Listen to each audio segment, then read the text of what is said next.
Good morning to all the viewers, listeners tuning into this live streaming that is happening on the match between United States Masters over 50 versus the New Zealand Masters over 50, which is happening at the PUSA ground in Bandaragama. PUSA means Pujita Uduwana Sports Academy ground.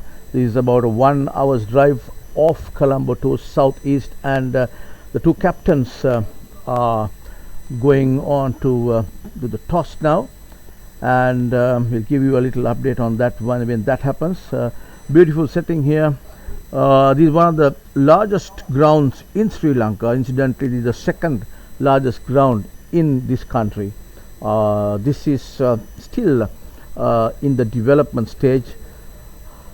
There are about 12 turf wickets out there, and almost a centre wicket is being used for today's game between this is a Group A game between New Zealand Masters over 50 versus USA Masters over 50 happening today.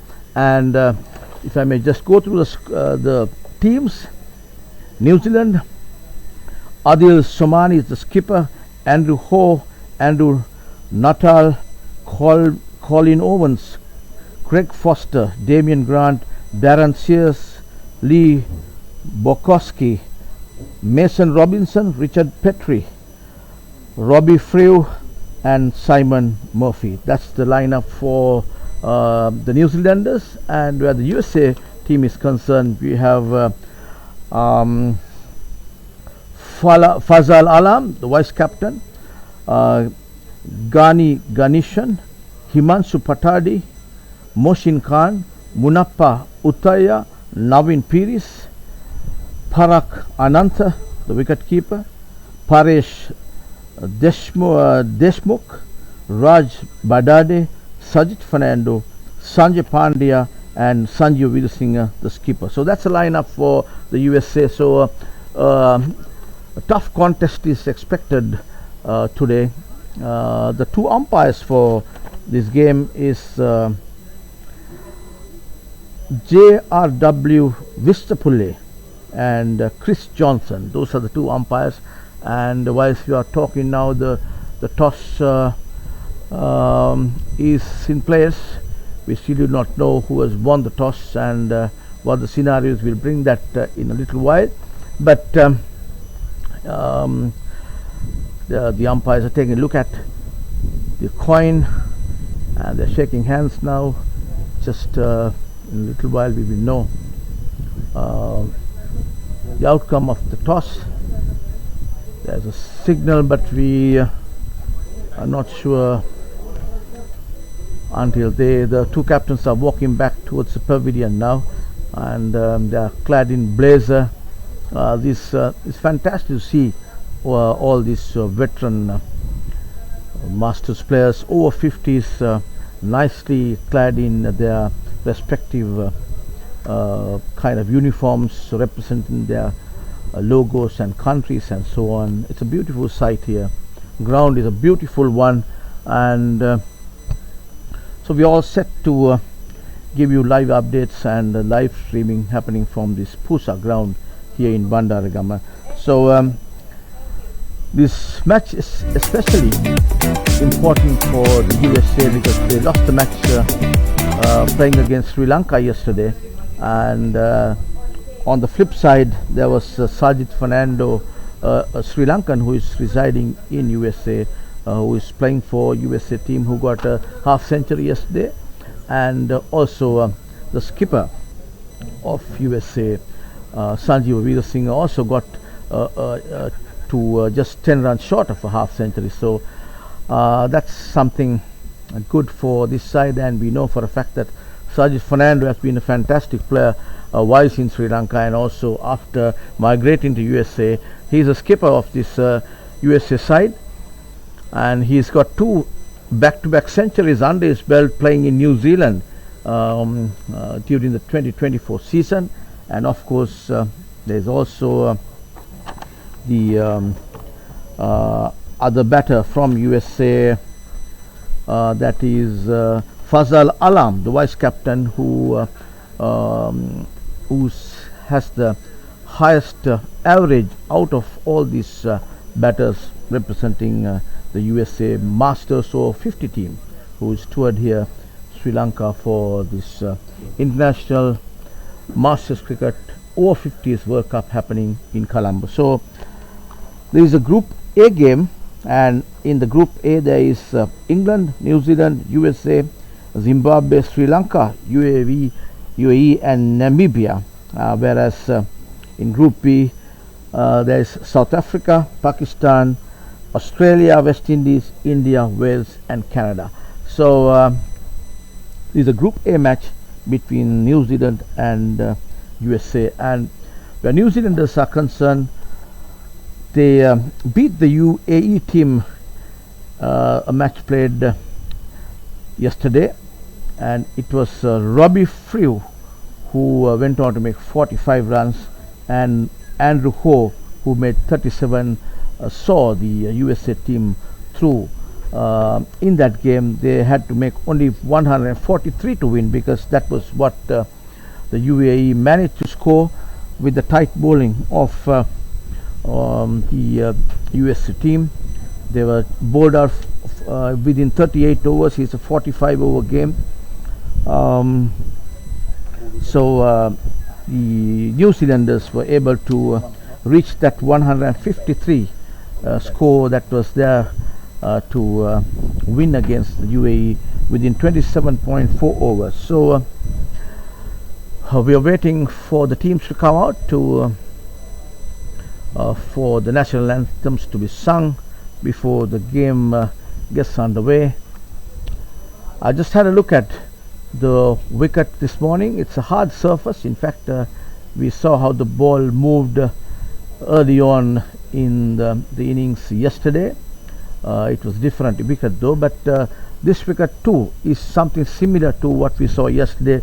A lot of grass in the wicket, and which gets the feeling that the ball would certainly start moving off the seam, with where the grass would help the seam bowlers initially, but there is also a little bit of patch which is on the far end, where it may help the spinners bowling from the commentary box end later on as the day progresses. So as the day progresses, this wicket becomes much slower and tend to ease off a little bit where playing for the seamers are concerned, but early on the wicket is good for seam bowlers. So New Zealanders have a good pace attack, and so are the US team. They do have some good bowlers in there. So where New Zealanders are concerned, we have Petrie. Yes, it's Richard Petrie, who scored a unbeaten century against the match between Australia that was played as a warm-up game at the Coast Cricket Ground a couple of days back, and he really batted extremely well, shown his class and shown as to why he goes down as a player who has represented New Zealand in 12 one-day internationals, and he certainly hits the ball really hard, and there were, if I remember right, 5 sixers he hit over the outside the some to the stands and outside the park sometimes. So that is the kind of player he is, so which brings in a lot of strength to the New Zealand team. And Petrie was not in the side yesterday, but the other batters saw New Zealanders through to winning that game against UAE. And now we see the two teams lining up with the two flags kept in the middle. It's a lovely sight when you just take the pictures and televise this from above, from the pavilion, with the use of drones and such, because the two flags are just placed on the middle of the two teams which are lining up now. Before the teams are being introduced to each other, and the kind of little lapel pins are exchanged between the two teams. The national anthems of the two countries will be sung by the team. So USA team in blue blazers with a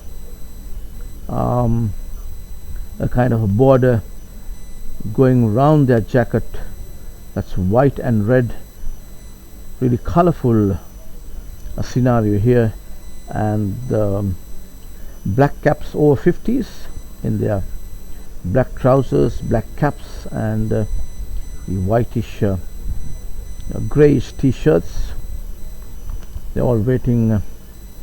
The umpire, there's one umpire, that is Chris Johnson, who's there now, and waiting for the other umpire to come. Few ladies from the US side and the New Zealanders are here to witness their friends, husbands, partners playing here, and they're always seen with their cameras taking pictures using their cell phones and so on and so forth. It's a nice picturesque scenario here at this PUSA ground in Bandaragama, southeast of Sri Lanka. Bandaragama, I beg your pardon, Bandaragama. Here in Sri Lanka. So here comes the other umpire as well. JRW Vishwapulle. That's the two umpires standing by the two sides there, and we're about to start on with the national anthems. Kind of the match referee who is here just talking to the sides and saying as to how the game is supposed to be played and the rules, and such a little briefing is being given there before the match properly starts. Nice blowing going across the ground here. As I was saying, it will certainly help the seam bowlers at the very initial stages, and it's a very sunny morning here in Sri Lanka. For the viewers and listeners out there in New Zealand, I know it's the afternoon, and the viewers in USA as well, I guess it's morning there. So here the local time is just almost 10 in the morning, Sri Lankan time, and the two teams are just lined up here waiting for that briefing for they've just taken their hats off, caps off, just keeping the hats and the caps on the ground.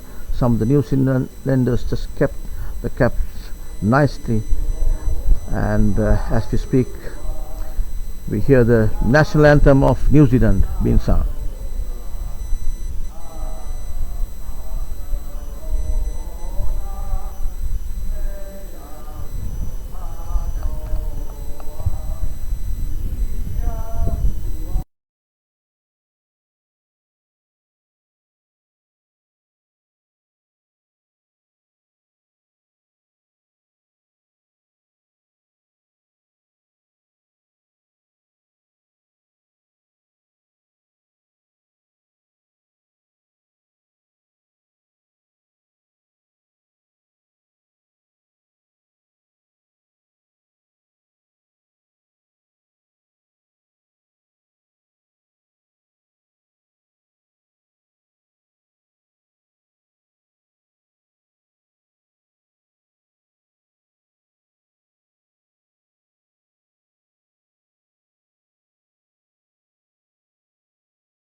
And what you saw there was the two national anthems being sung by the two teams, and as we see the lapel pins are being exchanged between the two countries' players. First, the two captains are exchanging the kind of small flags, and they pose for a photograph there. Sanjeev Veerasinghe of USA and Adil Somani of New Zealand, and the players shake hands with each other. These are all those tough competitions when people gets onto the field. Masters over 50 cricket has always been very friendly environment, and high intensity cricket being played, but always in a friendly manner, and that's the key factor that is there in when it comes to Masters over 50 cricket, and all these players enjoy each other's company. But when they get onto the field, they really compete and go for it really hard, but nevertheless are very friendly bunch of people. And even before the game starts, I can see some of them just hugging each other and so on. It's a fantastic sight to see players from different sides who are playing against each other. Just a small little hug before the game.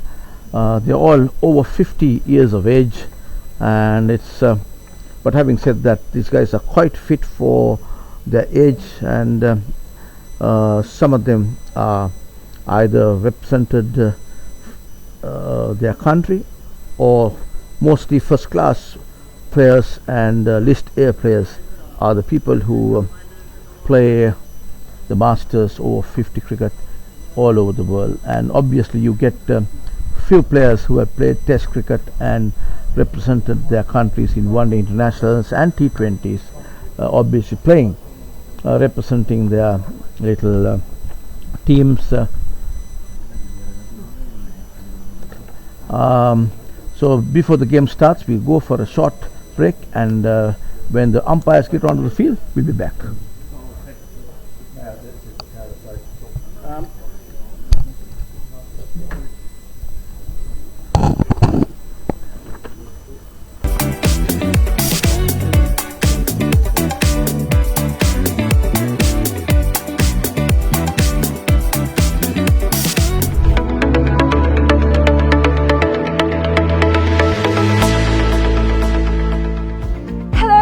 Welcome to PUSA Private Limited, Sri Lanka's premier destination for cricket enthusiasts and sports tourism. So PUSA Private Limited is actually the only leisure company in Sri Lanka with its own cricket ground. We're here at the ground right now, and it's the second largest cricket ground across Sri Lanka in playing area. This is tailor-made to conduct tours across Sri Lanka, and we are here today to witness about the specialties it has to offer.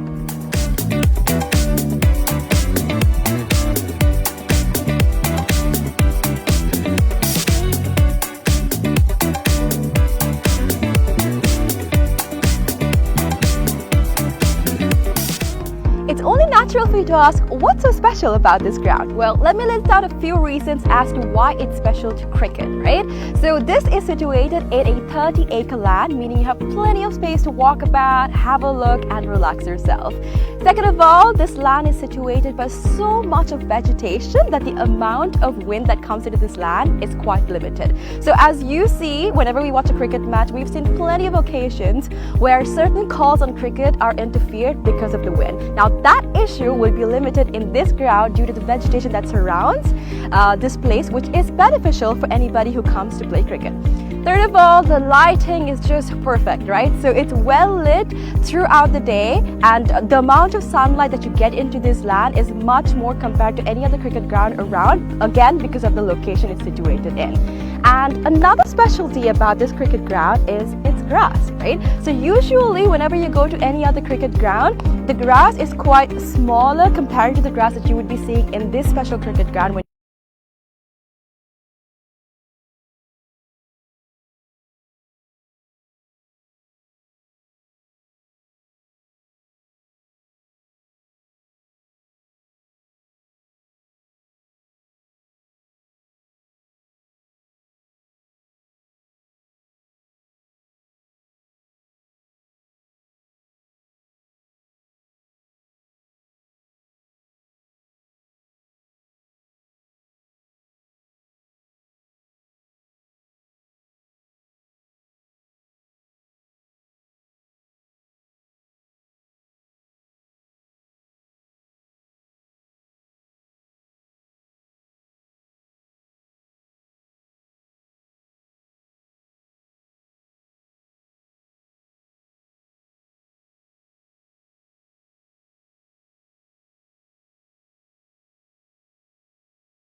All right, listeners, welcome back.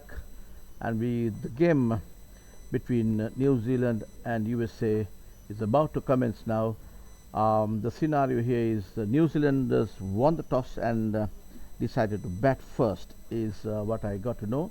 So Adil Samani won the toss, and rightfully so, I think, because they've got some fantastic players who play off the front foot a lot, and they are quite tall players, and so reach is quite there, and I get the feeling that they are more or less front foot players. And with the grass on the wicket early on, although there would be movement of the field of the turf, if you're front foot players, you certainly can negotiate that ball, and so they are set to put up a good score, and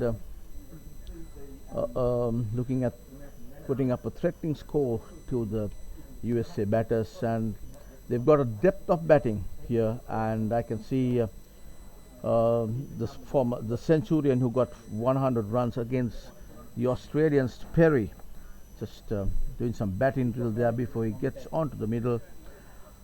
The two umpires out. There it's JRW Vishapulle and Chris Johnson waiting for USA team, just talking to each other as a group. And here comes the USA team walking into the field now, led by that elegant Sanjeeva Veerasinghe, former Sri Lankan player who is residing in USA now, and it's Richard Petrie is wearing number 10 jersey. He's out there waiting for his partner to come before he set foot onto the grounds, just standing alongside the boundary line there. And with me here in the comment box we have from New Zealand the manager and the scorer for New Zealand, Richard Horner. Good morning, Richard. Good morning. And he tells me that it was Peer, Mr. Peer, who was supposed to come as manager with this New Zealand side, but unfortunately he had to, because of work restrictions, he had to just pull off the tour at the last minute, and he's playing a dual role, and he says he's very happy to do that. He's, as I speak, he's just getting ready to do the scoring for New Zealand. And the two batters, number 21, it's Andrew Ho and Richard Petrie walking into bat there. Two good players. It was Andrew Ho who got 37 yesterday against the UAE Masters, and Richard Petrie who scored that century against the Australians. He played really well. I watched the game, and the way he went on, he is in very good nick. A front foot player mainly, likes to go over the top of the front foot, and we'll have to wait and see what his plans are going to be this morning. And where USA is concerned, we've got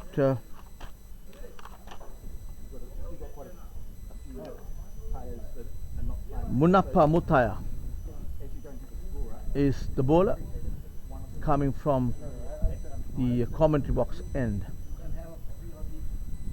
So there's a blowing across the wind, so Munappa bowling right up over the wicket would try to get the ball to come into the right-handed batters. It is Richard Petrie who is taking the strike now, just playing a few strokes, just getting his mind focus to playing Munappa. Sanjeev Veerasinghe. He's been quite good with his field placing. Sanjeev, we saw the way he went about marshalling his fieldsmen when they played the warm-up games against Sri Lankan Lanka Cavaliers sometime back. So he's been an experienced player captaining this side USA. So first ball is about to be bowled. Munappa is the bowler. Comes in right arm over the wicket. Petri is the batter, and that ball just got a thick outside edge, I think.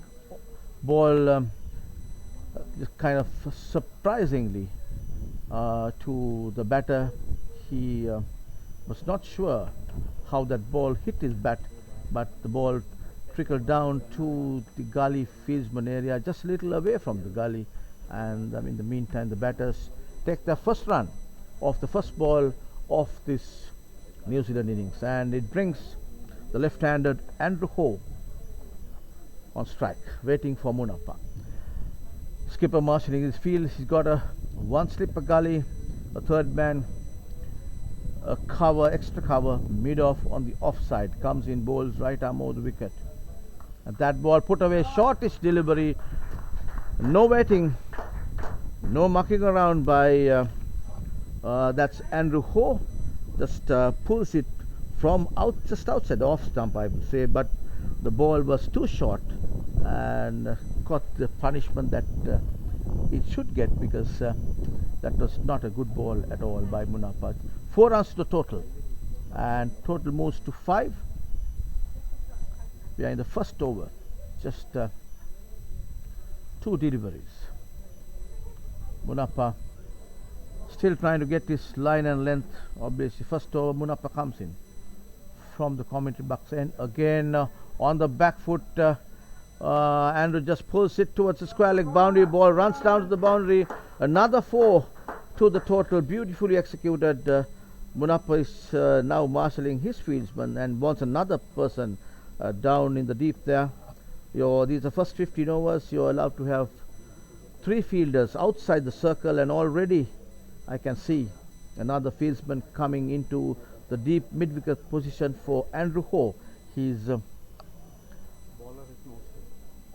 The bowler is no swing. Number 7. okay, and corrected. Bowler is Moshin Khan, correct? Okay, Moshin Khan. So Moshin Khan is the bowler.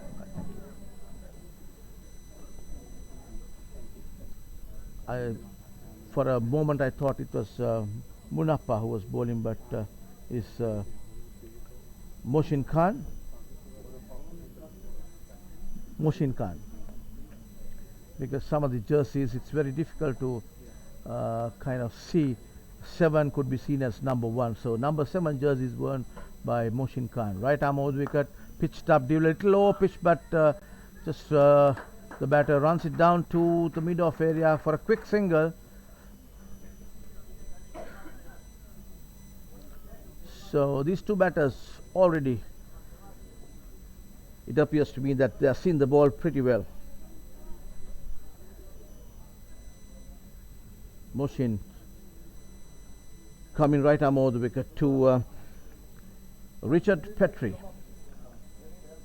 the right-hand batter. And watchfully played there by Richard. Good ball by Moshin, just coming into the batter, played defensively. That brings to the end of that over, total 10 for no wicket New Zealand. So this is the Group A game between these 2 countries, New Zealand versus USA. In that group, we've got New Zealand, USA, Zimbabwe, Sri Lanka, UAE, and Namibia. So and also England. And we saw England playing at this very same venue, pulling off a fantastic victory there yesterday, where they beat Zimbabwe very convincingly at this PUSA ground. So New Zealanders also won their game yesterday, playing against UAE. USA lost to Sri Lanka Masters yesterday. So they'll be looking at doing and trying to pull off a win here against the New Zealanders.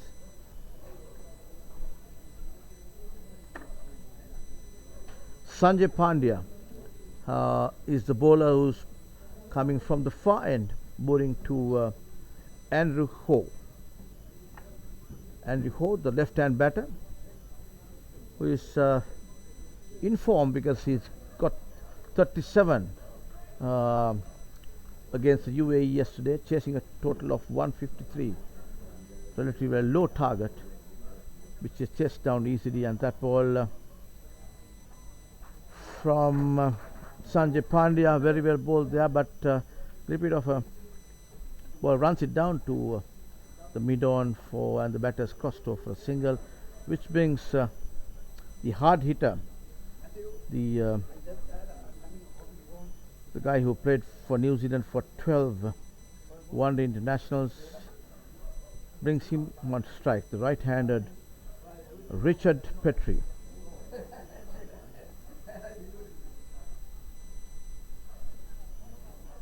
Richard Petrie taking on Sanjay Pandya here, and he got a slip in place, a squarish point, got a cover, extra cover, short mid-off, and the man at the deep mid-off, very well watchfully played there by Petrie. He has no hurry. We know how capable he is. He'll just watch for a few balls, and I have seen him standing and delivering, and that is what he's capable of. And that ball again, just the roll of the wrist, pushing the ball towards, trying to push it towards mid-on area, but the bowler picks it up himself. No run. Petrie, Pandya to Petrie. That ball just beats him just outside the off stump. Pandya is a left armer, bowling left arm round the wicket. I guess trying to use the grass on the wicket so that he would get the ball to come in rather than getting the leg spin moving out of the right-hander. As I said, yes, he got that ball to come in from just outside the off stump, played defensively by Petrie. No runs to total. Pandya, left arm round the wicket to Richard Petrie. Again comes forward, as I was saying. He's trying to get the ball drift come into the right-handed batter, and there was an appeal by the bowler, and a few fieldsmen turned down by the umpire, and that umpire is, I think, Chris Johnson. So I beg your pardon, Vishwa Pulle is the umpire on that side, on the far end, and it's umpire Chris Johnson, who is just in front of us, now comes in as the head umpire, because that was the end of the over, and total 11 for no wicket New Zealand. So Mohsin Khan continues from the press box end. Oh, the wicket, that ball just pitched midland off, moving further away from the offside. Umpire is just telling the bowler not to step inside the wicket when he bowls, and on his follow through, not to damage the wicket as such. Kind of warning has been given to him by the umpire Chris Johnson. Mohsin bowling to a gully third man, cover, extra cover, mid off, comes in right arm over the wicket. Nicely cut away there, little late cut. We've seen a few late cuts being played in this Masters series. I always say it could be these are masters who are playing, and they have either mastered the late cut or because they are a little late on the back foot to play that shot. And um, uh, Richard Horner, who is on my left, is acknowledging what I said. Richard? So, yeah, as I see it, they played this late cut pretty well. And here comes Moshin, right arm. They got very watchfully played there by Petri. Very well played.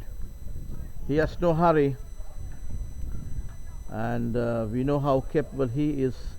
And for that matter, even Andrew Ho, these two players are very good players. Just we are seen striking the ball well from the full face of the bat. And Moshin wants a fieldsman in the deep here, just in front of us. Deep mid on, little squarer than usual, which gets feeling that he is trying to get the ball come into the right-handed batter, and that ball pitched on the onside, just flicked away towards the fine leg area for a single. So yeah, Petri placed his shot pretty well, and he's a kind of wrist player, strong arms, and when he hit the ball, he hits it really hard.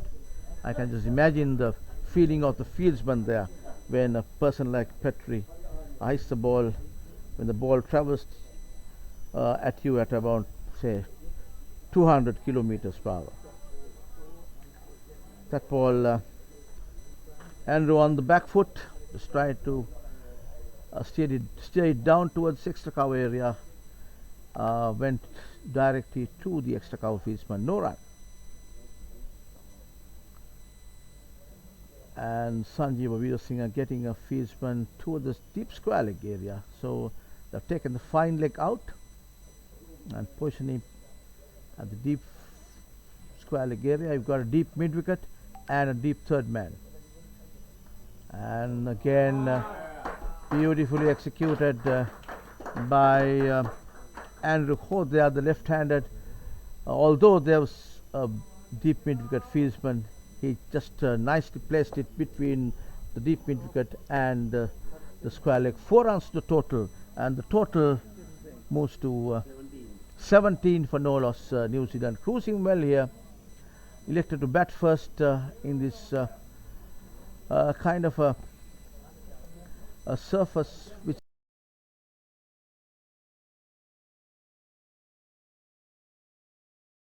up to the expectations of Sanjeev Veerasinghe, given 17 runs thus far, and we have seen quite a few shortish deliveries executed well by these two batters. They may make no mistake with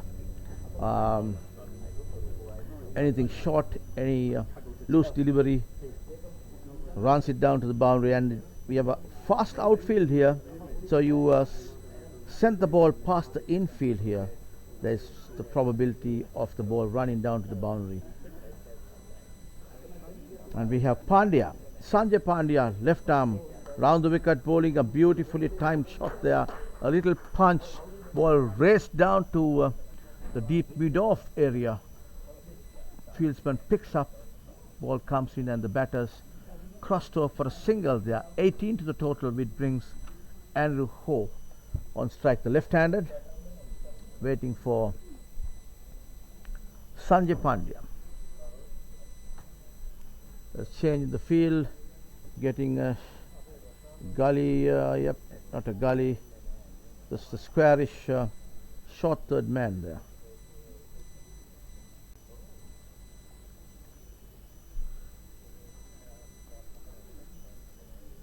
And that ball played defensively by Andrew Ho.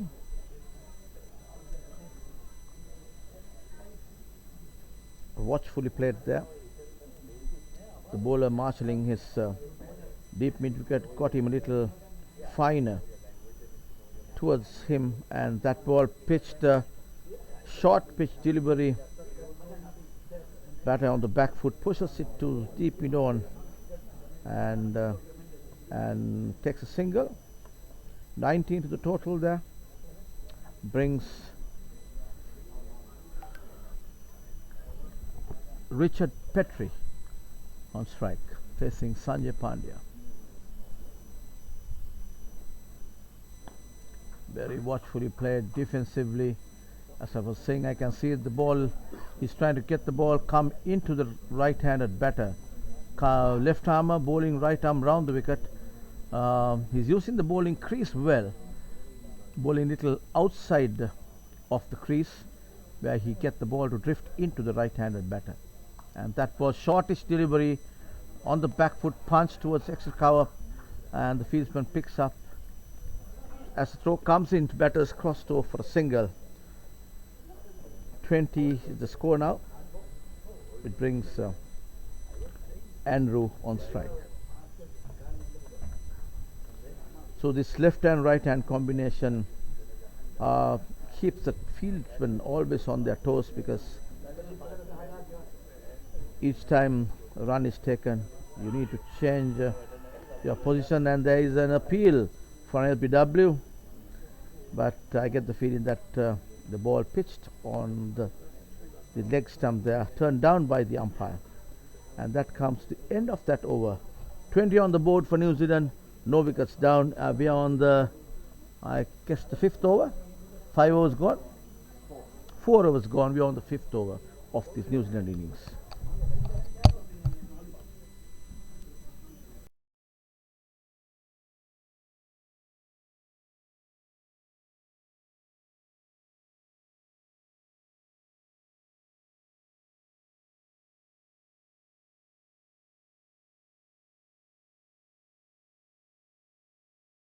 It's Mohsin Khan back into the attack from the press box end here.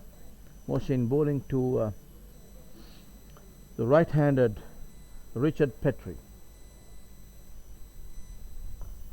Nicely flicked away, that ball running down the leg side by Petrie.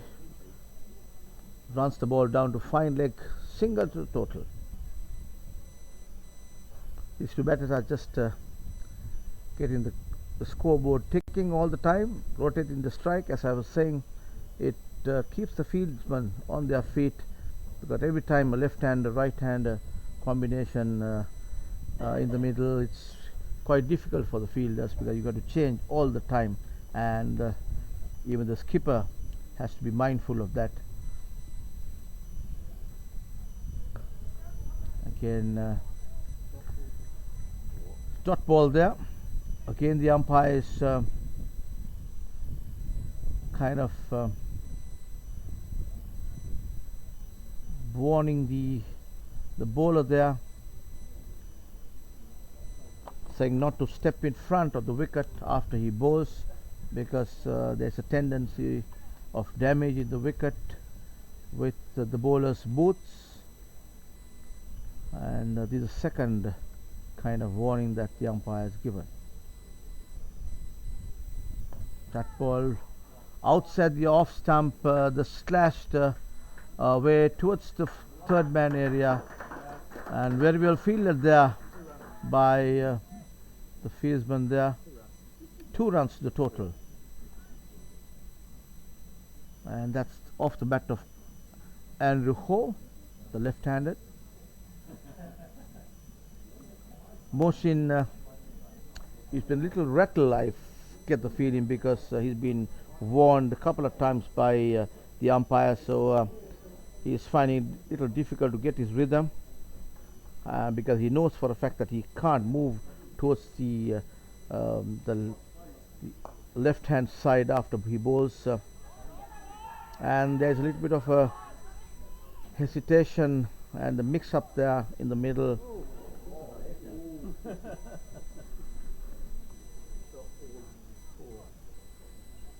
So sends back actually the batter, and wanted a run by it. Petrie was not interested.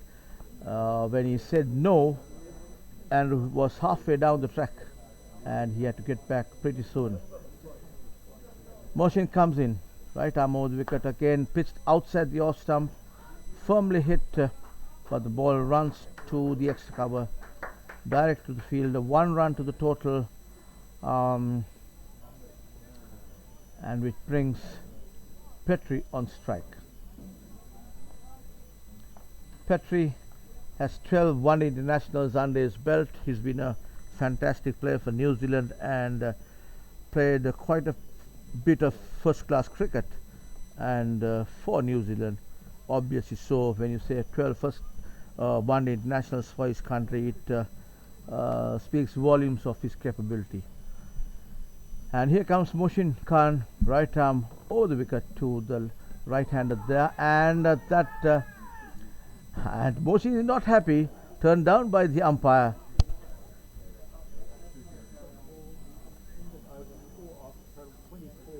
And I've got Simon Murphy joining me on the commentary box this morning from New Zealand. Good morning to you, Simon. And to you. Thank you for joining me. You know, it's quite difficult sometimes to identify these names, and it's always good to have somebody from, you know, either of the team. I have the manager of the US team here with me.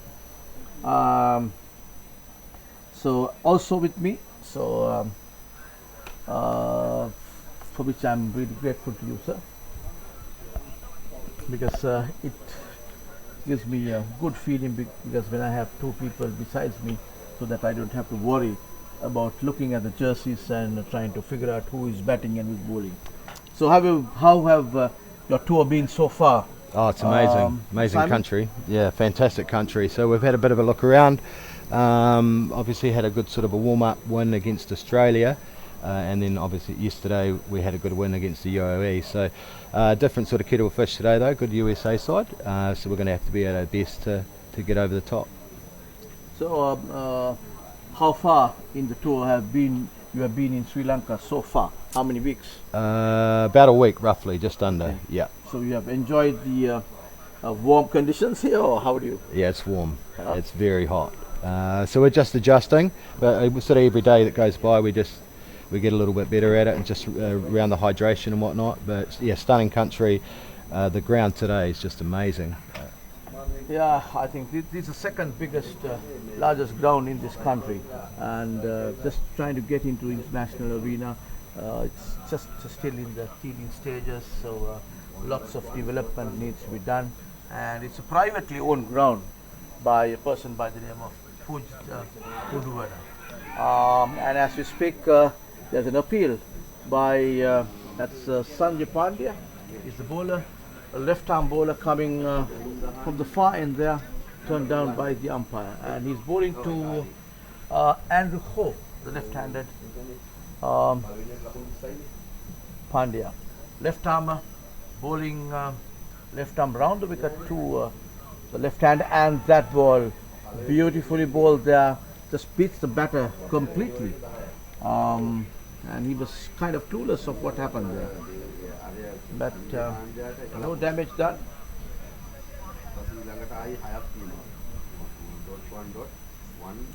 Pandya is the bowler. He's got 3 fielders outside the circle. That ball pitched outside the off leg stump, and Ho runs it down to the square leg area for a single, fielded well at square leg, and as the throw comes in, single to the total. Your batters have shaped in well with the Sri Lankan conditions, Simon. I saw the way Petrie batted against Aussies. He really batted really well. He paced his innings well. He did, yeah. It was wonderful innings, and it just shows if you can sort of stick around and just sort of get the pace of the wicket, you can start to sort of manoeuvre it around. And the outfields are incredibly fast, so if you get it through the gaps, you know, you get good value for your shots.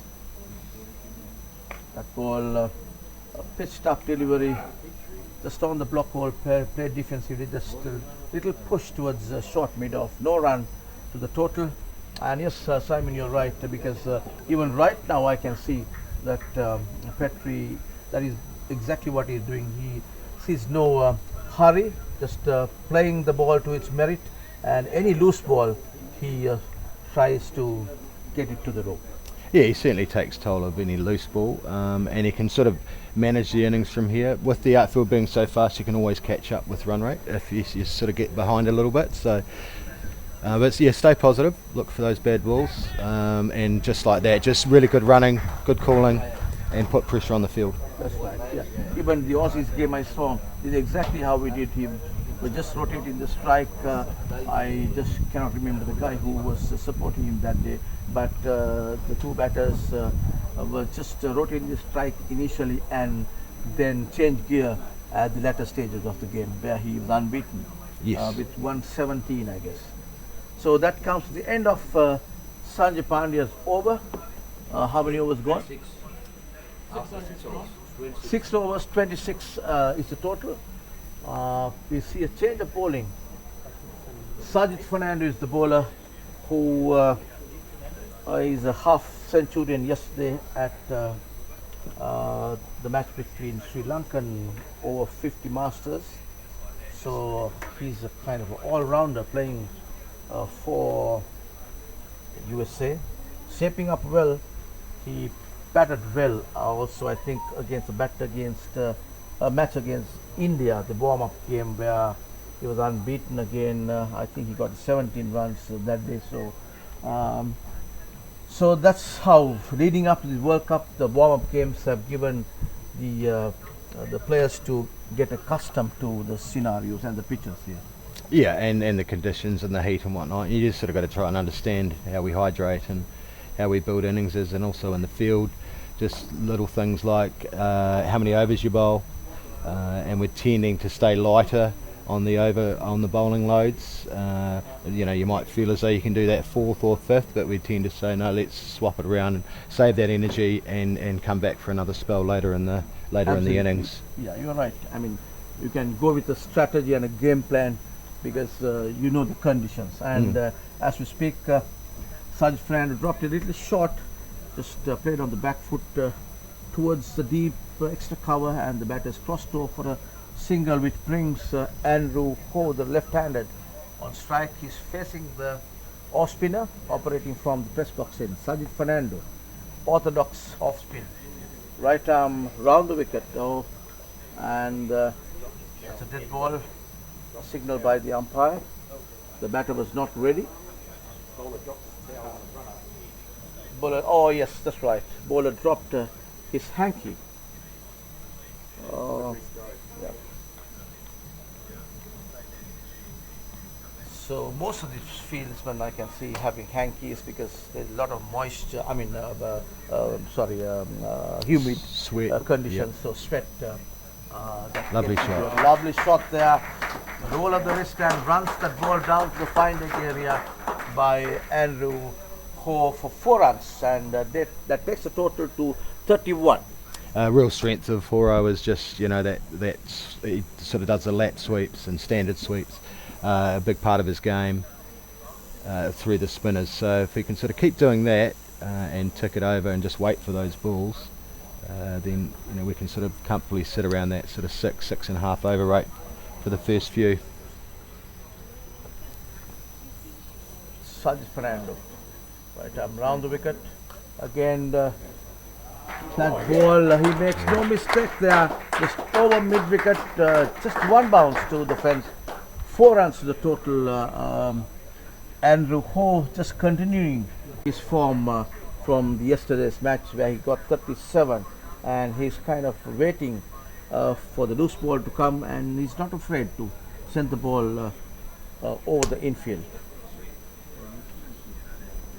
So you got 3 fielders outside the circle. That ball punched towards the extra cover area. Single to Andrew, picked up by the extra cover. So you've got a deep mid off, a deep extra cover. That's Sanjeev Veerasinghe's skipper who is feeling in the deep there, and long on.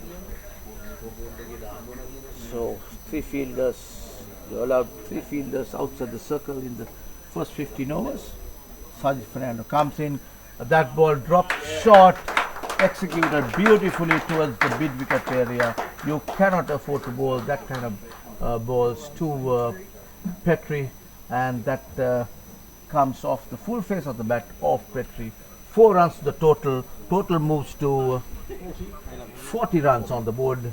For no loss, New Zealand cruising well here in this. So Yeah, sort of bowling that length is not helping him. He's got his field quite straight. He's got one sweeper on the offside, and he's bowling quite short. So he's sort of allowing the guys to sort of get back with time and place it where the field is there. He needs to be bowling fuller and straighter with the field he's got. That's better. That's right. He needs to. You cannot afford to drop short with having a bunch of fielders on the offside. And you have only 3 fielders on the onside. You drop the ball short, drifting towards the leg stump. I mean, no questions asked. Yes. It will be just sent to the boundary. And that brings the end of that over. Total 40 for no loss of 8 overs, 7 overs. Thank you. Thanks, thank you, Simon. That was Simon Murphy who joined me for a little chit chat at the comment box from New Zealand. So, 40 runs on the board, New Zealand. Nice Monday morning here in Sri Lanka. They're having the International Masters Cricket Over-50s World Cup in Colombo, Sri Lanka. And that ball just steered away by the left-handed Andrew Ho to the short mid off. Fieldsman picks it up, no run. Sanjay Pandey is the bowler. Left arm around the wicket, he's coming to the left-hander. Again, pitch a little short there on the back foot, punch towards the mid off. Fieldsman, as the throw comes in, the batters crosses in for single. Single to total, which brings Petrie on strike. Facing the left armer Sanjay Pandya.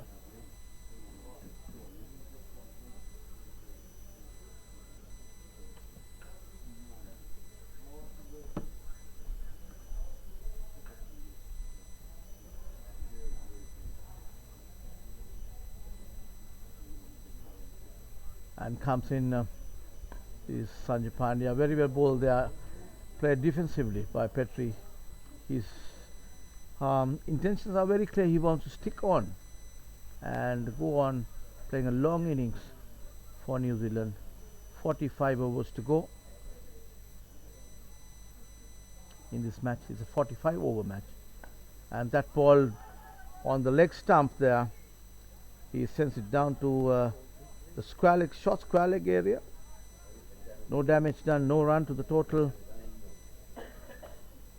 The left armer is trying to get the ball come into the right-handed Perry, and he has placed a short leg and a short mid-wicket to 3 fieldsmen on the onside, and long one there again. Just soft hands there by Petrie. As the throw comes in, the batter's crossed over for a single. Very nicely played there. Just tickled the ball round to short square leg area for a easy single. It became at the end of the day. That was as the ball went behind the stumps. The call was on the non-striker. He was pretty safe at the end. Sanjay Pandya, that ball just pulled away on the front foot. Just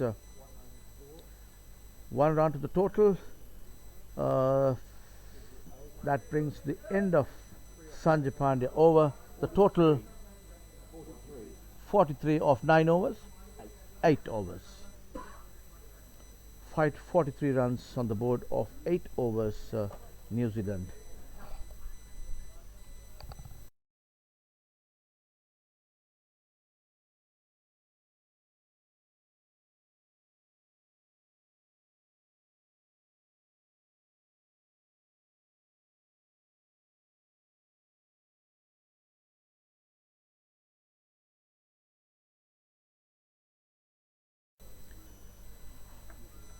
And Sajid Fernando will continue from the press box end. He's bowling to Andrew Ho. Total 43 for no loss, New Zealand. You've got 4 fieldsmen on the offside, and 1, 2, 3, 4, 5, and that ball, a reverse sweep played by Andrew, but there was an appeal for an LBW. I'm not quite sure whether it hit him on the pad or whether they were pleading for caught behind. Nevertheless, it was a good delivery by Sajid Fernando. Again, very respectfully played there by the batter Andrew. He did not want to take any chances on that, because the previous delivery beat him trying to play that reverse sweep. Sajid comes in again. There again, attempting his reverse sweep there. Turned down by the umpire, Chris Johnson. The ball is not happy. Leg by signal by umpire Johnson. So they were appealing for a leg before wicket there. The ball is not happy, but he has no choice. Umpire has said not out. So with that leg by, single to the total, which brings the man on form, the Centurion, Richard Petrie.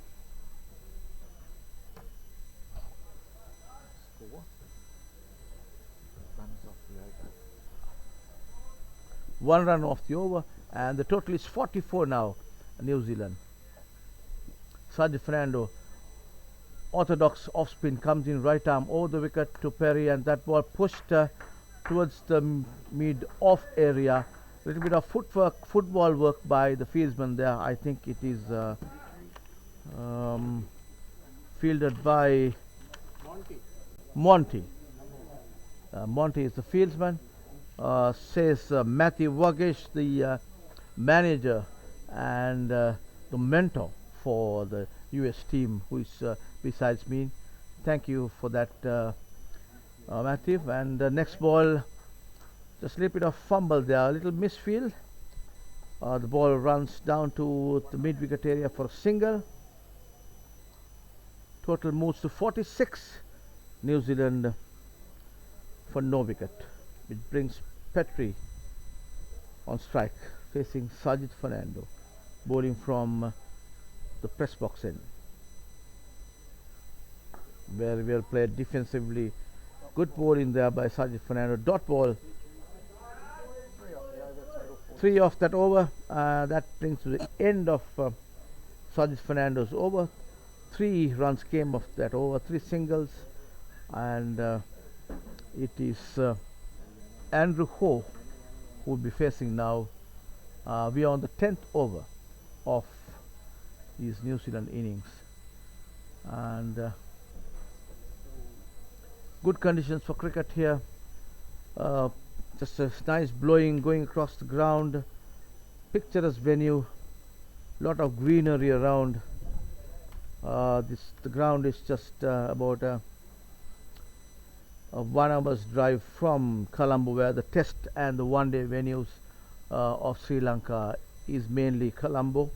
And this ball from the bowler there, Sanjay Pandya, just 1 to the total there. 47 is the total that came off the bat of Andrew Ho.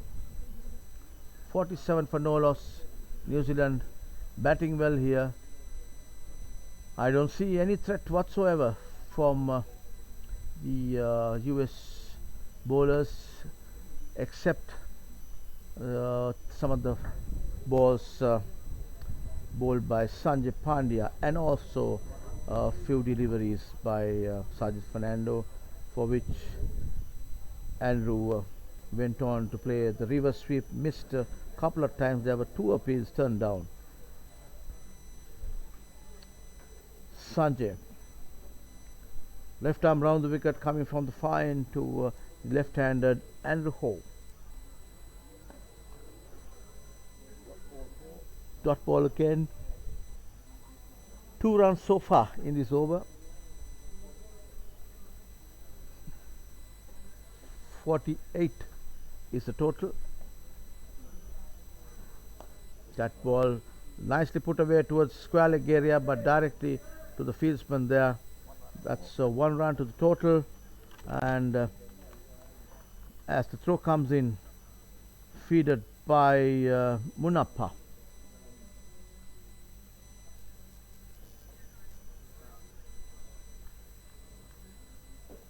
Right-handed Petri waiting for Sanjay Pandya. Left arm round the wicket, and that ball played a little. That's a 4 runs, is it? No, dot ball. Oh, dot ball. Oh, I did not see that properly. Okay. And very well bowled there by Sanjay. Played equally well, and that becomes the end of that over. 3 runs came off that over. Total 49 for no wicket New Zealand. Petri and Andrew Ho batting well there. Just 1 run short of 50 runs partnership there, and Petri is on 14 and 34 to Andrew Ho. So Andrew Ho, Petri playing a kind of an anchor role here, whilst Andrew has been scoring a little bit faster than Petri. But we know how capable Petri is. He'll wait till the time comes to open up, and he, as said now, he has no need to do that because his partner is doing all the work for his team. Going on well, 34 runs.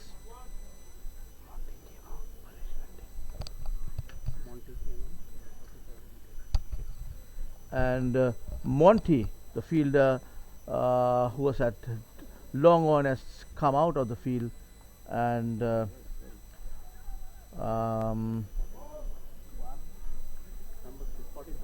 number 45 has come in. That is Paresh Deshmukh has gone into the side in place of Monty, and he's taken his place at deep mid off now. Saj Fernando just getting the deep mid off fieldsman to come inside the circle, yes, and getting the long on a little finer.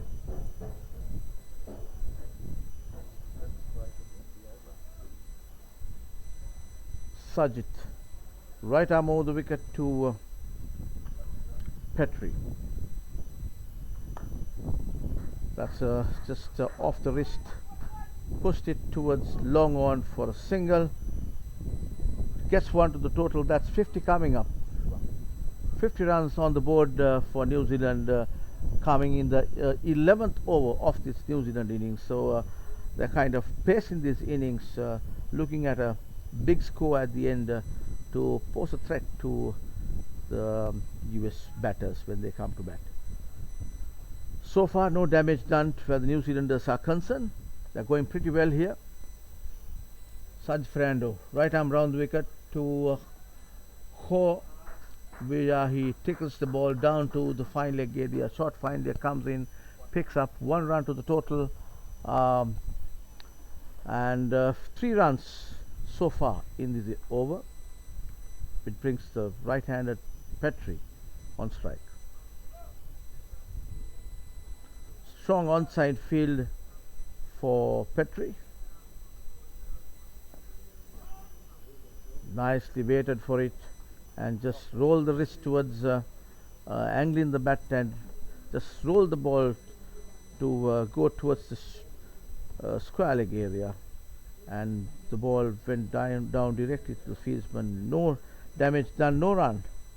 Dot ball there, and that ball pushed to the fieldsman fielding at mid off by Petri. A little bit of overthrow there, but Petri in the process dropped his hat, had to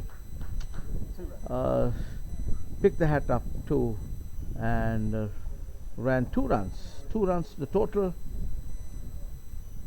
Is Saj Fernando over has gone for 5 runs.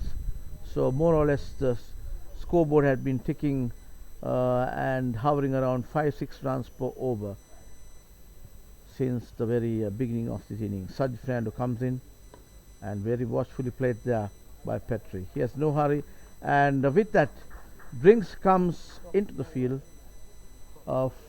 54 it's a total. 11 overs gone, and these matches Drinks are taken after every 11th over.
Alright, so as we come back after the drinks break, the scenario here at this PUSA venue, Pujita Udwana Sports Academy Cricket Ground, is that New Zealand won the toss.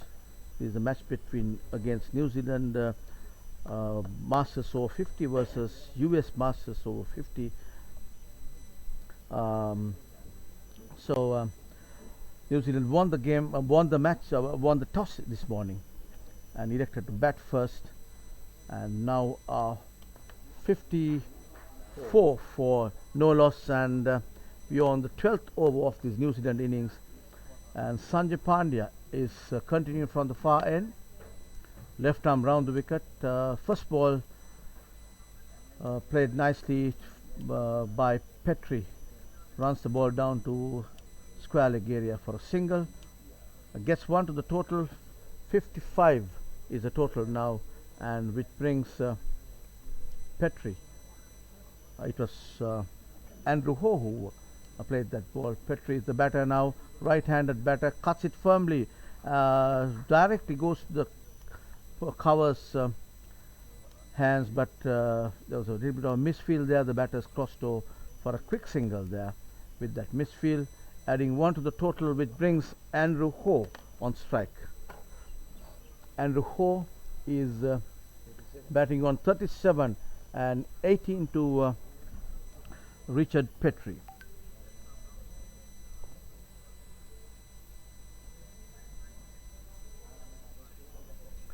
Sanjay Pandya, this time coming left arm over the wicket to the left-hander, and that is a good ball. This is what happens. All this time he was operating left arm around the wicket, and now he has changed course, coming left arm over the wicket. The very first ball, the left-hander batter was a little foxed with that delivery, and Pandya comes in again, nicely put away, very well fielded there by the fieldsman at short mid on. That's the captain Sanjeev Veerasinghe leading by example there. No run to the score. Pandya comes in, left arm over the wicket, very well bowled again. He's kind of got the rhythm, coming, bowling right, left arm over the wicket to this left hand batter, Andrew Ho. So far he has bowled two good deliveries. Just only 2 runs in this over so far.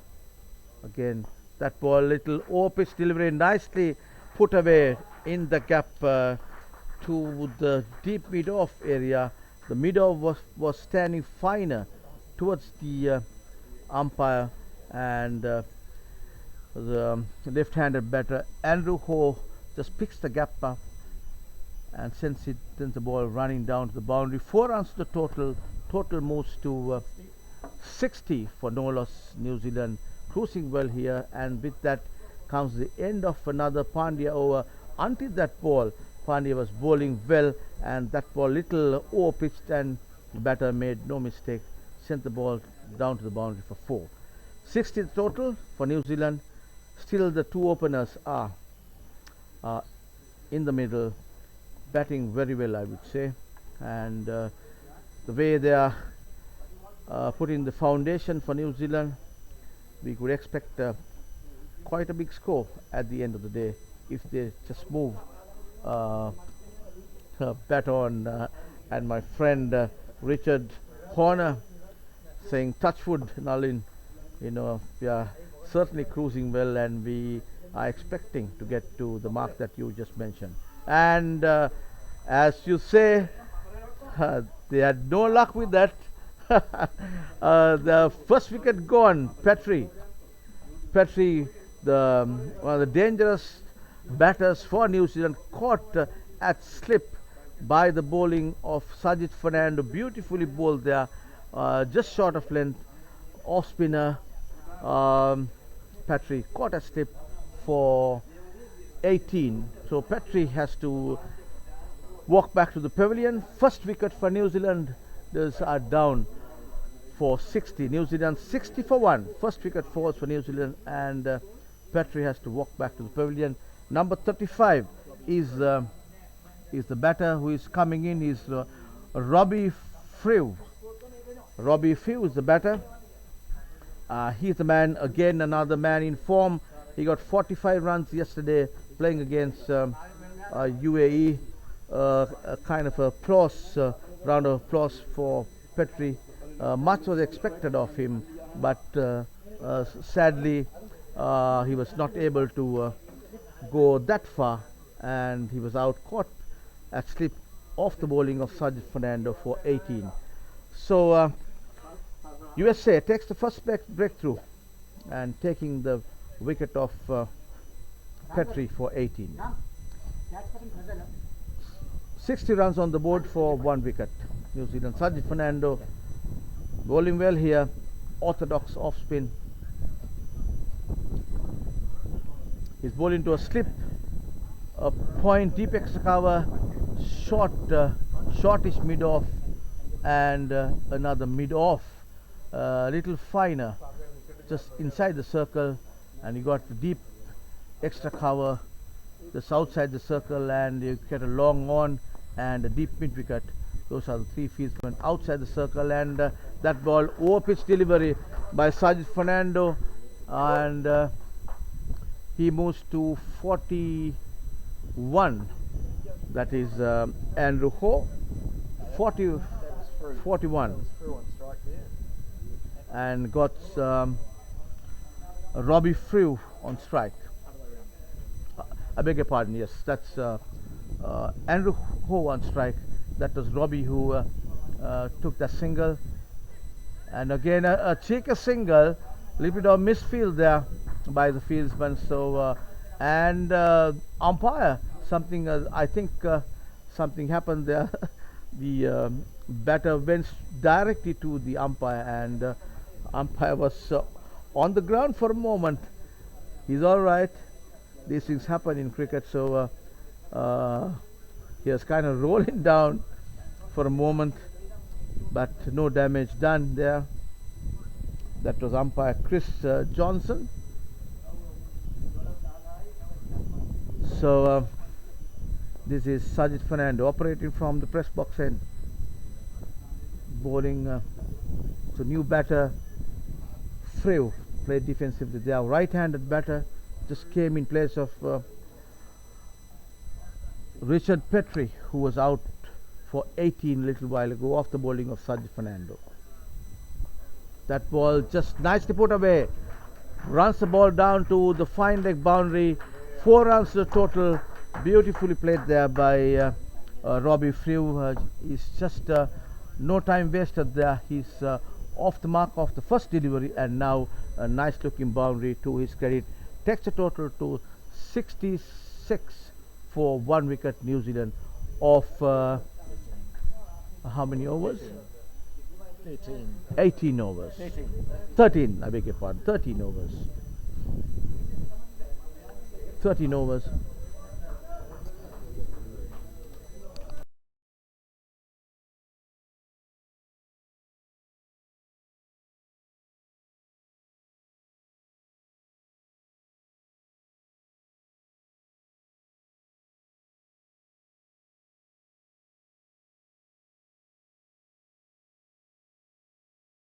And joining me here in the comment box is from the US media is Ravi Suri. Good morning, Ravi. Welcome aboard. Good morning. Thank you so much. It's a pleasure being here. So you guys have been here in Sri Lanka for a couple of weeks, right? Yes, about 10 days. And how have the boys getting accustomed to the scenario here, the weather and such? They love being here. Quite a few of the members in the team are from these parts of the world, so the heat is not a problem, and they enjoy being here. The country has been so hospitable. All the people have been very friendly. Of course, the country is blessed with nature. Everything here is so beautiful. Thank you very much for all the good times we're having here. That's a good compliment for Sri Lanka. Yeah, Sri Lanka is just trying to build tourists and tourism to come into this country. It's a beautiful place, and when guys like you from the US media says things like that, it really gives a good feeling. And I'm sure people who are listening all over the world, this is a place to visit. And as Ravi Suri just mentioned, it's a lovely place to be, and of course a little humid and warm, and coming from some countries here, stemming out of the cold, especially England. It was about 3 degrees, and I'm not quite sure what the weather is like in USA. It's pretty bad. In fact, the region where I live, New Jersey, there was snow a couple of days back. There's snow in Boston. There's snow in the East Coast, and for us to be in this warm part, it's absolute pleasure. We're looking forward to the next couple of weeks. As we speak, that's 2 runs taken. A little bit of a throat. Sanju Veersingh was trying to get the non-striker out, throwing the stumps down there, but misses it, and the ball ran down towards the boundary. And it's Canada. Okay. And I just get the information saying that the Canada team is also in Sri Lanka. Canada has gone from minus 31 centigrades to plus 31 centigrades today, right? So I understand. Okay, so Canada was the Canadian players who are here in Sri Lanka. What he says is was minus 31 leaving when they left Canada, but now is plus 31. So that's some good news for the Canadian guys who are here. But of course, I'm sure, as Ravi was also saying, the New Jersey, you said, Yes, right? yes, New Jersey there's also snow there. had snow there, so they are pretty much enjoying the Sri Lankan conditions here. So the total as we speak is 71 for 1 wicket New Zealand. It's And a tight battle going on there. Sanjay Pandya has been keeping a tight line and length, and the New Zealand batters have been batting to the situation, playing the ball on the merit. It's a nice battle to watch. and just 2 runs taken there. That brings the end of Sanjay Pandya's over. Total is 73 for 1 wicket New Zealand of 14 overs. 14 overs gone, 73 is the total. So far New Zealanders have gone well. Slowly I could see the US fieldsman led by Sanjeev Veer Singh is trying to put the brakes on the New Zealand batters, and particularly Pandya. Sanjay Pandya is bowled unchanged from the far end, and we have Sajid Fernando bowling front of us just from the pavilion end, who took that wicket off Richard Petrie, who is a danger man for New Zealand, who's been a guy who represented New Zealand in 12 one-day internationals, and they were very fortunate to get that wicket caught a slip off the bowling of Sajid Fernando. Sajid now bowling to the left-handed Andrew Ho. Andrew is on 44, just 6 runs short of a well-deserved half century here.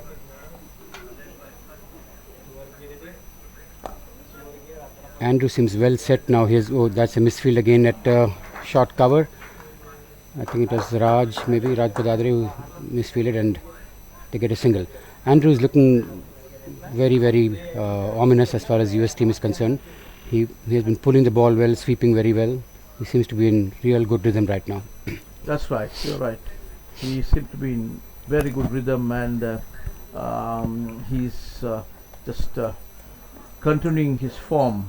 He got 45 yesterday against UAE, and that ball on the back foot, that was Robbie Frew who sent that ball to the cover point area for a single. Takes a total to 75 for 1 wicket New Zealand.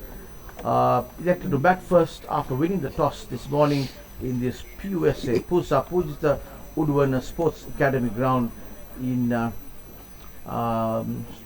Sri Lanka. And that ball, those 2 steps up, 2 steps and deliver. That's 6 runs coming off the bat of Sears. That's the first 6 of the New Zealand innings, and Andrew gets to his 50 with a fantastic 6 there, just over long on. 6 runs the total, takes a total to 81 for 1 wicket New Zealand. Beautifully executed. Brilliant shot, absolutely used his feet, came down the wicket, hiked him over the long on region between long on and straight fence for a huge 6. I mean, he took a kind of a risk because he's playing against the spin. Yeah. Which gives me an indication That's another that good run. he's seeing the ball well. Yes, you're absolutely right. He's seeing the ball well and using his feet so well. That's a leg by a signal by the umpire. That was Chris Johnson there. 82 to the score. 1 wicket down New Zealand, and these 2 batters are going well. Again, just trying to put the foundation for the New Zealand batters to go off the bowling at the latter stages of their 45 overs. And that ball just runs it down to the cover area as the throw comes in. Crossed over for a quick single, and that single is to Robbie Frew, the right-handed batter.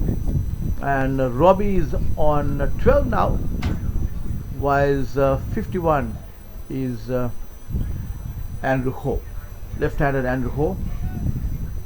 Both the batters are running very well between wickets. That's a reverse sweep. Oh, beautiful shot. That's a reverse sweep, nicely played towards the third man boundary. 4 runs to the total, beautifully executed by Andrew. He moves to 55. and the total to 87. That shot should tell you how well Andrew is now seeing the ball. He swept Absolutely. it right from the stumps, reverse swept it to the fine leg region. Where, Yeah. In fact, he was trying to do the same thing a couple of times, and there were few appeals Right. when Sajid was bowling. Yes. So he's been trying this, and now Yeah. he just got on top of that. Beautifully played. he's saying something. 85 runs on the board for 1 wicket New Zealand. There's a change in bowling. Raj Badadri is coming into bowl. He's a right arm off spinner. Right arm off spinner Raj Badadi. Yes. Yes, I remember him bowling against the Indian side. He bowled pretty well against the Indian, although US lost that The game. I practice think game, right. that was a practice game. Right. And you all were able to bowl them out for 150. 57 years, 157. I think Raj sat out that game. I don't think he played, but the team as a unit bowled very well in that game. And Badadi, I think he played. India practice game, I don't think he played. Raj Badadi. Right arm off spinner with a good clean action. Can turn the ball. He's coming from the far end here. He's bowling to a squarish short third man. A cover, extra cover, shortish mid off, and a deep mid off. Deep mid on. A fieldsman at short mid on. Deep mid wicket. Flighted ball. Square leg, and another run to the total. Run comes off the bat of Robbie Frew, the right-handed batter, which brings the left-handed, the man in form, Andrew Ho, on strike. Raj Badadi is the bowler coming from the far end now.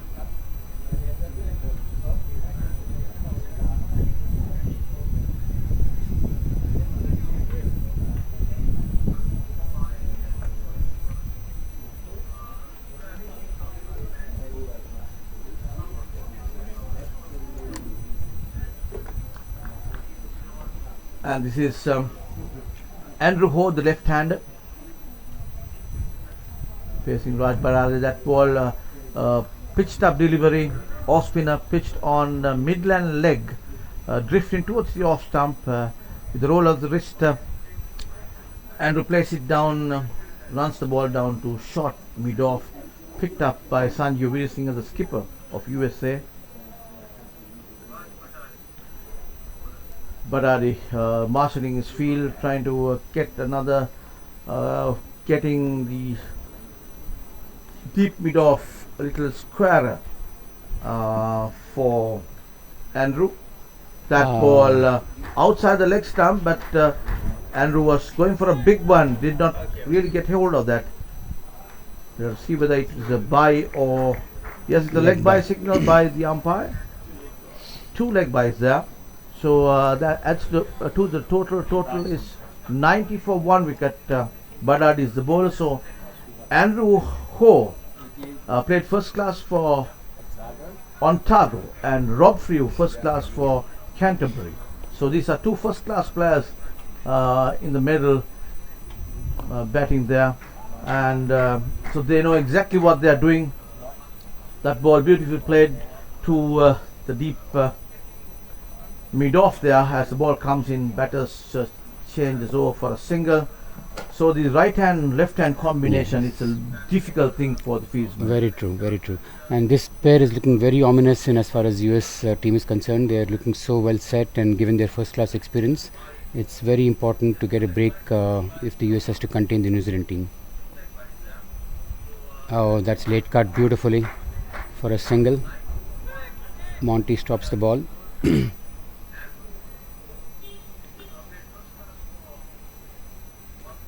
And So it's talking about the conditions, the wicket is so beautifully laid out. The academy ground here, though it's a little far from the main town or main city, but still to get such a facility in this remote place, it must have been an incredible task to get all this going here. Absolutely, it's been a fantastic effort by the owner, and as we speak, nicely put away there towards the deep mid-wicket boundary. 4 runs. There was the fieldsman there did not judge the ball properly, just couldn't get hold on to that. 4 runs to the total, and 4 runs off the bat of Andrew Ho. As we were saying, he's seen the ball well, and anything outside the leg stump or short, he makes no mistake. And there's a little bit of refreshments being taken now. It's is it a water break? Yeah. No, I don't No, think it's not so. a water Just- break, just but it's quite humid conditions here in Colombo. So Yes. every now and then the batters and even the fieldsmen take water just to keep themselves hydrated. And you were just mentioning about this ground. Yes, Yes. Ravi, this is a privately owned ground, Yeah. and done by a single person, and he's an engineer himself, and he's done quite a bit here. These 35 acres of land earmarked for this enclave, which is earmarked for the cricketing aspect, the cricket ground. The like the MRF, he's looking Right. at putting up a coaching academy here, and then a 5-star hotel facility is in the pipeline to be done. We are at 3 years down the line, aiming at hosting international matches here, and other 22 acres have been earmarked for 18-hole golf course. It shows how much of passion and love he has for the game to put such a facility in a remote location like this. And just to give an idea about the the entire setting of the ground, it's surrounded by beautiful green trees, coconut trees, palm trees. Everywhere else you look around the ground, it's a sea of green, trees and woods on the far side, and to the left and right you find a lot of coconut tree plantations. It's a fantastic setup for a game of cricket. Yeah, you're right. So, and the other thing that I should mention is the water that gets accumulated in the ground.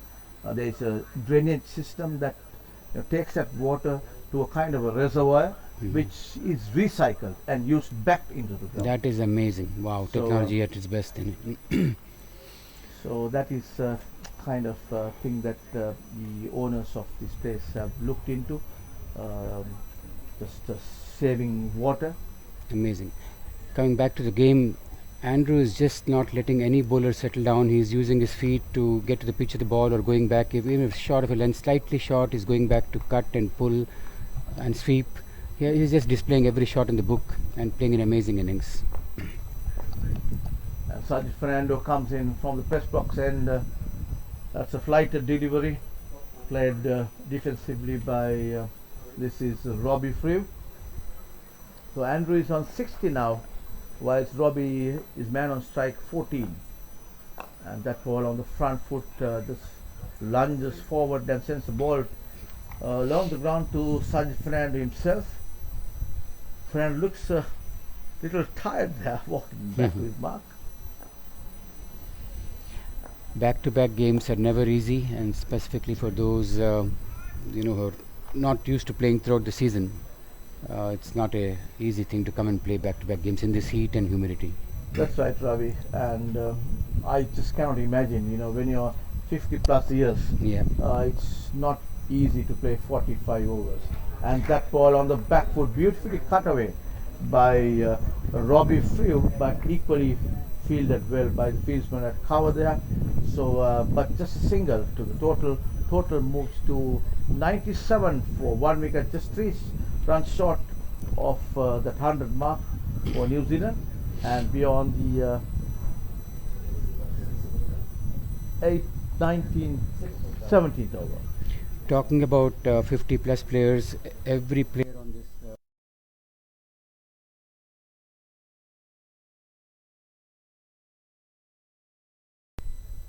takes a lot of effort, and it's just not turning up for the game, but there's a lot of pre-game preparation that goes on well before the tour. I'm sure every team, every player would have spent a lot of time in getting their bodies ready for this challenge. That's right. It's not easy when you and that ball, as you speak, very well bowled, flighted delivery by Sajid Fernando. Good way to finish off that over, and another over comes to an end. Total 95 for 1 wicket New Zealand. The wicket down was Richard Petrie, who was out for 18 off the bowling of Sajid Fernando, caught at slip. Sajid Fernando has been bowling well since then, and it is Raj Badade who will be operating from the far end now. He'll be bowling to Robbie Frew.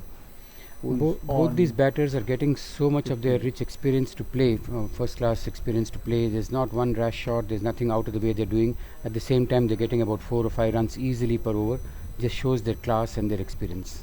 Absolutely, you're right, Ravi. They're very composed two players here, and they are again beautifully played. Took a little time, saw the ball through, and he wanted to run it down towards third man.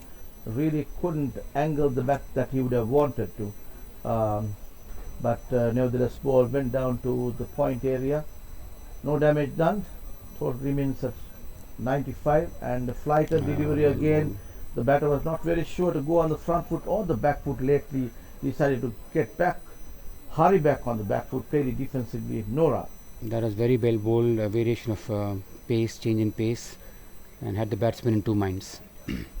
Just as so, Badade mixing his deliveries here, flighted delivery again, and Out. yes, as we That's say, a brilliant catch. And Ravi was saying that was very well bowled, and we were just trying to comment on the bowling of Badade, and he takes the wicket. Beautifully executed, flighted delivery, got the batter to come out of his crease and mistimed, little, having his head up a little bit. Yeah, he's a first class player, but these things can happen. Just one mistake, and at this level, most of these players are first class players, former, even in the US side, so they know exactly what they are doing. And the second wicket falls for New Zealand, 95 for 2 wickets, and the batter out is Andrew Frew. No, right-hander got it. Right-hander got it. Robbie Frew, yeah. Robbie Frew is a man who got out right-handed, and to take his place is Colvin Owens going into bat. Am I right? Yes, right. Yes. It's about stitching a few balls together. The moment he had 2 or 3 good balls, the batsman was tempted to make a mistake, and he fell into the trap. The next ball was again flighted a bit and loopy delivery. Batsman tried to go down the wicket, but was beaten in the air and had to hit it back to the bowler, and Raj took a good catch of his own bowling. That's right. As I saw it, the right-hander bent towards a little back on that ball. It is a left arm operator, right? Yes, it's a right arm operator. Yeah. And was trying to, the previous deliveries, he was trying to get the ball towards the mid-wicket area, but he wanted to send the ball along the umpire, in between umpire and the bowler, but mistimed, and straight catch to the bowler himself. And 2 wickets down there, 95 for 2 New Zealand. This is a good opportunity for US to fight back. They broke a good partnership. And we got another left-hander in. So 2 left-handers in. It is good for USA because they don't have to be changing all the time. 2 left-handers in. The Andrew Ho, the man who is set, who is on 60, batting very well there, and the newcomer is Colvin Owens, number 31, left-handed batter. There's a slip in place for him, a point, deep extra cover, short mid-off, and deep mid-off, and that ball just short of length. Watchfully played by Colvin. Very well bowled again. To a new batsman, you want to start with a good tight ball, not give any loose freebies. That was a good ball for a new batsman. Good for USA to have 2 left-handers in, because you have 2 off-spinners operating from either side. Yes, that's absolutely correct. And it becomes very difficult for the left-handers generally to negotiate off-spinners. That's true. Badari comes in, right arm round the wicket to the left-hander. Very well flighted. Flighted Good delivery, got the thick outside edge, ball running down towards the third man boundary, and the batters take 2 there as the throw comes in from the boundary. 2 runs to the total 97 for 2 wickets.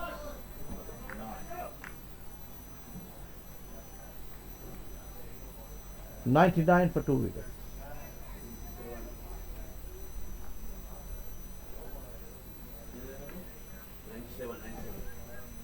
97? It's 97 for 2. Yeah, this is the official scoreboard. You have 99? 99. Oh. 97. It's not. I don't care what it says. This is the official scoreboard. This one, yeah.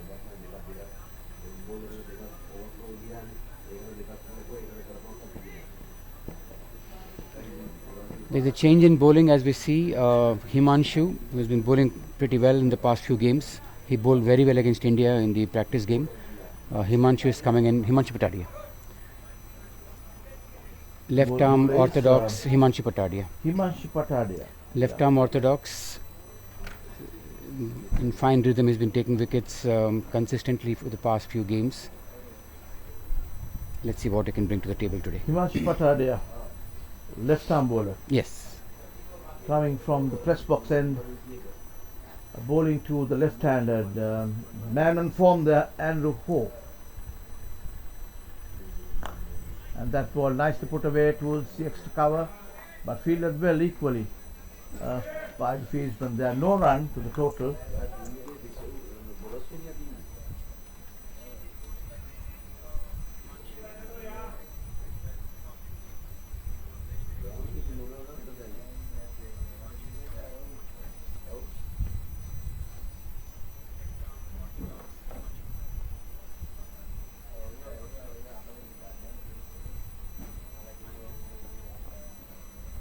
Himanshu comes in from the press box and shorted delivery, just on the back foot, punches it towards the deep extra cover.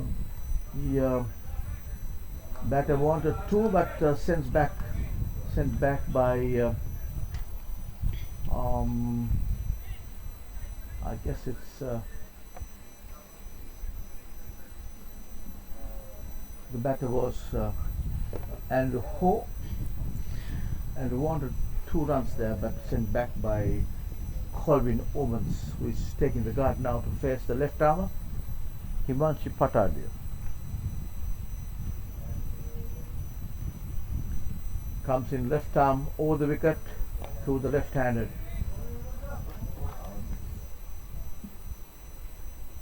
No run there. Played defensively.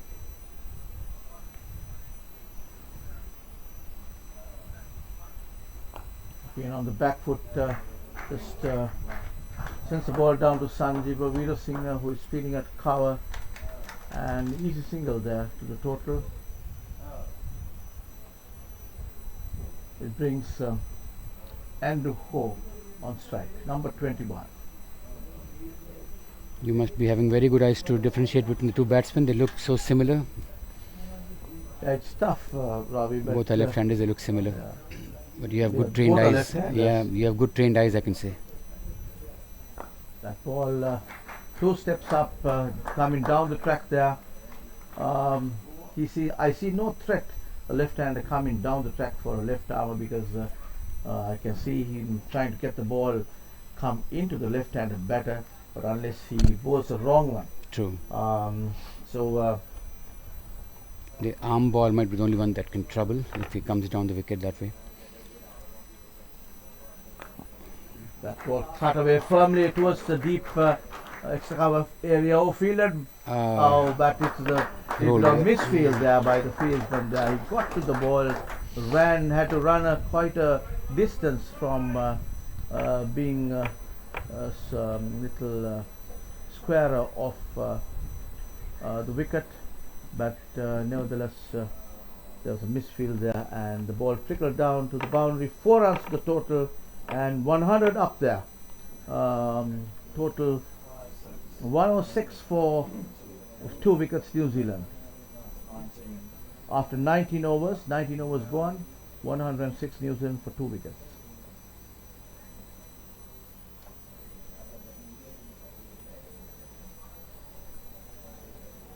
And the bowler is Raj still continuing. Raj Patadi, correct? Badadri. Raj Badadi. Raj Badadi is the bowler. Orthodox off spin coming from the far end there. Bowling to Andrew Ho, who is on 62.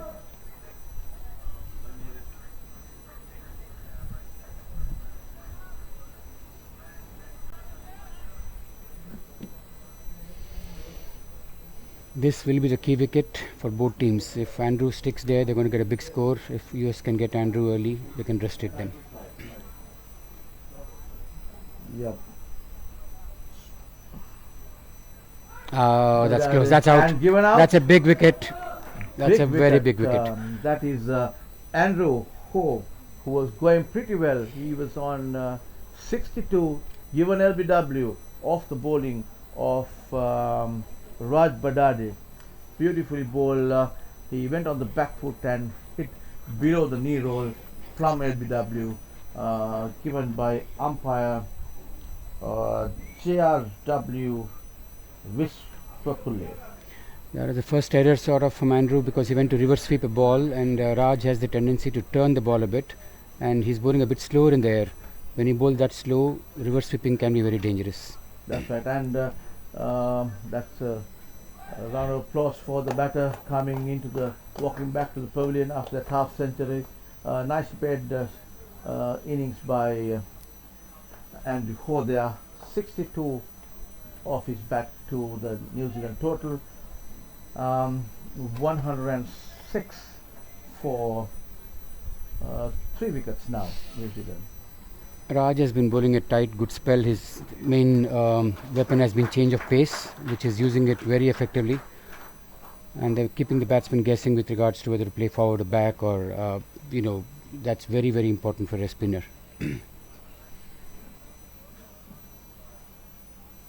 And the new batter in. Okay. Adil Samani, the skipper, has gone into bat. Number 29, taken the guard from the umpire and just taking a look around the field. If New Zealanders are to build a good score, they have to get a partnership going here. And Raj Badade comes in, that ball pitched on the onside, steered through to the mid-wicket boundary area for a single. Straight away the skipper is off the mark and adds 1 to the total, brings Robbie Frew to face Raj Badadi. After a good solid start, the game is in the balance at this point. US is fighting its way back and clawing its way back into the game. Couple of wickets here will make a huge difference to the game, because, as the pundits say, add 2 wickets to the score and the whole board looks different. That's right. So the US team has bounced back well here. At one stage, New Zealand was really cruising, almost 100 runs on the board without a wicket lost when Perry was and Andrew Ho was going well. And then the first it was Richard Petrie who had to go caught asleep off the bowling of Sajid Fernando, and then the last wicket, the third wicket, was the batter that was on form, Andrew Ho. He was out for 62. Again a flighted delivery by Raj, just pushed towards the man in the deep there, feeling at deep mid off. Single to the total.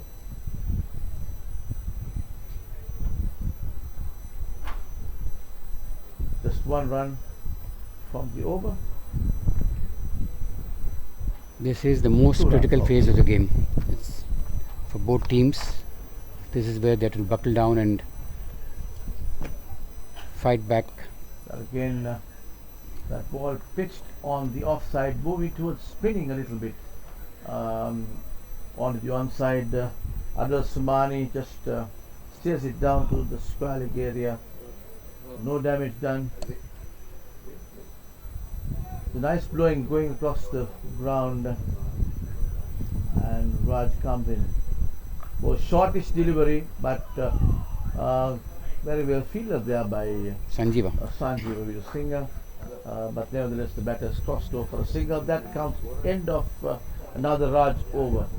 Total 104 for 106 for 3 wickets. 109 scoreboard. At the end of the over, 109 for 3 is the total right now. New Zealand.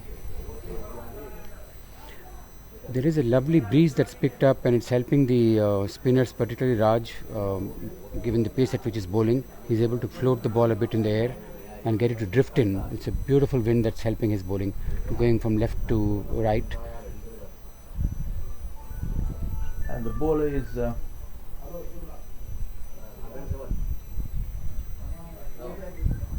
our bowler is Himanshu, still continuing. Same bowler. Sajid is coming off for a while and Himanshu is continuing. Himanshu Patadia. Left arm. Left arm orthodox.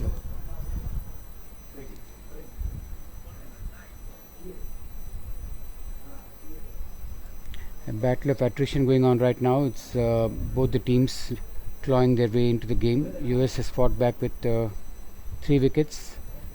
New Zealand has all that experience to fall back on, and they have the skipper right there in the middle.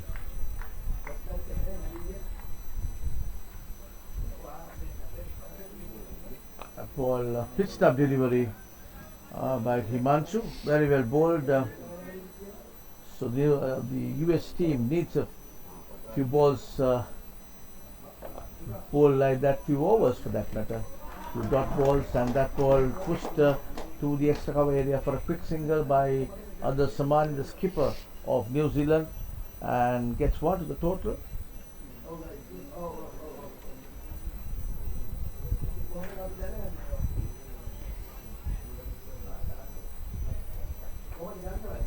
Square leg, mid wicket, long on, long off, sweeper cover, point, slip. Square leg is coming into the 30-yard circle. So 3 fielders, 4 fielders outside the circle, and yeah. that ball flighted delivery, runs the ball towards deep mid off there for a quick single. So 1, 2, 3, 4 fielders outside the circle. So in the second 15 overs, after the first 15 overs, we're beyond the second 15 overs now, and you're authorized to have 4 fielders outside the circle. And when you come to the last power play, the fielding side can have 5 fielders outside the circle. That's how the game goes. Himanshu there, flighted delivery, and the skipper of New Zealand just taps it down there towards the short mid-wicket area and takes a quick single. Takes the total to 110 for 3 wickets. That ball nicely flicked off the toes towards the square leg, very well fielded there by the fieldsman at square leg. 1 to the total. 111 is the total of 21 overs. 3 wickets down, New Zealand. 3 wickets down, so the umpires just having a little chit chat there. They're going at a very healthy run rate, 5+ and over. And both the batsmen are new to the wicket in a sense, and they're settling down with well-judged singles, running very well between the wickets. Raj is continuing to bowl. We have the left-hander on strike. slip, square point, short cover, sweeper cover, long off, long on, square leg, short mid wicket, deep mid wicket. That's the field that we have. Raj to the left-handed batsman. Yep.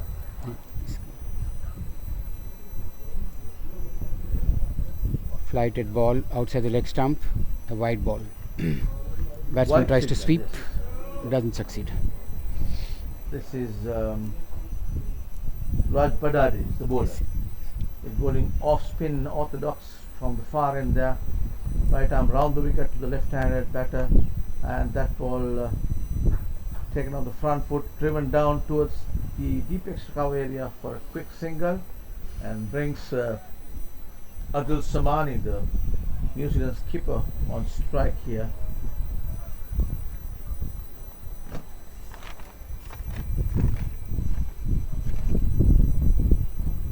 And that ball again, this is the roll of the wrist, and runs the ball down to the fine leg area. The square leg runs in the meantime the batter's crossed over a single. So you can watch us live on the Facebook page here, bringing you these updates, live streaming. So Ceylon Veterans Cricket Facebook page. And my name is Nalin Jayatilaga, bringing you commentary. With me in the comment box is Ravi Soni from the media of USA. So we bring you updates of this match. USA Masters Over-50 versus New Zealand Masters Over-50, and the total is 121 for 3 wickets. New Zealand. We are on the 22nd over. 22nd over being bowled, just about to take the second drinks break. Every 11 overs drinks break is being taken here when these veterans over 50 games are being played. And that ball, flighted delivery, very well bowled by Badadi. No runs scored there. Batters are also very cautious. They'll have to build a partnership here if they are to post a total more than 250. I'm sure the New Zealanders will be looking at total past 250, given the batting and the depth that the US team has, with the likes of Sanjeev Weerasinghe and Sachin as we speak. Nicely cut away there on the back foot towards the deep extra cover, picked up just inside the boundary, and as the throw comes in, batters crossed over for two runs to the total, and total 123 for 3 wickets. New Zealand 3 wickets down, and that's the second drinks break being taken, and we too will go for a short break, and when the drinks break is over, we'll be back. So stay tuned.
Right, as we come back, the 23rd over of the New Zealand innings is about to commence now, and that ball driven firmly towards the deep there. 2 runs. These batters are very quick off their feet, like they're in their 20s, especially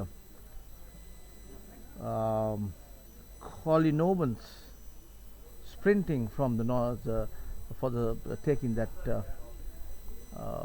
run. He wants another one, as I was saying. He's very quick off his mark there, Colin Owens. Yeah. Adil Somani is the man on strike, but Colin Owens on the non-strikers end, and that ball given out. Adil Somani given out, playing across the line there. I presume that ball from the bowler is Himanshu. Excuse me. Himanshu was bowling a left arm round the wicket to the right-handed batter, trying to get the ball come into the right-handed Somani, the skipper of New Zealand, and he was given LBW, playing across the line, wanted to play towards the mid-wicket area, misses it completely, hit him just below the knee roll, given out by the umpire, Chris Johnson. So the 4th wicket for New Zealand falls at the total of 118 for 4. New Zealand 118 for 4. We are the 22nd over of this New Zealand innings, and to replace Adil Somani, who are just out, it's number 48 who is walking into the crease. It's Craig Foster. Craig Foster is the man walking in there. So Robbie, good. That's a good.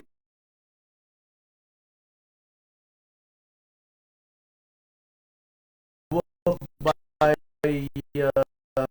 your team. As it always happens immediately after a break, there's a very high opportunity to get a wicket, and that's what US capitalized on.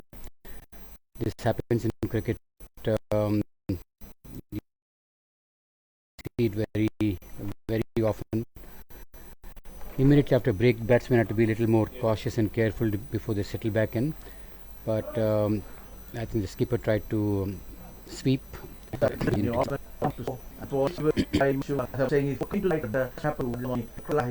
LBW right in front, no mistake by the umpire, given out, and that ball pitched up again. Very well bowled by the bowler. No loose balls given to the new batter. Absolutely. Um, and the spinners, when they get a wicket, they smell blood. They can, 1 leads to 2. The spinners are always good when they get a wicket early in the spell. Oh, that's brilliant piece of fielding from Sanjeeva. Ball was cover driven. Sanjeeva dived to his right and fielded. There was outstanding effort, almost led to a run out. Unfortunately, by the time Sanjeeva could get the ball back to the bowler, it was a bit late. However, that was an outstanding fielding effort from Sanjeeva.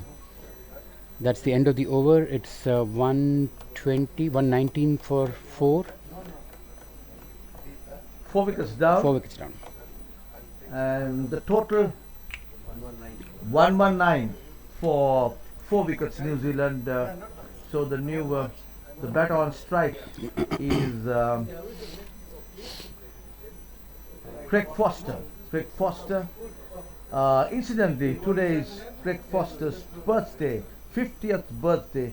So many happy returns of the day, Craig Foster, and we wish you all the very best on your 50th birthday. On behalf of the US right team, on I wish time. you a very happy birthday, Mr. Foster. So he just becomes over 50 today. So that's some good news. I mean, that's news that I'm hearing right now. The first match, Foster could not be chosen to play because he was less than 50 years old. Am I right? And no sooner he became 50, just today Was he born early in the morning? Or Well, that birthday I seems to hope be so. timed so well because he could play in the World Cup. Yeah, Another few and, weeks later, and he wouldn't have been part of this World Cup. And that ball nicely put away towards the deep there, to the deep mid off for a quick single there, and that's a birthday kind of a run.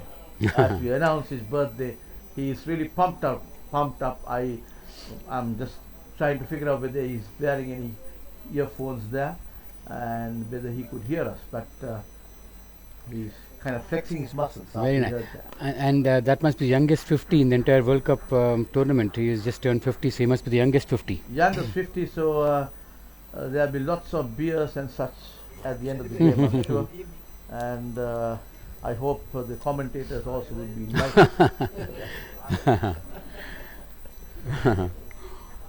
So that's some good news for people in the comment box as well. And so Craig Foster celebrating his 50th birthday today, and reaching his 50th birthday, and the left hand is on strike now. Colin Owens, number 31, left-handed, and that went nicely put away towards the fine leg ball, running towards the fine leg boundary.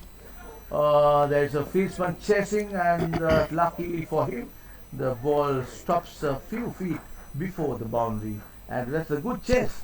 It was. And that was 3 runs to the total, brings the birthday boy on strike, facing Himanshu. No, it's Raj. Raj is bowling. Raj Badari. Badari, yeah. Raj Badari, the off spinner, operating from the far end there. Shortish it's a short delivery, ball. could not get hold of that. But little late coming onto the back foot there. This is Greg Foster. And incidentally, Colin Owens played for New Zealand Over-50s at the Indo Cricket World Cup back in October last year, and also Well, Greg Foster. So both of them had played the Indo Cricket World Cup in October, played in Sri Lanka. But of course, they can't get accustomed to the conditions because they have been playing Indo cricket. And I was wondering for a moment whether you say they are much accustomed to the scenarios, but I can't say that because it's outdoor. That's a good point. This heat and humidity, unless you're out there, you'll have no feel for how bad it can be. That's right, and that comes to the end of Raj Badadi's over. Himanshu it is continues. Himanshu is operating now from the press box end. We are on the 25th over. 25th over in progress now of this New Zealand innings. This press box is situated so ideally at a height, at an elevation of maybe second or third floor, right by the side of the side screen. You get a very good view from here. And that ball just misses the stump. I mean, the batter was trying to put it towards the extra cover fieldsman on playing on the back foot, but misses it. Ball runs down to the boundary for that's 3 runs. bias or no? Off the No, bat. it's off the bat. It got the edge and That's off the bat. So runs coming in off the bat of Foster. So Colin Owens, left-handed Colin Owens. Foster is on strike now. Himanshu left arm round the wicket to that ball. Oh! Again, that's a catch drop, is it? Or bound. Went, it went down. Okay. it bounced before Yeah. it went to the Right. slip fielder. That ball was wide outside the off stump, went for a cut and got the edge, but ball bounced before reaching the slip fielder. Himanshu coming, left arm round the wicket, played defensively, played very well bowled Well by bowled. Himanshu. These US boys applying a little bit of pressure to the New Zealand batters. They're all experienced contenders here, New Zealanders, and even the US guys. And P. Niranjan, I've seen him doing some fielding for the US team. He is the assistant coach for the non-district cricket club in Sri Lanka, the club which the great Aravinda De Silva played. Wow, Niranjan has been very helpful to the US boys, giving them a lot of help with the field and coaching them on various aspects, helping them as an assistant coach, so to say. The US team's main coach is Ramkishan Hanumara, who has played for India A team. He is the main coach, of course, but we have some others who are helping us here with be it the physio or another assistant fielding coach. And as we speak, another boundary to the total off the bat of Colin Owens there, 4 runs to the total, and beautifully executed off the bowling of Himanshu. Colin Owens, the left-handed, he went towards the square leg area. 4 runs. They're trying to look at the ball there. It just went just near the fence. So that wait until the ball comes into the field. Raj is continuing, yeah. Raj Badade is the bowler, and yeah, the ball has come in, and Raj Badade has the ball in his hand, marshalling his fieldsman, getting the mid wicket a little more squarer, deep mid wicket, right arm over the wicket, comes in orthodox off spinner, and getting the, I can see getting the ball to spin a little bit, pitching just outside the off stump, getting the ball to come into the right-handed batter. This is Foster facing the boy on strike now.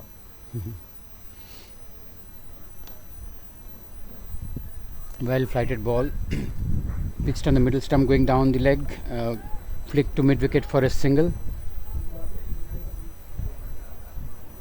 Single there, a little bit of soccer being played there out there by the mid wicket, short mid wicket fieldsman, and couldn't really get his boot onto it. Nevertheless, the batters just settled for 1 there.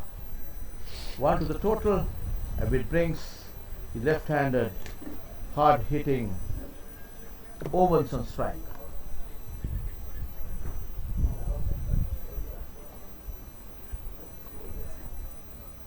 Slightly short, And, pulled very well, Scottish delivery. but nicely fielded by Gunny Picked up Ganesan. well, fielded well at deep mid Deep mid wicket. wicket by Gunny Ganesan.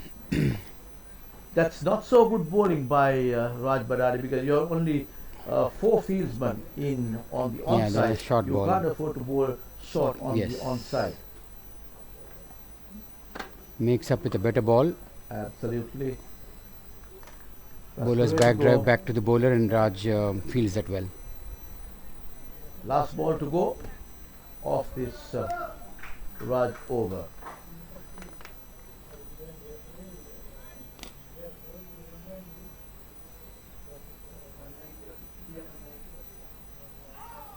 That ball going down the leg stump, the wicket keeper goes and picks himself. Leg by, I would think. signal. Oh, that's off the bat, not a leg by. Oh yeah, that's off the bat. So off the bat of Craig Foster. Next one to the total brings Owens on strike. Raj Badade comes in, right arm Very round the well bowled. wicket, very flighted delivery, nicely flighted, That was- giving a little the loop that is required, and that's how we got the previous wicket. Yes, this is a very good ball. Slowed it down and flighted it a bit, and batsman had to wait and play it down the wicket. 26 overs gone. New Zealand 136 for 4 wickets. New Zealand just chosen to bat this morning after winning the toss in this picturesque, fantastic venue here. Just about a 1 hour's drive from Colombo. This is at Bandaragama. This is southeast of Colombo, and a nice venue, as Ravi was saying. Beautiful greenery just around. So the foreigners to this country are really enjoying the scenario here. It is. It's a very picturesque ground. It's beautiful to look at, and then the setting is so very well planned and executed. The person who owns this ground is a private party. It shows how much passion and love he has for the game to set this up in a remote location. That ball nice pushed towards the deep there. Ball runs down to the deep mid off area.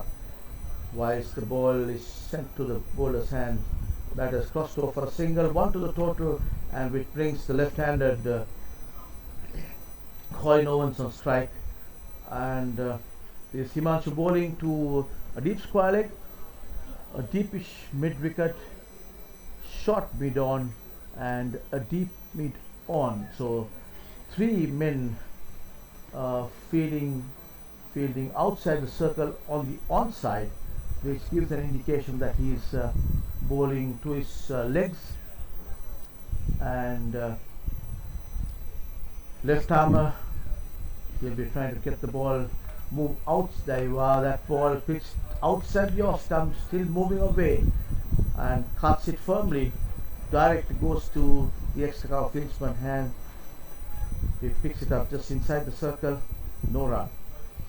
New Zealand is playing this very smart at the point their run rate is not being compromised on. While they've lost wickets, 4 of them, still the run rate is in very good shape, and they're laying a very good foundation for the end overs. That ball nicely, little nudge towards the third man area, going all the way to the boundary, but yes, he just picked up just inside the boundary by the fieldsman. The batters crossed over for 3 runs there, and it brings Greg Foster on strike, the right-handed batter. He'll be facing Himanshu, the left-arm bowler, operating from the press box end and marshalling. So, as I was saying, difficult for the US fieldsman there, because left-hand, right-hand combination, rotating the strike, and nicely put away. Sanju Veerasinghe dives to his left, couldn't get hold of that. Ball runs down to the man fielding at deep extra cover. Single to total. That brings the end of Himanshu's over. Total 141 for 4 wickets New Zealand at the end of 27 overs. 27 overs. So kind of evenly poised here. Yes, yes, it is. Another wicket here for the US side. They can certainly bounce back and restrict maybe the New Zealand to a lower score than expected. I was saying 250 would be a easy target for New Zealand the way they were going, but now things I have seen a little different to that I saw before. Very true. Game is still in the balance, and New Zealand is bringing its experience to the fore, as in they're not getting into any desperate zone. They're batting very calmly and with a plan. Yeah, you're right, Ravi. They are not in a kind of a desperate situation there, but they need to build up a partnership if they are to go off after the bowling for the next, the last 10 overs. They need wickets in hand for that, and that's where they're doing it very well. And like you correctly said, couple of wickets here can certainly, tilt the balance in US favor. I would say 2 wickets. Yes. If US are able to take, then they'll certainly put the brakes on the New Zealand. And as we speak, nicely cut away towards the deep extra cover. Extra cover had to cover a long distance because that was played finer off the wicket towards the mid-off area. The extra cover fieldsman ran towards his right, picked it up, and the batters crossed over for 2. Greg Foster, again, nice little cut there to the cover fieldsman there. No run. Foster sensing that there is no third man, there's no point, either there's a cover point, but there's no point in third man, and he's trying to play late and cut the ball in that region. You're right, Ravi, yes. That ball wide of the leg stump there by Raj Badari. So, loose delivery by Badari. Yeah.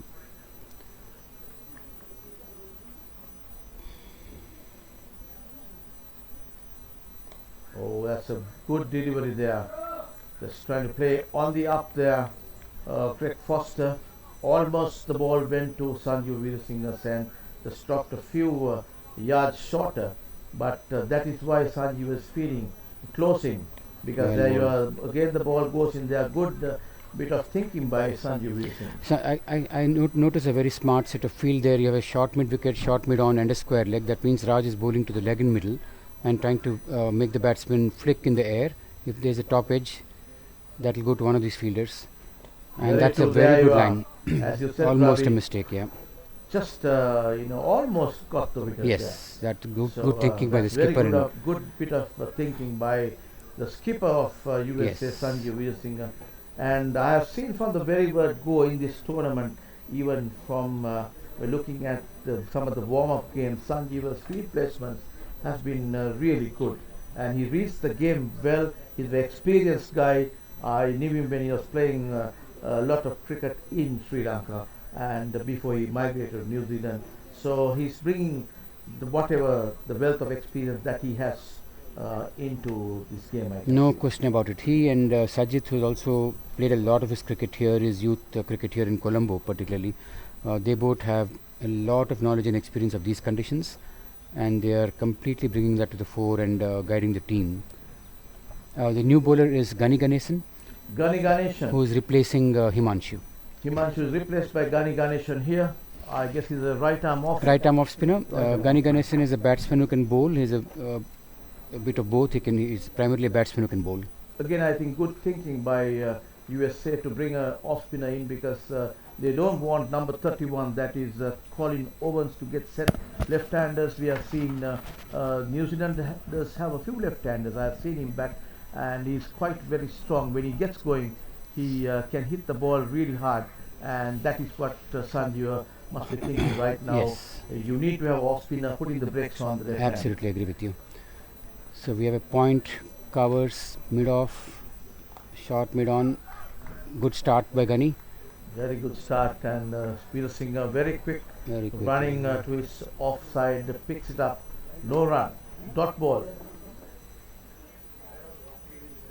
Another good ball. Another good ball, mistimed there by the batter, that is Greg Foster.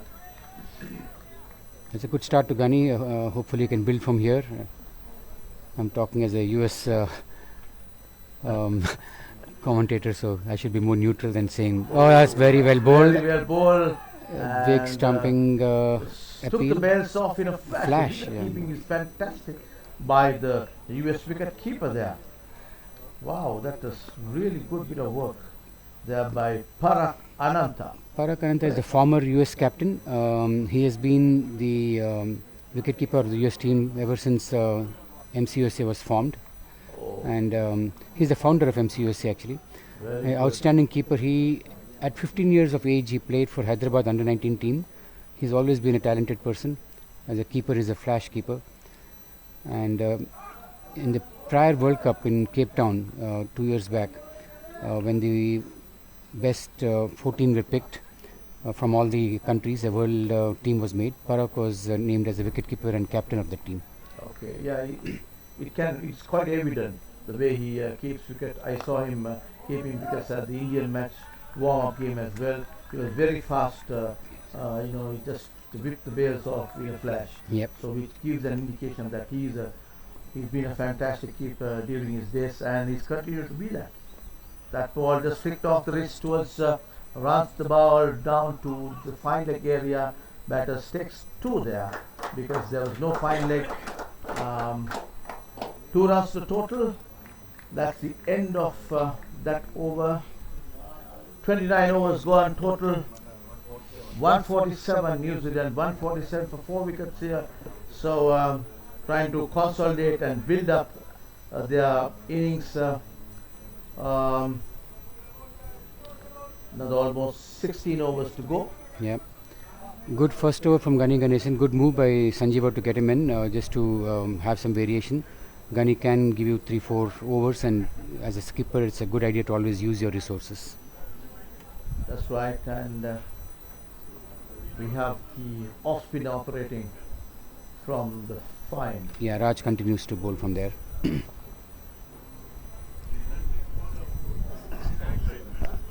Raj Badade. is the bowler, and two fielders in catching position.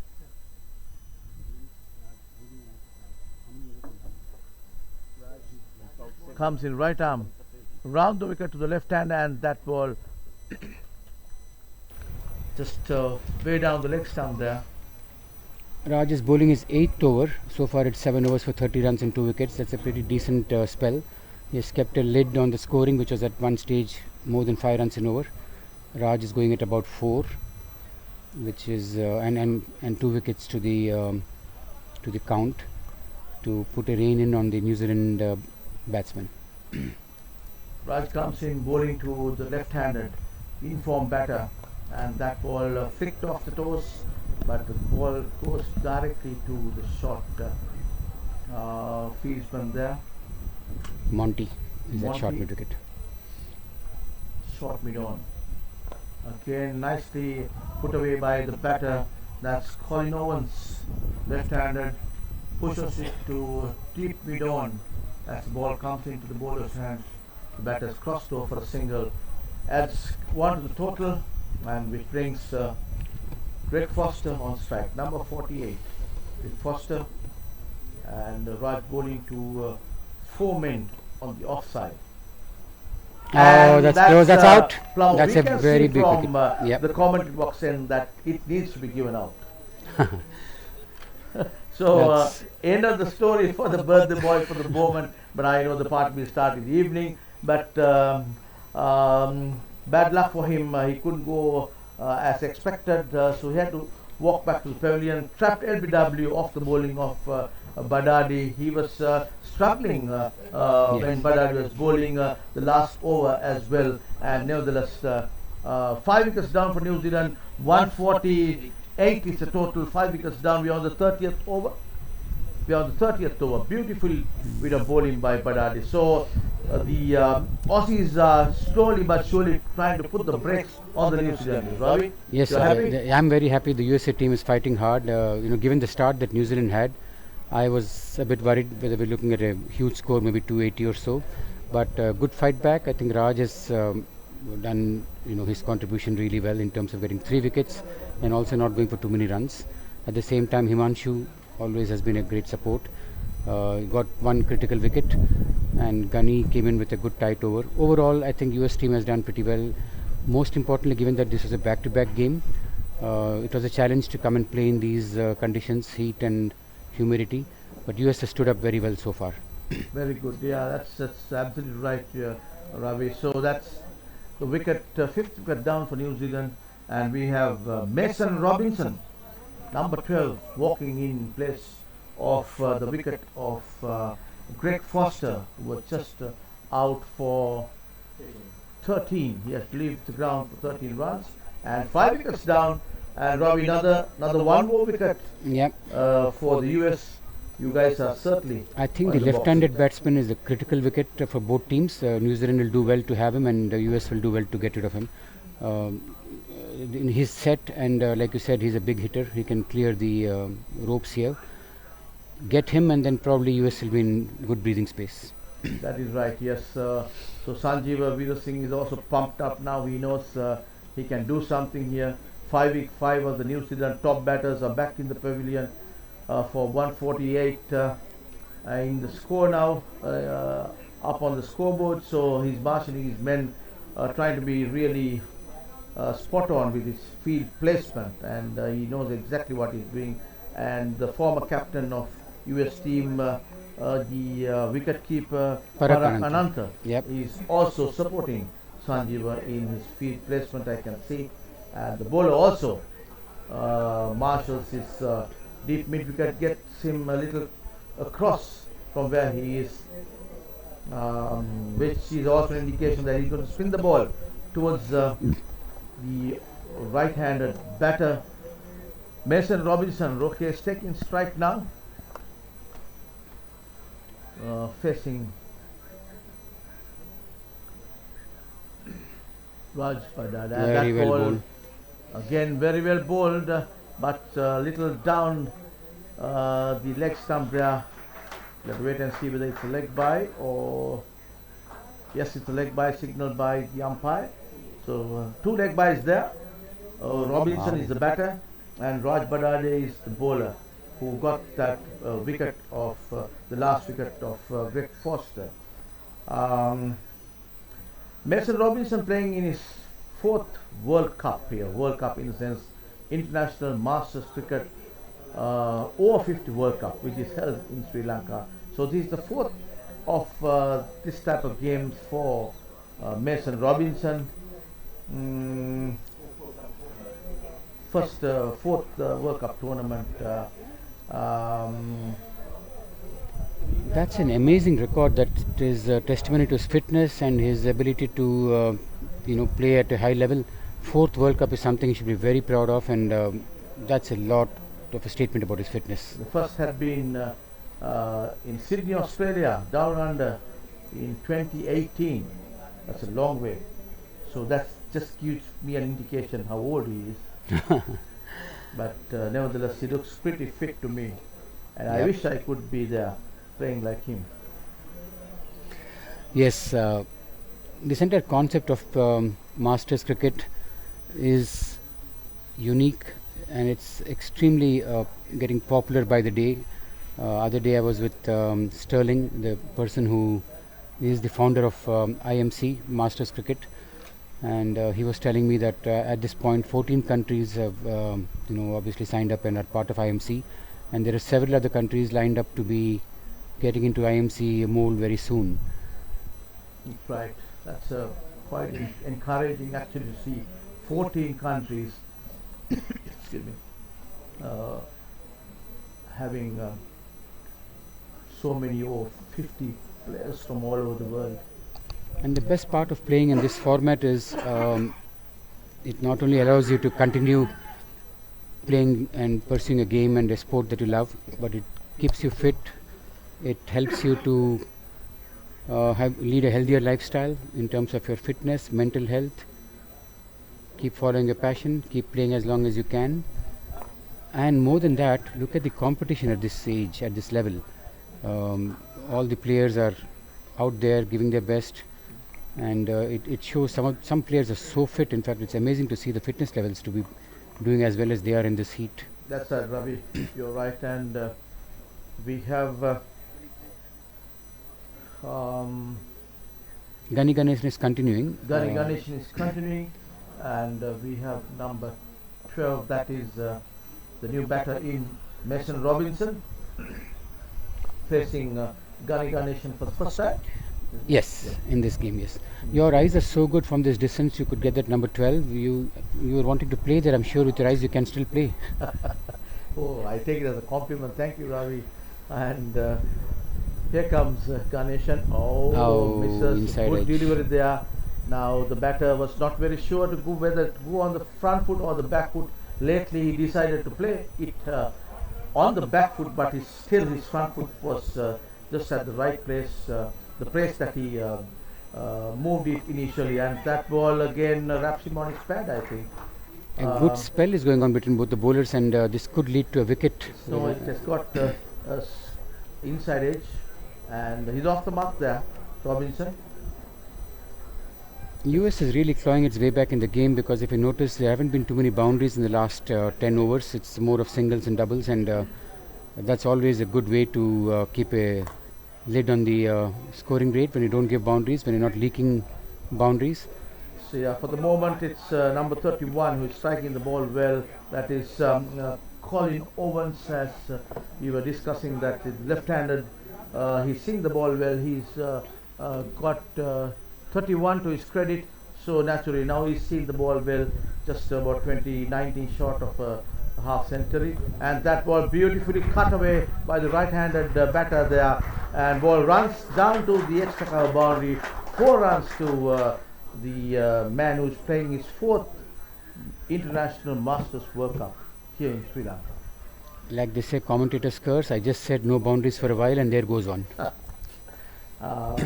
Fantastically executed, very quick on his feet for his age, and some people tend to play a late cut on that when you get a little late on the back foot, but he was very quick on the back foot, just laced it towards deep extra. 4 runs to the total, and the total moves to 157. Very well executed shot there by Robinson, and which brings Raj, I think last over, he's bowling his 9th over, I think.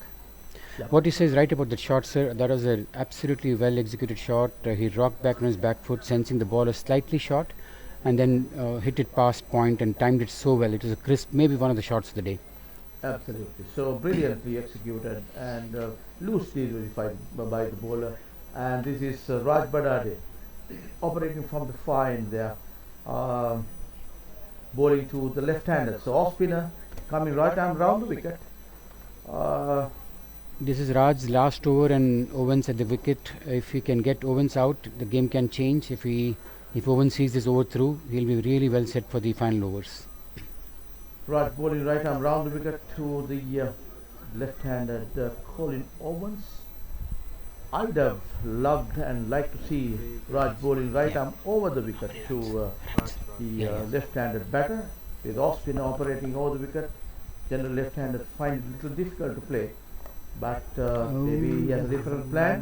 And that ball, a bit of fumble there in the deep at the deep square leg, fielded by Monty. And as the ball comes in, batters crossed over for two runs to the total of Colin Owens.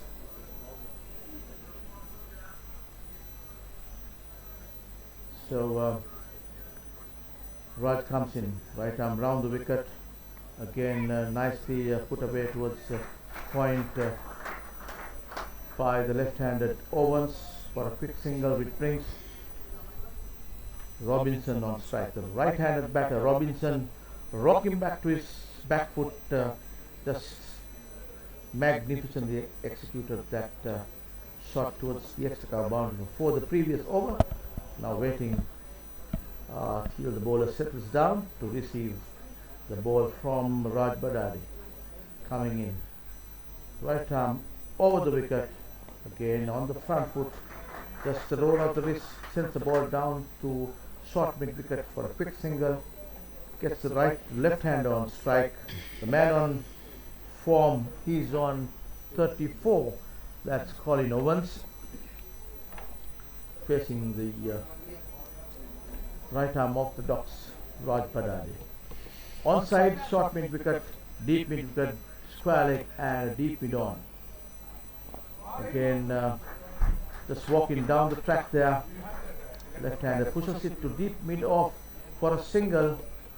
Takes one to the total, and easy single there to the batter. He's just cruising towards his half century. However, 5 wickets down New Zealand. We are on the 30th over. I'm sorry, 32nd over. That ball rocked back to on the back foot there again. Didn't really get hold of that, but nevertheless the ball goes down to the point fieldsman there. One to Robinson. Robinson looks very, very strong on the cut shot. He is able to judge the length well and rock back and cut really well. The previous over we saw one shot. This ball too he cut, maybe he didn't time it as well, that's why he couldn't get past Monty in the point region. You are absolutely spot on, Robbie. In fact, I was about to say that. He is very good on his back. Oh, well bowled. That ball, the Very left-handed Owens had to rush back on his back foot to defend that. Good Almost got trapped LBW there. So That was a very good spell by Raj. 9 overs for how many runs? 9 overs, 37 runs and 3 wickets. I think that's a good spell from good Raj. spell from him. This wicket, Ravi, tend to get a little slow as the day Day goes. progresses, and you get a little bit of a not an awkward bounce. The ball tend to keep a little lower as the day progresses, and if you saw that delivery of Raj, that is exactly what Wow, that's amazing information that you give, because that can mean trouble for the team batting second. If the ball keeps low and skids a bit, that's always playing in favor of the bowler's hands. So playing on the back foot, you Yeah. have to be careful as the day progresses, because ball tend to, especially on the opposite side of this Yep. pavilion. There goes Robinson with one more of his favorite shots to the point region. Sanjeeva has realized the strong point of Robinson and put a deep point to cover for that square cut of his. Owens back on strike.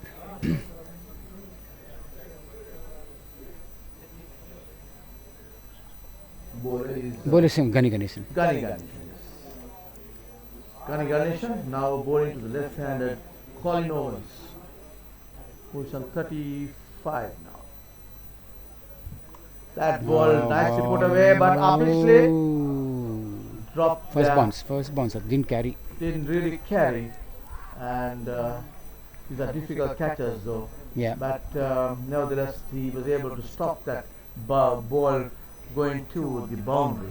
Definitely, such catches, if they are converted, half chances, they can mean, converting the game in your favor. Wicket there, Another 6 wicket wickets there. down would have been And Owens, fantastic and at ball. that you're talking of Owens, who's a big. And that ball, a quick single, and the wicket keeper runs to the extra cover area to pick it up because there's the extra, Nobody's deep there. extra cover, just recovering off that dropped catch there. Yeah, of the So effort, he was yes. not focused to come to that ball, I guess. And in the meantime, the wicket keeper picked it up, Parak, yeah. kept the thinking of that fieldsman there, Yes. and he ran and picked the ball up. Lovely Played shot. off the toes, beautifully executed towards the long on the boundary there, but fumble there, and the batters crossed over for two. Two runs the total. You can clearly see the batsman upping the ante by the running between wickets. Robinson has brought in a lot of energy at the crease. He's running very well between the stumps now. There you are, yes. So they know that they need to rotate the strike at least, and that ball little obviously, but running down towards the long on boundary, picked up just inside the boundary as the ball comes. One more ball left in this 32nd over, 33rd over. 33rd over. These are looking danger signs for USA team because I can sense both these batsmen. Oh, that's a close one. That was very close. another Maybe going down the failure. right side. You know, you've got to be very careful when you play off the back foot. Yes. As I'm telling you, the Yes, ball tends to yes, get yes. a little low. I can And see that. And the leg by Drinks signal break looking. gets one to the total. Two leg byes. Total 171 for 5 wickets. New Zealand chosen to bat this morning. These 33 overs gone, 177 for 71 for 5 wickets, New Zealand. We take this the drinks break now, the second drinks break, and in the time we take a small break, and we'll be back when the drinks break is over and the players are ready to start the game.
new bowler as we come back after the drinks break. Sajid Fernando is the bowler, and it's 171 for 5 wickets, New Zealand. That ball, beautiful delivery by Sajid Fernando. I thought for a moment, he's bowled. Yes, he's clean bowled there. Yes, I was not very sure whether he was clean bowled or not, and I was about to say that it was a fantastic delivery, and to see the batter has to walk back to the pavilion. This is Colin Owens, I think. Yes, he was batting well, and he is out for 39, just 11 runs short of a well-deserved half century, Colin Owens. And I have with me Darshana Abe Vardhana, the lesson officer of USA team. Darshana, you must be pretty happy to see the nice to be in the team combox. doing well. Thanks, Nalin. Nice to be in the combox. My pleasure, Darshana. And so the next batter, because Colin has to walk back to the pavilion, is number 43, and it is Damien Grant. Am I right, sir? Yes. Damien Grant is the man. He is a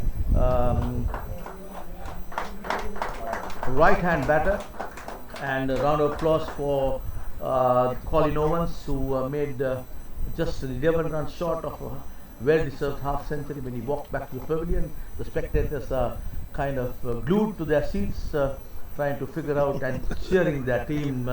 Here some are cheering the New Zealanders, some the US team, and picture a scenario here. So Darshan, you must be a pretty happy guy. You're a liaison officer for USA. You guys have taken 6 wickets. I think the US team has come back after New Zealand got a very good start. They have managed to restrict the scoring rate to about 5-0 now. In the last 12 overs, New Zealand must be looking to at least build on the score to about 225 at least. So the task of the USA bowlers is to restrict them below that. Absolutely, you're right. They can manage that score, I think. They have good batting lineup.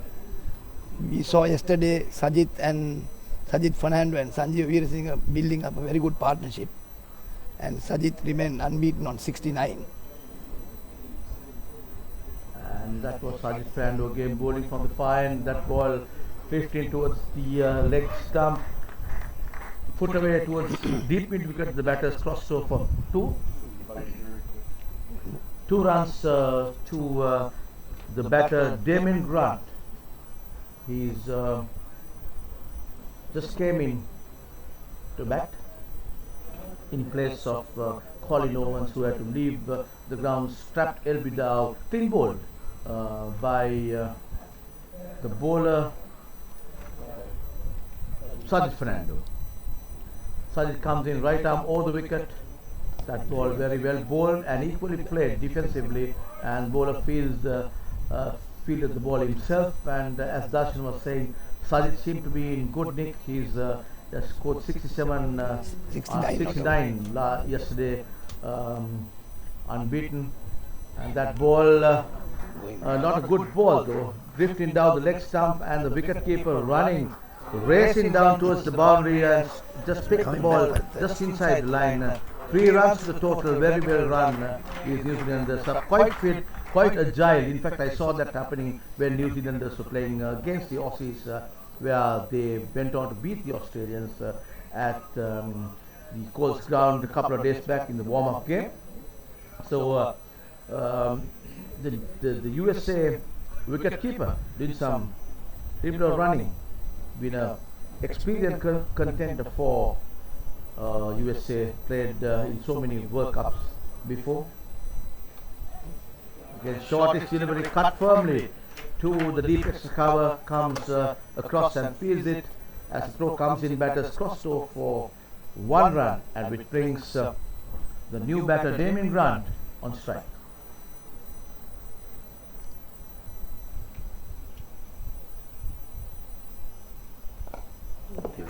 Lighter delivery there, got the batter to come out of his crease. That is exactly what Sajid must be wanting to do, to get a caught and bowl, or just sometimes people try to clear the infield and it could be a catch that goes to the deep mid-on.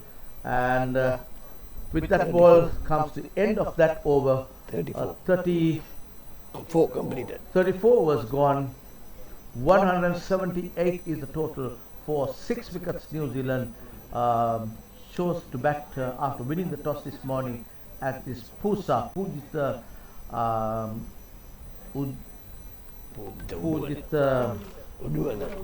Uduvana Sports Academy ground here in Bandaragama. This is about a 1 hour's drive from Colombo. This place is kind of a village setting. This is kind of a Really pretty. The surroundings are really pretty.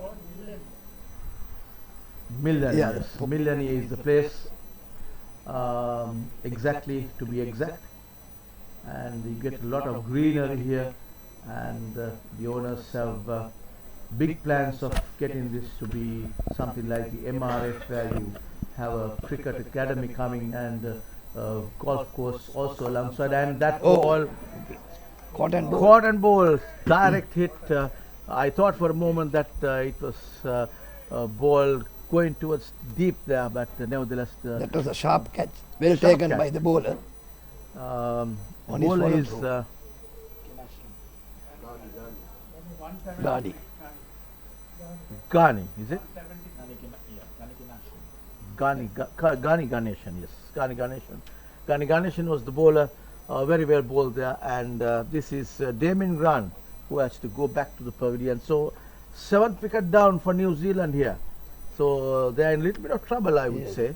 But, USA over Masters over 50 have been able to put the brakes on the New Zealanders. So the New Zealanders know that the overs are drying up. They need to get some runs on the board. They would have been looking at getting over the 250 mark, and now I think less now than 200. They have to see that they bat these 11 overs. That's the thing. So 11 overs.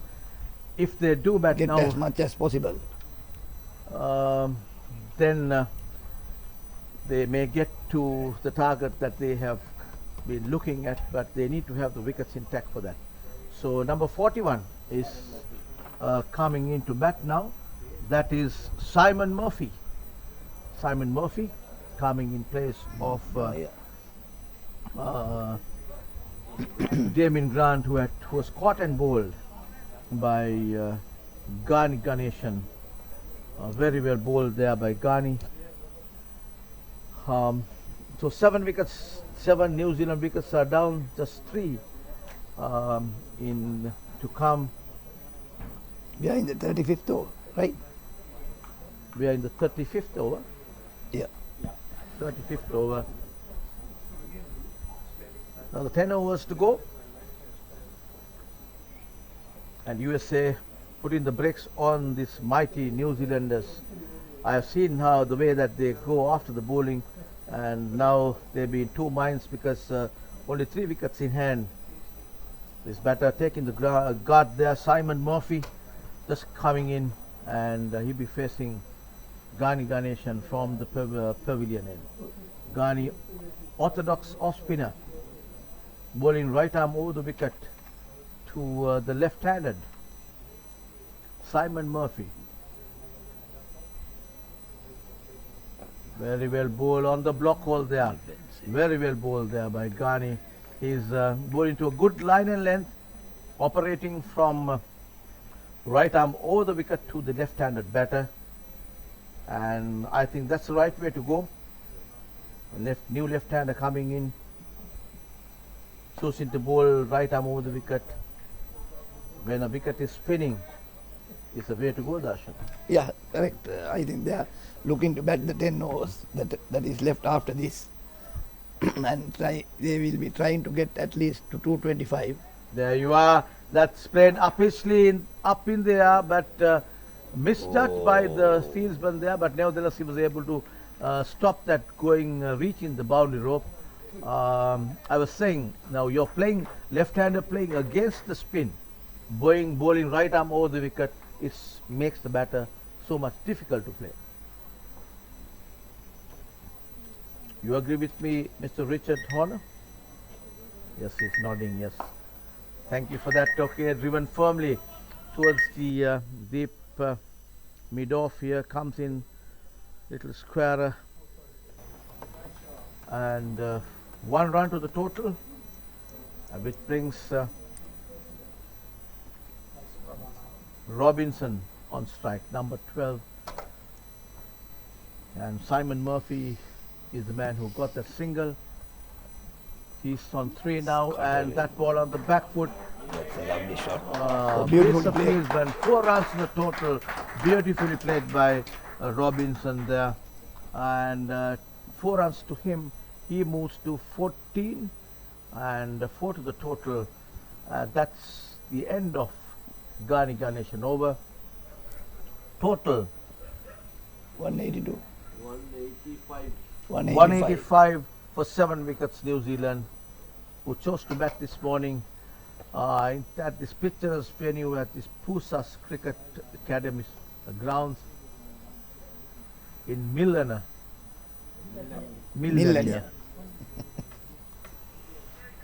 Millenia, just a few minutes drive from Colombo. Sajid Fernando is the bowler. He's operating off spinners from the far end there, bowling to the left-handed Mason Robinson. He's bowling to Murphy, no? Simon Murphy.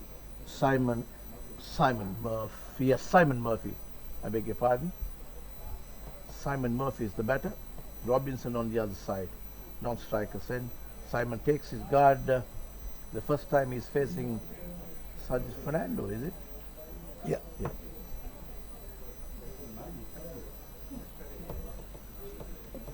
Simon Murphy. Sajid has a point cover, deep extra cover, a shortish mid off there, and a deep mid off. That ball on the back foot straight to the fieldsman there. That is Sanju Veerasinghe. Rightly placed himself to stop that single. His field placing has been very good. Yes. I also think so, yes. Field placings have saved a lot of runs. That Because for the ball reverse nicely put away. Predetermined shot, the reverse sweep there. Fantastic executed by, this is Simon Murphy. Yes. Beautifully played there by him. Just was looking at the gap there. Much needed boundary for New Zealand. Wickets were falling and the boundaries were little getting dried up last few overs. And Murphy, I didn't find that. Went for it. 4 runs to the total. And why not off spinner operating? You're playing with the spin towards the offside. Very well played defensively, very watchful there, Murphy. With a lot of respect to that ball. No run.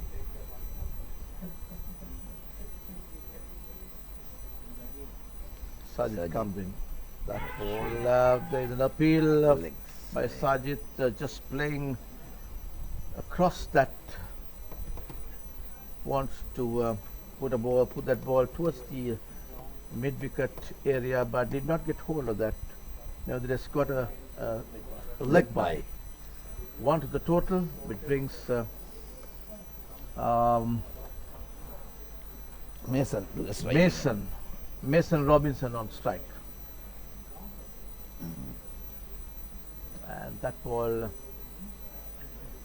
he went on the front foot, and there was only a wet transfer. Did not get the back foot across the line, but tried to transfer the weight from the front foot to the back foot. That's what he did.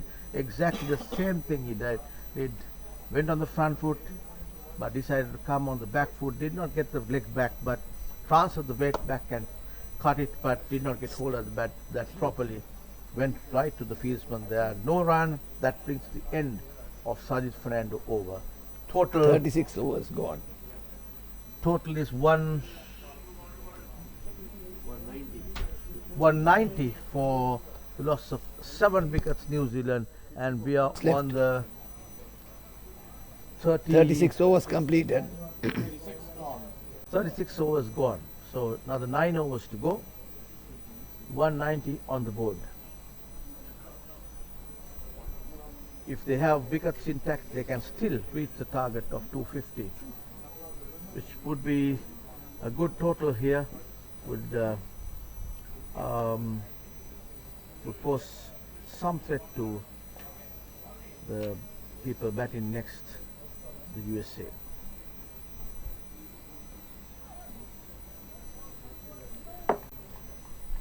Well, we'll bowl there,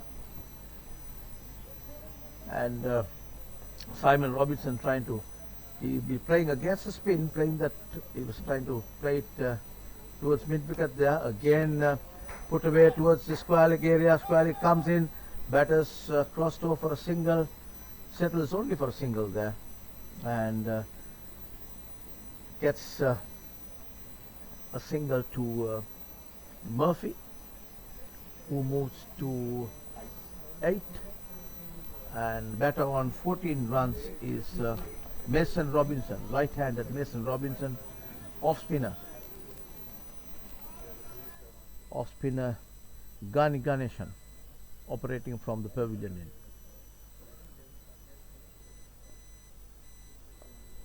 That's very well bowled there,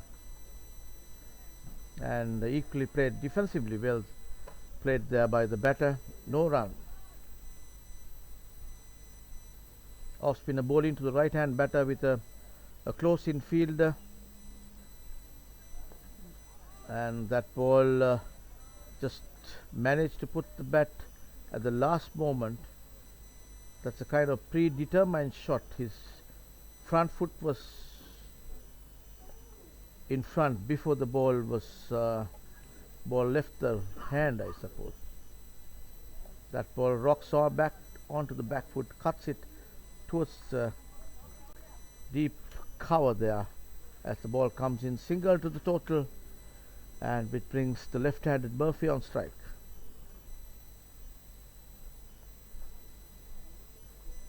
Murphy takes a good look at the field. He has 3 men outside the circle on the onside. That ball again did not connect. He was trying to put the ball to run towards the mid-wicket area, but did not hit the bat. So the dot ball for USA there, and that brings the end of that over. 37 overs gone, total 190, 92 for 7 wickets New Zealand. Just 8 overs left. New Zealand must be looking to bat these 8 overs and get as much as possible. Go beyond the 225 mark, which is over 5 and over. Yeah, that's as I see it, if they can keep their wickets, they may go beyond that, because more than 225 is a very competitive score. I think New Zealand have quite a good bowling attack. yes, they have a good bowling attack, and I saw them putting the brakes on the Aussies that day. In the sense, Aussies got to 250 or 48, if I remember right, and New Zealand just cruised down to that total with about 4 wickets in hand of the warm-up game. Yes, Sajid Fernando comes in and nicely played, put away, beautifully struck there, and 4 runs to the total. That comes off the bat of Mason Robinson, beautifully executed. 4 runs to Robinson. He moves to 19. Robinson is on 19 and Murphy is on 8. So Robinson seemed to be seeing the ball well. Oh, that's upishly played. He was not sure that ball what he should be doing with that. He was playing to the spin. The ball did not spin as much as he expected, and therefore got a thick outside edge, but there was no fieldsman fielding close by, He was lucky there. So just one run to the total, which brings the left-handed in batter in Murphy, facing the off-spinner Sajid Fernando coming from the other end.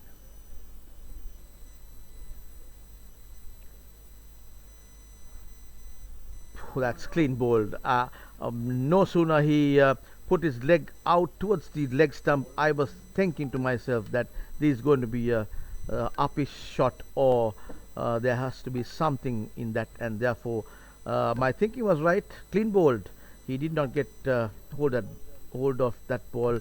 Off spinner pitched just midland leg, just drifting towards the off stump. Clean bowled the batter. The left-handed Simon Murphy has to walk back to the pavilion. That's the 8th wicket down for New Zealand for 192, and we are on the 38th, 7th over. 38th over. 38th over. Look to bat this number of overs and get as much as possible, but they have lost too many wickets. Yes, and now Darshan, as I see it, 225 is also going to be a tough one. But they still have Mason Robinson at the crease. He's a good player, and joining him is number 32, Darren Sears. Thank you, and my friend here, Richard Horner, says that I pronounced it well. Thank you for that. Sometimes we find it difficult. We are from the subcontinent. You guys find it difficult to pronounce our names as well. You know, some say it's a nightmare to sometimes pronounce the Sri Lankan names. They will find it much more difficult to pronounce our names so long. Right. That is Sajid Fernando's second wicket. Third wicket. Sajid has taken 3 wickets there. Good bit of performance by Sajid Fernando. He's been bowling his orthodox off spinners well, bringing so much comfort to his team. That ball pitched outside the leg stump, and the batters are crossing over for 2 here as the throw comes in, and the striker has completed his run. This is Darren. Left-handed Darren's, quite a few left-handers in the New Zealand side. I presume about 5 left-handers. Yep. Oh, and that's very well bowled. Given a little bit of loop there by Sajid Fernando. The batter was on 2 minds. We have 2 men in catching positions right at the boundary line. Long on, long off. Again, that ball driven firmly to deep mid off. He has to come run little square off the wicket, picks it up, and as the ball comes in, the batters crossed over for a single. That brings to the end of Sajid Fernando over. A very well bowled there, and 38 overs gone. 38 completed. New Zealand at 200. They have just reached the target of 200, coming in the 38th over there. A round of applause by the spectators and their teammates here to the New Zealand batters. So 200 on the board, 8 wickets down. We are on the 39th over of this New Zealand innings.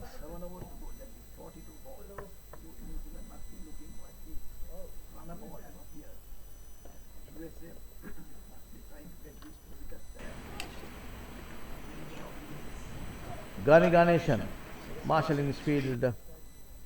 Now he's got a short third man in place, point, deep extra cover, a shortish mid-off there, and a deep mid-off. Shortish mid-off is there to for a catching, a kind of catching position there, because the Ganesh tend to get the ball, come pitched on the leg stump and move outside towards the off stump. He's bowling off spinners, so any mistimed shot, that is where the field spin is placed, and that ball wide on the leg stump there by Ganesh. So 1 to the total, 201 is a total for 8 wickets, New Zealand. Beautifully bowled there by Ganesh. Was he off the bat? We'll have to wait and see. No, it's I think a left by. Yes, a buy signal by umpire. 2 buys. So total moves to 203 for 8 wickets. New Zealand, who has chosen to bat this morning. USA should be happy with what they have done, Harshan.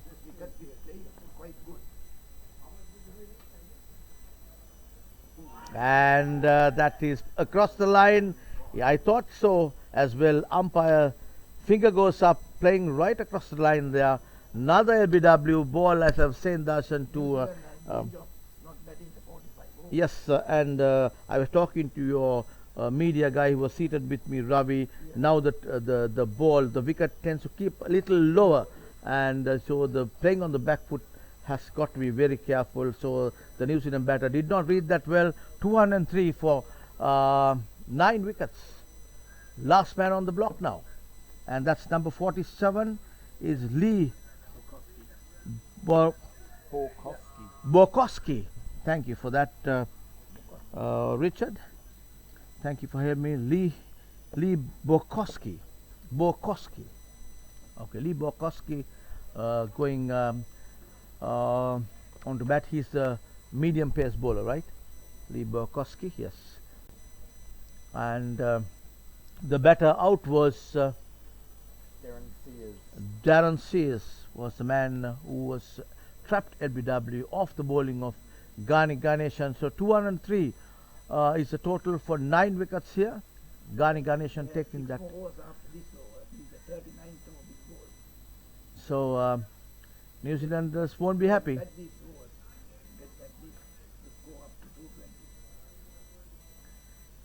Yes, as I was saying, even that is going to be a tough task, the way these two off spinners are operating from either end. And it's a right-handed batter who is taking strike now. That is Lee Borkowski, and he'll be facing Ganeshan, coming right arm over the wicket to the right-handed batter. Gani comes in from the pavilion in. Very well bowled, but no fielder feeling close by, so the ball runs down to the point area. Single to the total. 204 is the total, and that brings Mason Robinson on strike. Yes, Mason waiting for Ganeshan, operating from the scoreboard in. Comes in. That ball nicely late, little late cut there as the ball comes in. It was very fast between the wickets there. Lee Borkowski gets another single. 205 is the total for 9 wickets. And that ball wide-ish delivery down the leg side, signaled wide by umpire Chris Johnson. That adds 1 to the total of New Zealand. So USA Over-50 masters have been able to put the brakes on the New Zealanders, and that ball just a quick single by Borkowski. Lee Borkowski gets 1 to his total. He's off the mark there. He's taken 2 runs, right? He's on 2, and Robinson, is the batter, set 21 runs to his credit and driven firmly to Sajid Fernando, no run.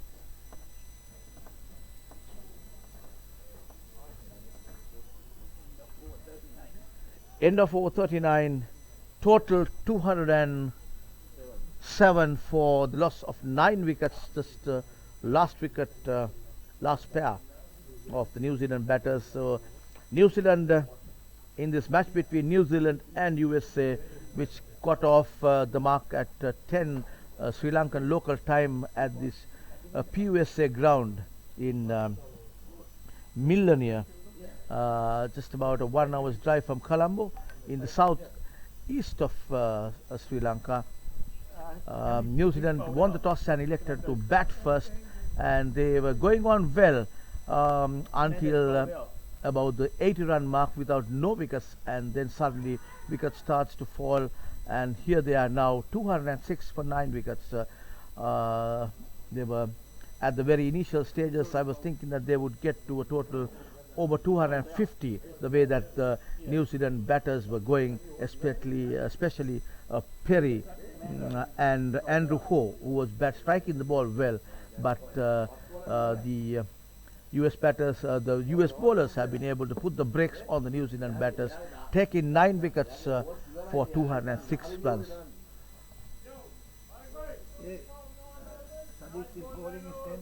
Yes, there's a little bit of a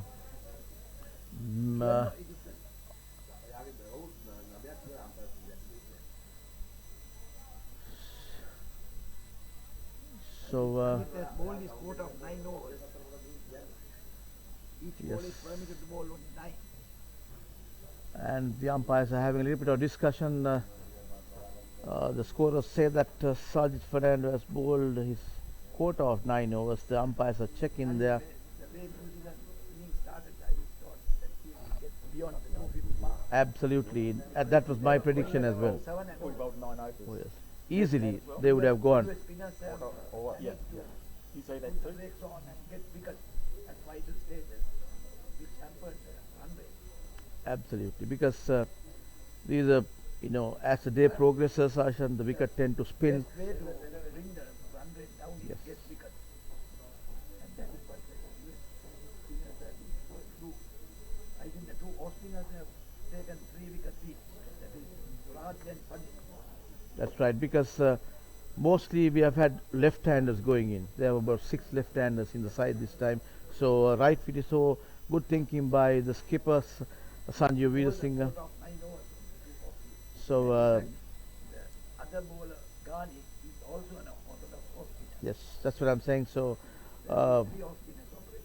3 off spinners operating, and good thinking by the skipper, because why not, when left-handers are batting, you get the office into attack, and they have delivered here 206. And my friend here, Richard Horner, is not happy because his team has not done that well. Was it the 10th over that Sajid started? His 10th over. He bowled a couple of balls, I think. So what are they going to do now? We'll wait and see. Let the umpires decide on that.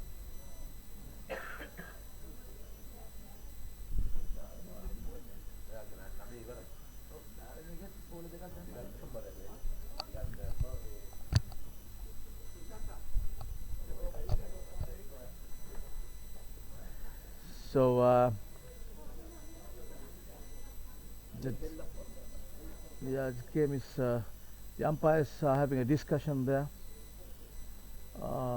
and few refreshments are being taken by the batters as well, and it's quite a humid day here. 32 degrees Celsius is the temperature. So 3 hours have gone behind of the US innings. Sorry, the New Zealand innings. It will be 45 overs and to be bowled within 3 hours. But with this scorching sun, they are having breaks in between. The batters need to refresh. that's right, and that's why the drinks breaks are taken at 11 overs. Every 11 overs, yes. So again, still a little bit of discussion in the field there, and let's see who will come into the attack now. So the game started this morning at 10 o'clock at PUSA Ground here in Millenia, Sri Lanka. This is the second game of the preliminary rounds being played here at this venue. Yesterday we had the game between England and Zimbabwe, and today we have New Zealand Masters Over-50 taking on USA Masters Over-50 at this venue. New Zealand skipper won the toss and elected to bat first. They have got into 206 runs for 9 wickets, and the new bowler has been brought into attack. It's 40th over being bowled. I think it is Sanjay Pandya. We'll have to wait and see. I still haven't seen the number.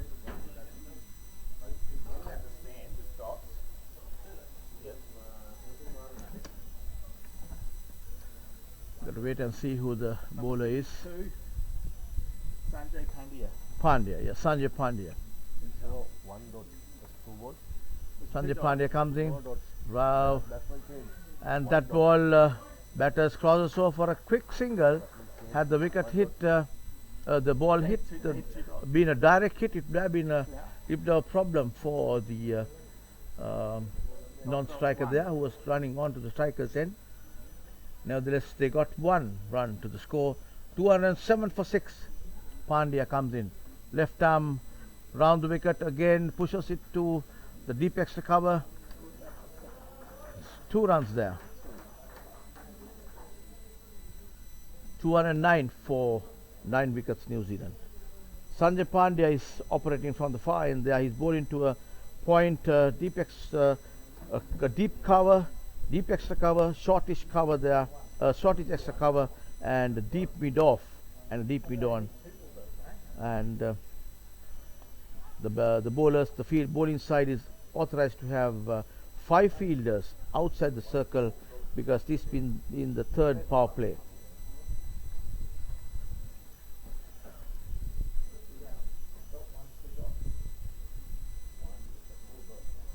Sanjay Pandya, left armer, watchfully played and going for a quick one there, and appeal for a run out. A beautiful bit of fielding there by Sanjay Over-50s. Oh, fantastic bit of fielding. Picked up one hand at just onto the just above the bails where the wicket keeper did no mistake, whipped the bails off, and that was plumb out, run out, and New Zealand all out for 209.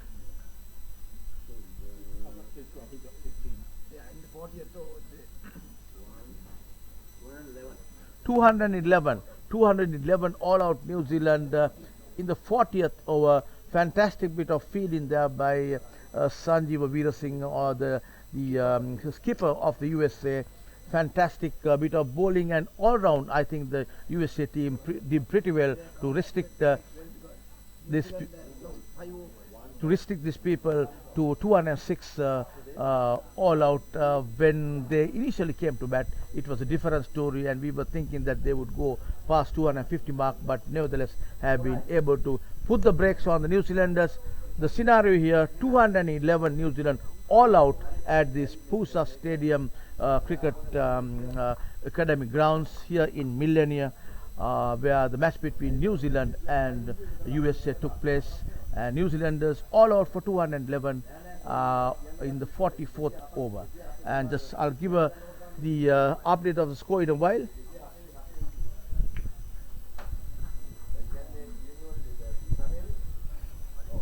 So now it will be lunch break, I presume. 45.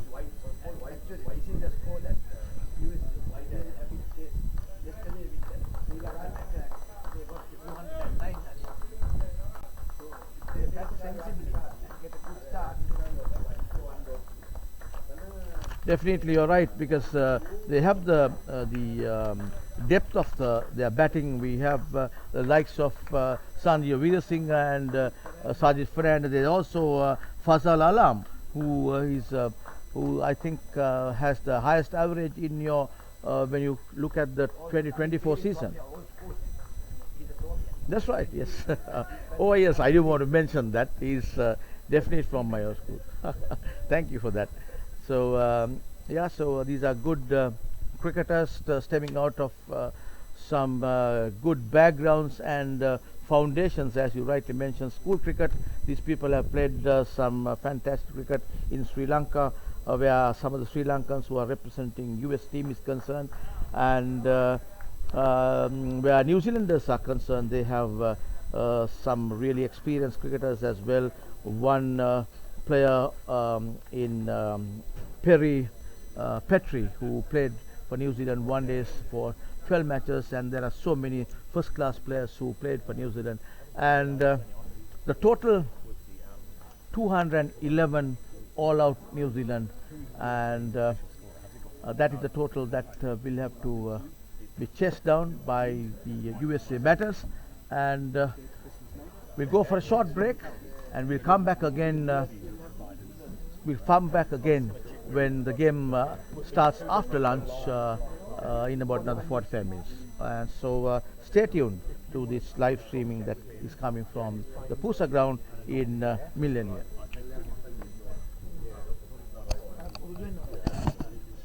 If you want to run across tech within a square, it's fair enough.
Sri Lanka's premier destination for cricket enthusiasts and sports tourism.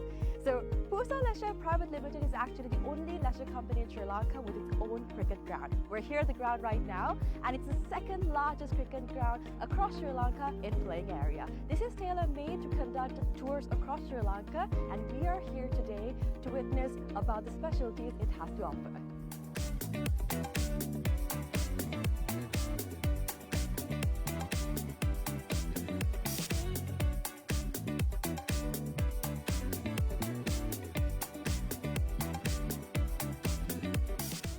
It's only natural for you to ask, what's so special about this ground? Well, let me list out a few reasons as to why it's special to cricket, right? So this is situated in a 30-acre land, meaning you have plenty of space to walk about, have a look, and relax yourself. Second of all, this land is situated by so much of vegetation that the amount of wind that comes into this land is quite limited. So as you see, whenever we watch a cricket match, we've seen plenty of occasions where certain calls on cricket are interfered because of the wind. Now that issue will be limited in this ground due to the vegetation that surrounds this place, which is beneficial for anybody who comes to play cricket. Third of all, the lighting is just perfect, right? So it's well lit throughout the day, and the amount of sunlight that you get into this land is much more compared to any other cricket ground around, again because of the location it's situated in. And another specialty about this cricket ground is its grass, right? So usually whenever you go to any other cricket ground, the grass is quite smaller compared to the grass that you would be seeing in this special cricket ground when you come here. It's because we have actually taken a grass that is quite special to Sri Lanka. Why? Because it's easy to maintain, we know how it works, we can make sure that it's well watered, well cut. All of this is easily maintained because of the fact that this grass is special to Sri Lanka. So these are just a few specialties as to why this cricket ground is special for you.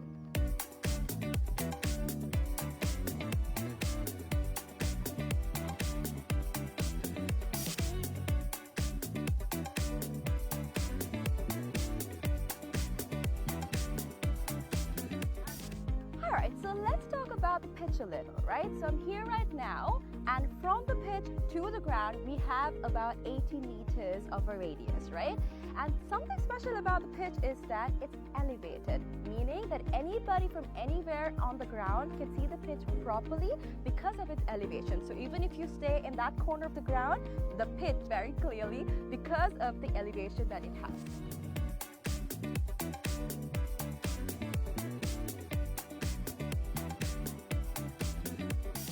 Alright, so we have utilized certain methods to ensure that our ground is free of weeds, right? So our first method is recycling water. We have a natural source of water in our land, and we have taken the water from that into a handmade pond covered by polythene, and water from that is taken to our ground through sprinklers, and that is how we water our ground. And that water is later on taken back into our drain, which I'm standing over, and this leads straight up to the natural water supply that we have in this land. All right.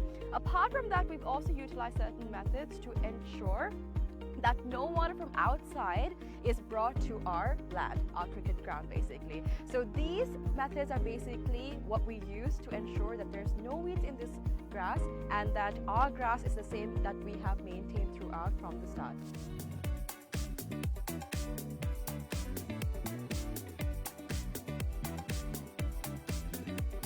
Alrighty, so another specialty about this ground and how we're connected with nature, right? A fun fact. So if you hit a century in this ground, one of these surrounding trees will be named after you. So if you can see, this entire ground is surrounded by vegetation and plenty of trees. So whoever hits a century in this ground will get one of those trees named after them. So this is actually something quite unique. It's not done everywhere, and it's actually a nice opportunity for you to get a tree named after you. So this is something special that's happening here at the ground, and so far only 8 cricketers have actually hit a century and gotten a tree named after them. So if you want to come here and hit a century and get a tree named after you, this is the place for you.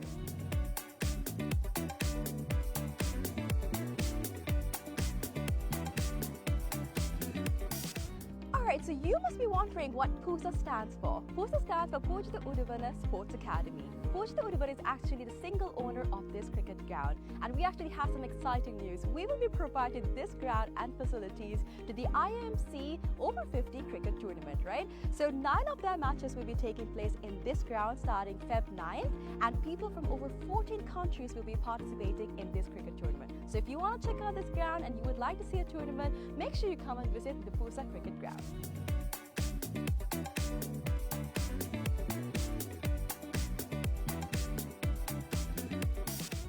Alright, I know this looks digital, but it's not, alright? We operate this scoreboard manually. How?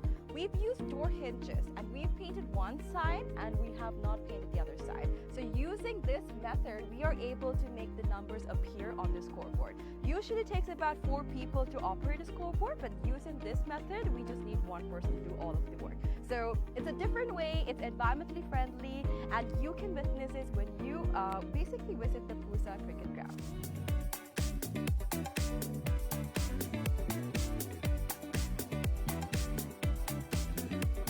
Alright, so you must be wondering where the side wickets are. It's going to be built right over here. It's still under construction, but we are expecting 12 strips to be made very, very soon.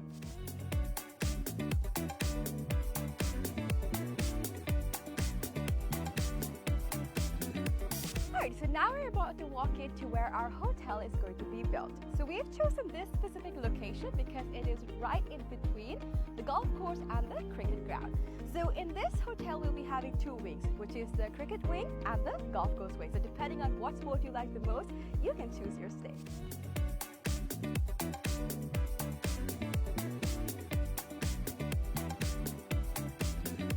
Alright, so another exciting part of our 30-acre land is this golf course. So the golf course isn't built yet, but I'm currently walking into the land that's dedicated for it. So on this road that we see over here, there will be an array of houses that will be built with a backyard facing this very golf course. So if you're interested in becoming an owner of these properties, make sure you invest right away so that you can have a house with a backyard facing this amazing golf course. So people that actually walk on the streets will not have a clear view of the golf course except for the owners that actually reside in these houses. It will be exclusive just to y'all, so make sure you come and invest today.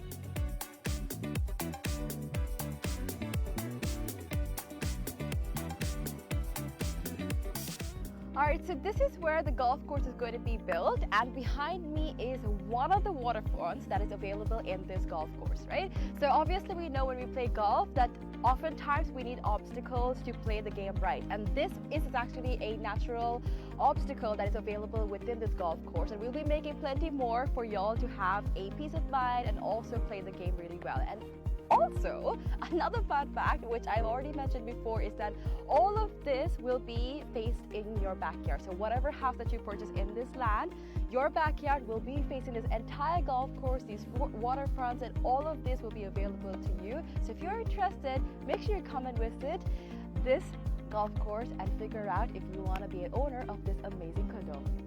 Alright, so today we've spoken about how we can leisurely spend our time at PUSA Leisure Private Limited. But now we're about to talk about some investment opportunities, right? So we have about 49% shares worth of about $30 million available for y'all to invest. So we have some individual houses going on, and from that you will be able to get the ROI in less than 5 years. So do not miss out on the opportunity for y'all to invest in some amazing properties like this.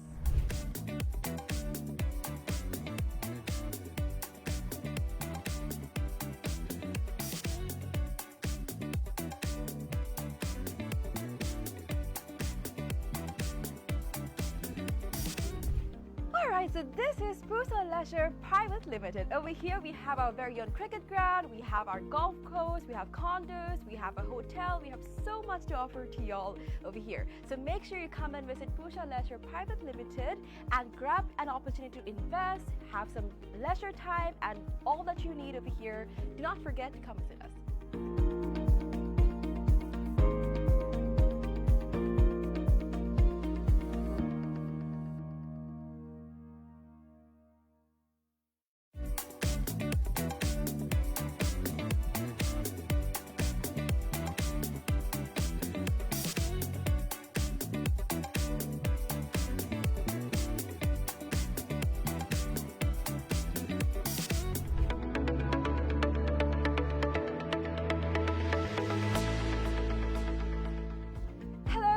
Welcome to PUSA Leisure Private Limited, Sri Lanka's premier destination for cricket enthusiasts and sports tourism.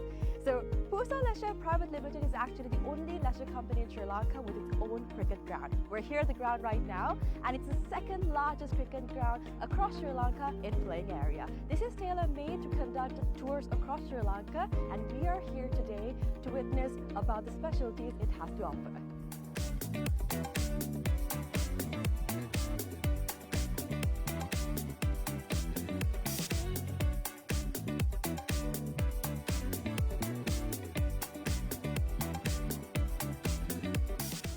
It's only natural for you to ask, what's so special about this ground? Well, let me list out a few reasons as to why it's special to cricket, right? So this is situated in a 30-acre land, meaning you have plenty of space to walk about, have a look, and relax yourself. Second of all, this land is situated by so much of vegetation that the amount of wind that comes into this land is quite limited. So as you see, whenever we watch a cricket match, we've seen plenty of occasions where certain calls on cricket are interfered because of the wind. Now that issue will be limited in this ground due to the vegetation that surrounds this place, which is beneficial for anybody who comes to play cricket.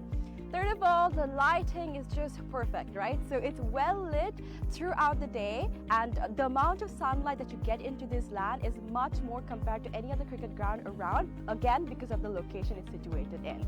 And another specialty about this cricket ground is its grass, right? So usually whenever you go to any other cricket ground, the grass is quite smaller compared to the grass that you would be seeing in this special cricket ground when you come here. It's because we have actually taken a grass that is quite special to Sri Lanka. Why? Because it's easy to maintain, we know how it works, we can make sure that it's well watered, well cut. All of this is easily maintained because of the fact that this grass is special to Sri Lanka. So these are just a few specialties as to why this cricket ground is special for you.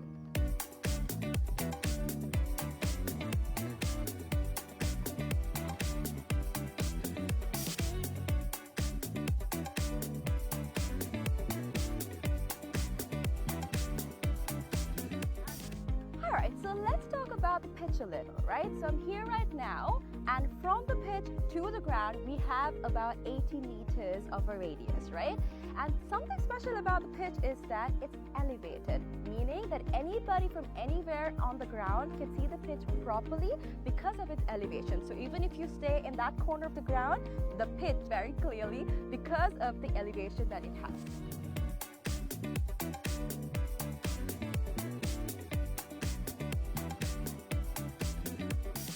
Alright, so we have utilized certain methods to ensure that our ground is free of weeds, right? So our first method is recycling water. We have a natural source of water in our land, and we have taken the water from that into a handmade pond covered by polythene, and water from that is taken to our ground through sprinklers, and that is how we water our ground. And that water is later on taken back into our drain, which I'm standing over, and this leads straight up to the natural water supply that we have in this land. All right. Apart from that, we've also utilized certain methods to ensure that no water from outside is brought to our land, our cricket ground basically. So these methods are basically what we use to ensure that there's no weeds in this grass and that our grass is the same that we have maintained throughout from the start.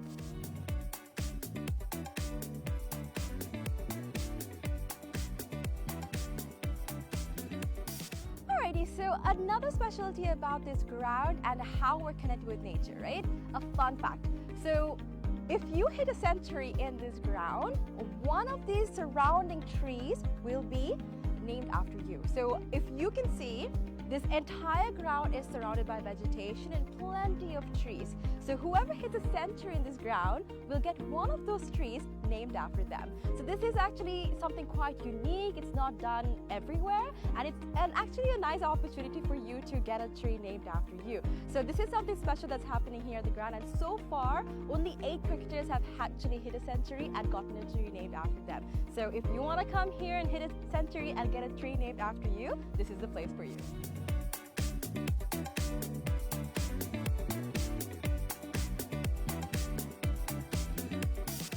Alright, so you must be wondering what PUSA stands for. PUSA stands for Pujita Udavana Sports Academy. Pujita Udavana is actually the single owner of this cricket ground, and we actually have some exciting news. We will be providing this ground and facilities to the IMC Over-50 cricket tournament, right? So 9 of their matches will be taking place in this ground starting Feb 9th, and people from over 14 countries will be participating in this cricket tournament. So if you want to check out this ground and you would like to see a tournament, make sure you come and visit the PUSA cricket ground.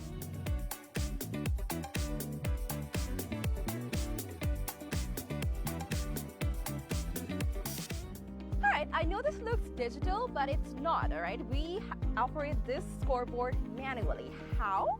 We've used door hinges, and we've painted one side and we have not painted the other side. So using this method, we are able to make the numbers appear on the scoreboard. Usually it takes about 4 people to operate a scoreboard, but using this method, we just need 1 person to do all of the work.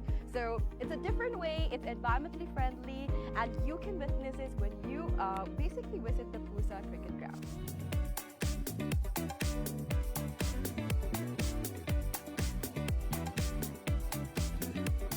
Alright, so you must be wondering where the side wickets are. It's going to be built right over here. It's still under construction, but we are expecting 12 strips to be made very, very soon.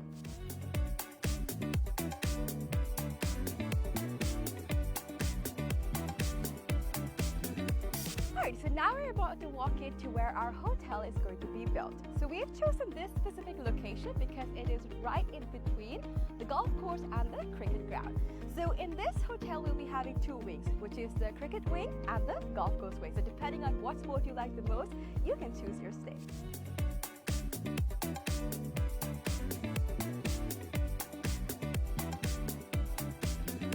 Alright, so another exciting part of our 30-acre land is this golf course. So the golf course isn't built yet, but I'm currently walking into the land that's dedicated for it.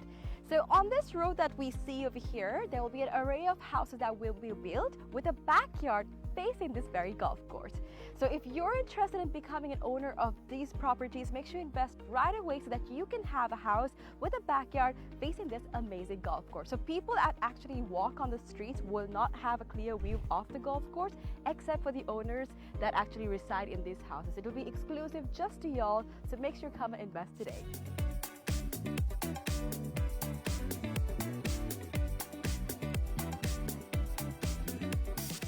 Alright, so this is where the golf course is going to be built, and behind me is one of the waterfronts that is available in this golf course, right? So obviously we know when we play golf that oftentimes we need obstacles to play the game right, and this is actually a natural obstacle that is available within this golf course, and we'll be making plenty more for y'all to have a peace of mind and also play the game really well. And also, another fun fact, which I've already mentioned before, is that all of this will be faced in your backyard. So whatever house that you purchase in this land, your backyard will be facing this entire golf course, these waterfronts, and all of this will be available to you. So if you're interested, make sure you come and visit this golf course and figure out if you want to be an owner of this amazing condo.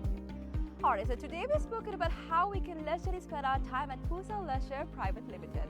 But now we're about to talk about some investment opportunities, right? So we have about 49% shares worth of about $30 million available for y'all to invest. So we have some individual houses going on, and from that you will be able to get the ROI in less than 5 years. So do not miss out on the opportunity for y'all to invest in some amazing properties like this.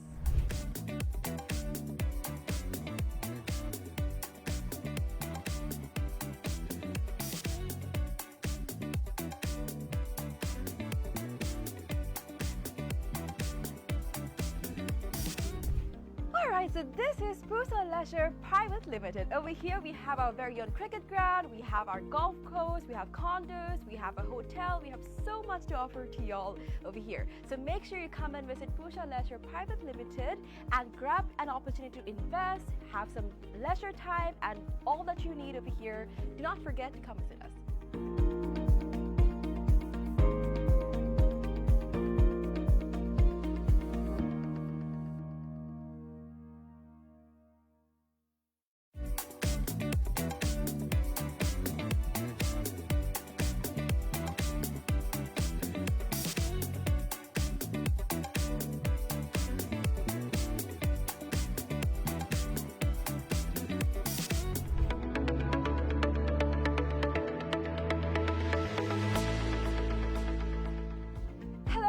Welcome to PUSA Leisure Private Limited, Sri Lanka's premier destination for cricket enthusiasts and sports tourism. So PUSA Leisure Private Limited is actually the only leisure company in Sri Lanka with its own cricket ground. We're here at the ground right now, and it's the second largest cricket ground across Sri Lanka in playing area. This is tailor-made to conduct tours across Sri Lanka, and we are here today to witness about the specialties it has to offer.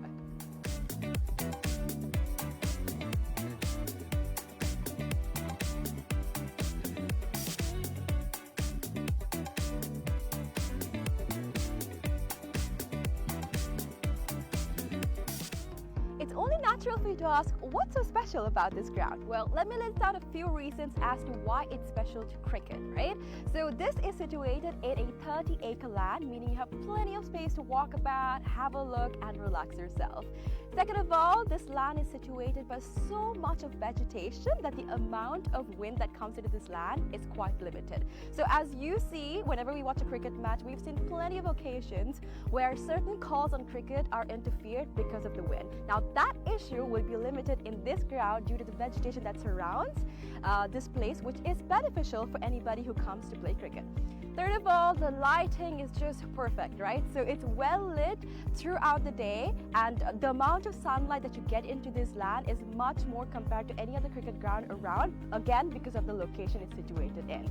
And another specialty about this cricket ground is its grass, right? So usually whenever you go to any other cricket ground, the grass is quite smaller compared to the grass that you would be seeing in this special cricket ground when you come here. It's because we have actually taken a grass that is quite special to Sri Lanka. Why? Because it's easy to maintain, we know how it works, we can make sure that it's well watered, well cut. All of this is easily maintained because of the fact that this grass is special to Sri Lanka. So these are just a few specialties as to why this cricket ground is special for you.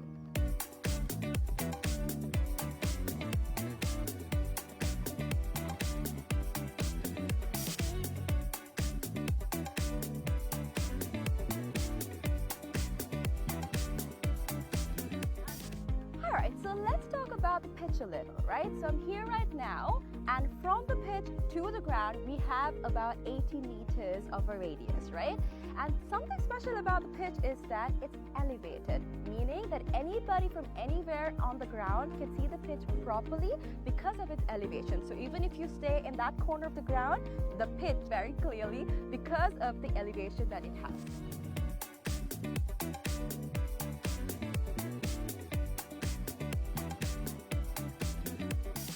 Alright, so we have utilized certain methods to ensure that our ground is free of weeds, right? So our first method is recycling water. We have a natural source of water in our land, and we have taken the water from that into a handmade pond covered by polythene, and water from that is taken to our ground through sprinklers, and that is how we water our ground.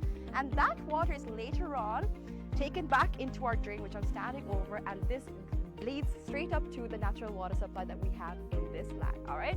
Apart from that, we've also utilized certain methods to ensure that no water from outside is brought to our land, our cricket ground basically. So these methods are basically what we use to ensure that there's no weeds in this grass and that our grass is the same that we have maintained throughout from the start.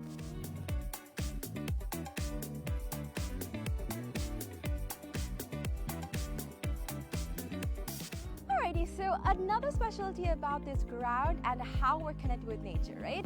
A fun fact.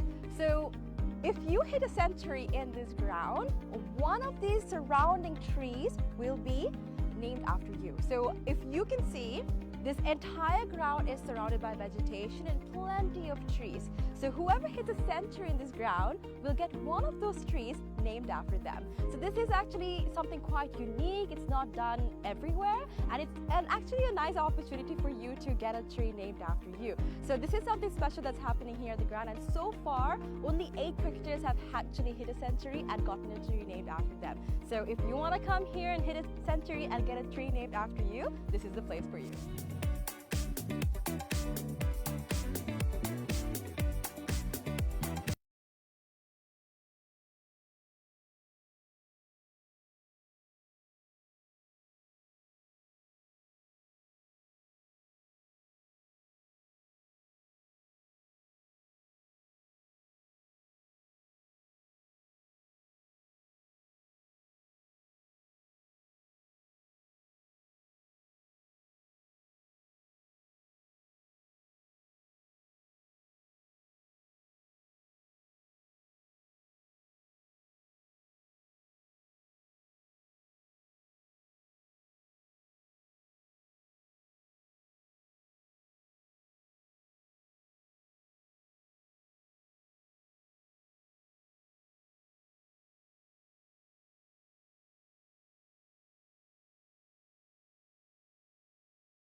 Leisure Private Limited, Sri Lanka's premier destination for cricket enthusiasts and sports tourism.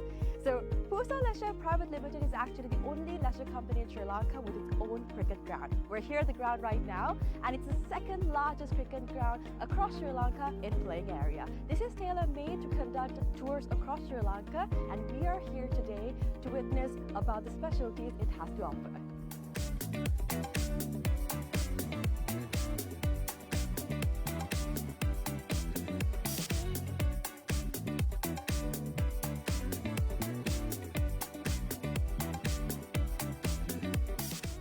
It's only natural for you to ask, what's so special about this ground? Well, let me list out a few reasons as to why it's special to cricket, right? So this is situated in a 30-acre land, meaning you have plenty of space to walk about, have a look and relax yourself. Second of all, this land is situated by so much of vegetation that the amount of wind that comes into this land is quite limited. So as you see, whenever we watch a cricket match, we've seen plenty of occasions where certain calls on cricket are interfered because of the wind. Now that issue will be limited in this ground due to the vegetation that surrounds this place, which is beneficial for anybody who comes to play cricket. Third of all, the lighting is just perfect, right? So it's well lit throughout the day, and the amount of sunlight that you get into this land is much more compared to any other cricket ground around, again because of the location it's situated in. And another specialty about this cricket ground is its grass, right? So usually whenever you go to any other cricket ground, the grass is quite smaller compared to the grass that you would be seeing in this special cricket ground when you come here. It's because we have actually taken a grass that is quite special to Sri Lanka. Why? Because it's easy to maintain, we know how it works, we can make sure that it's well watered, well cut. All of this is easily maintained because of the fact that this grass is special to Sri Lanka. So these are just a few specialties as to why this cricket ground is special for you.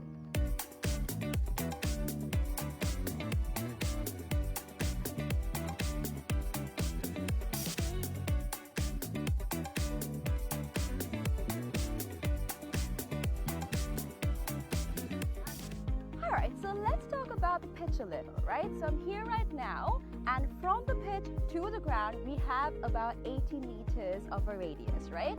And something special about the pitch is that it's elevated, meaning that anybody from anywhere on the ground can see the pitch properly because of its elevation. So even if you stay in that corner of the ground, the pitch very clearly because of the elevation that it has.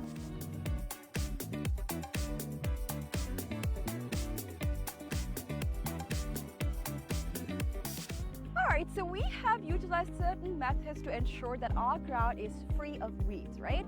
So our first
Right, good afternoon, viewers, and good morning in USA and in New Zealand, maybe, or good evening in New Zealand, and good afternoon to the viewers who are tuned in to this live streaming happening out of Sri Lanka, the World Cup, International Cricket Masters Over-50 World Cup, which is happening in Sri Lanka, and this is the group game between New Zealand and USA, played at the PUSA Cricket Academy grounds, that is Pujita Udwana Sports Academy grounds in Millennia, that's southeast of Sri Lanka, about about a 40 about 30 to 40 minutes off Colombo. Yeah, so and now the US batters have gone into the crease now. Two batters are there, and Adil Somani, the New Zealand skipper, is now marshalling his men out there, just getting this field set to defend this total of 212 all out was what the New Zealanders were able to get. The US team was able to put the brakes on the New Zealanders. They were cruising well at one stage, but had to settle for 212 at the end. And what US team needs to get is to win this game is 213 runs on the board. So that is exactly what Sanju Virasinghe and his team, the United States team, Over-50s Masters, would be looking at doing. And the two scorers, umpires already. So the first over will be bowled from the pavilion end. The umpire holding the pavilion end is Chris Johnson, and bowler is Simon Murphy is the bowler, number 41, coming from the scoreboard end, bowling to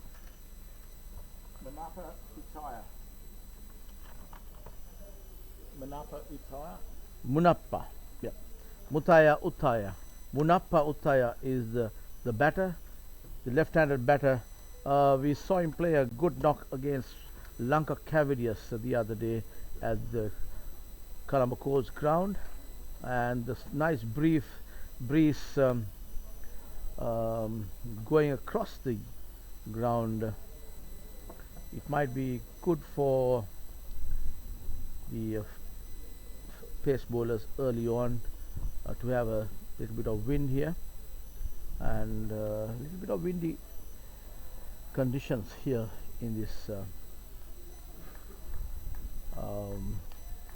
PUSA ground in Millennium.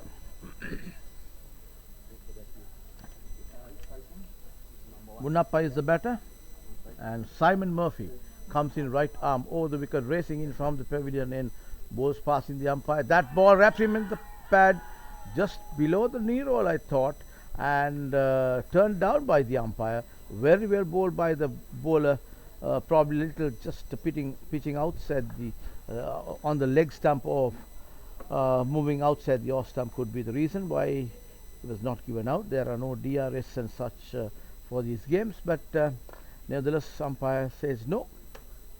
213 is the score that the US team is looking at getting to win this game, if at all. Simon Murphy coming in from the pavilion end. He's bowling to a slip, a third man cover, a fine extra cover, and a mid off on the offside. Comes in again, and that ball outside the off stump. Munappa going for a slash there outside the off stump, because there are no fielders in the deep outside the circle, so he wants to go and try and penetrate the close in fielders and get a boundary in the first over itself. That is what the intentions that he shows right now.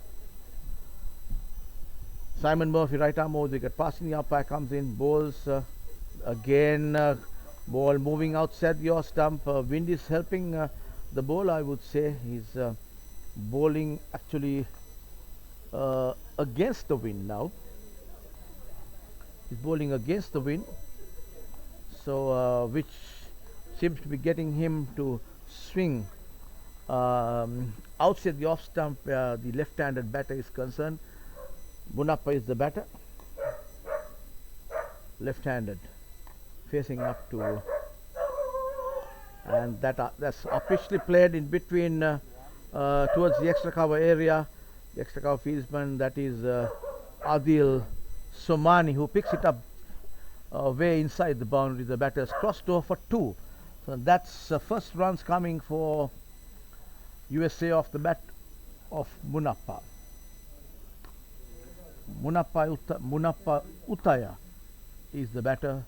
He's a good player, left-handed, now facing the right arm medium pacer Simon Murphy. Very well played there. Ball just drifting towards the off stump, off the pitch. Little bit of pace there for Murphy, swinging off the seam. The batter was able to get right behind that. No single, no damage done to with that ball. Total 2 for no loss. We are in the first over of this USA innings. That ball, no ball called by the umpire Chris Johnson. Overstep in the line, and the batter just rocked back to his back foot and went for a cut shot, but misses it, and picked up well by the wicket keeper. But the batter gets a free hit.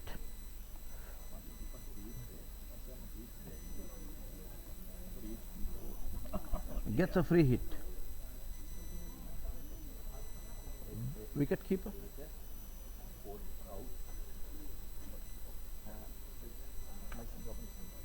Robinson is the wicket keeper. Right. Beautifully played there, and boundary to Munappa.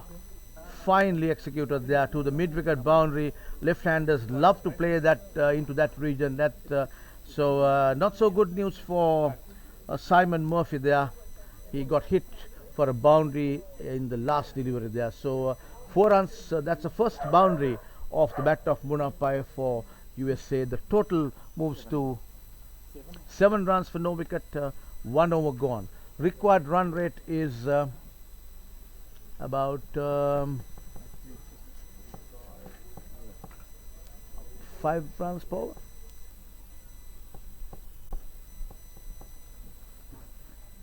Just do the calculation and tell you all. 4.73. There you are, 4.73, just under 5 runs per over. So my mental calculation was almost rare.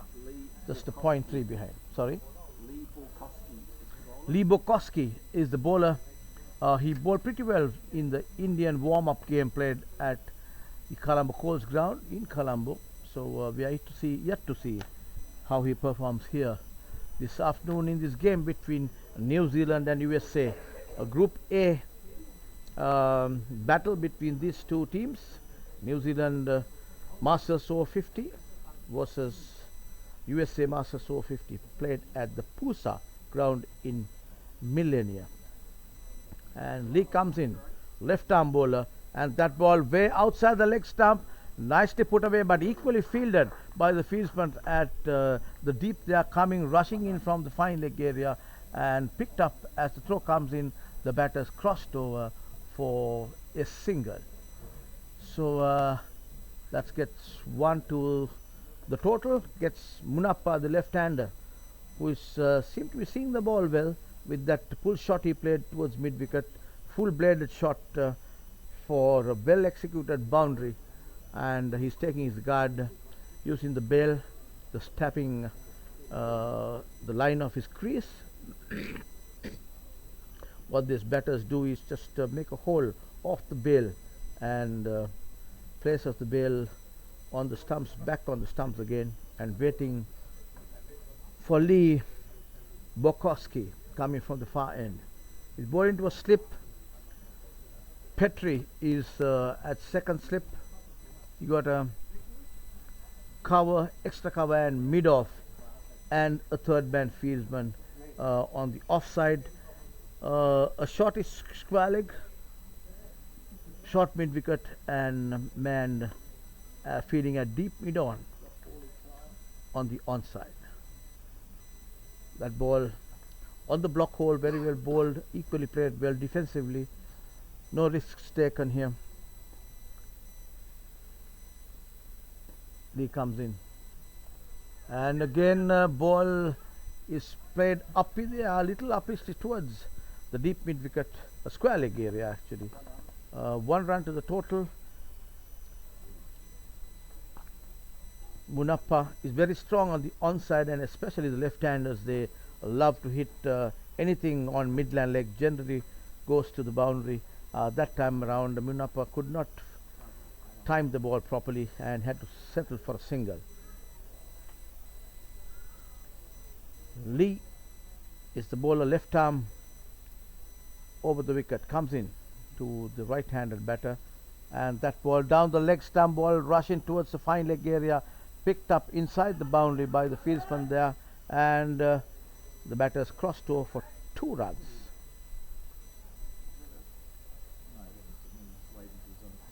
Two runs there. The batter is That was Faisal Alam. No, that was Faisal Alam. Yeah, Faisal Alam. Faisal Alam, another good batter for USA. He's a batter who is in good nick, and that got the thick outside edge running down to the third man boundary. Alam wanted to hit a beat in the infield there towards the extra cover area, but didn't really get hold of that. Ball runs down to the third man boundary, a single to the total, I beg your pardon, single to the total.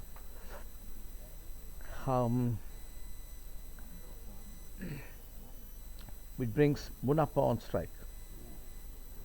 Lee comes in, left arm over the wicket to Munappa, defensively played there, very watchful there by Munappa. I saw him, Munappa, early in the day, taking a good knock just at the nets.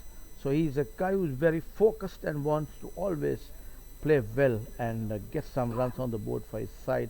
And similarly, Alam as well, he's been a top player for the US team. Fazal Alam, vice captain of the team, and he's been averaging around 31 or 32 runs per match in the 2024 season, with 3 half centuries to his credit. And there's a little bit of batting depth to come. Sajid Fernando is one batter who got 69, unbeaten 69 yesterday against the Sri Lankan Masters Over-50 team, which they lost yesterday, but Fernando played really well. And even the previous game, the practice or the warm-up game against India, Fernando was unbeaten, I guess, on 17 or 18. So he's been in good form, and that ball rising delivery just about shoulder height, but Alam was able to get his bat onto that, goes for a cut without leaving it alone, but the ball trickles down to the extra cover area. No run.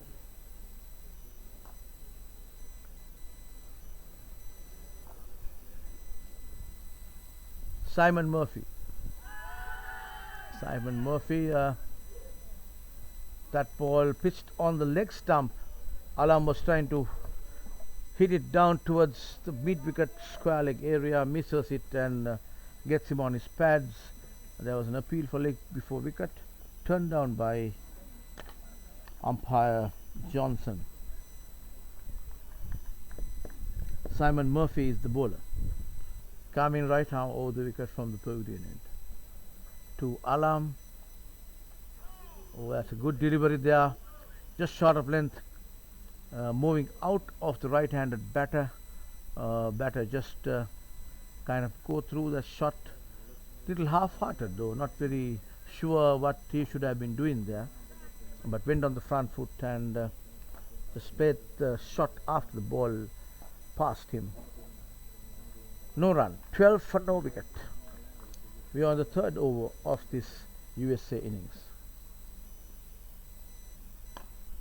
That ball nicely played towards the mid off for a single. 1 run to the total. That's off the bat of Alam. Brings the left-handed Munappa on strike. Slip third man point, extra cover, and mid off on the offside. Short fine leg, mid wicket,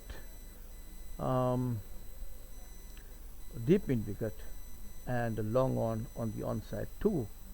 3 fielders outside the circle. That clean bowls him, beautifully bowled there. Yorked him, very nicely bowled, and this New Zealand side is lucky to get rid of Bunappa early on this US innings. He was showing good temperament and looking to go for a good big innings and kind of put a foundation to the US innings, but he's clean bowled by Simon Murphy, yorked right in front, and Navin is the new batter. Navin Piris is a new batter, another Sri Lankan who is migrated to USA. He's going 1 down, number 3, for playing his second match of this group stage. Munappa, very unfortunate, clean bowl. It's a fantastic delivery by Murphy. Clean bowled him for 7 runs. So if New Zealanders are to put pressure, they need to take wickets and get them bowled out within the allotted 45 overs. So Navin will be there with Alam.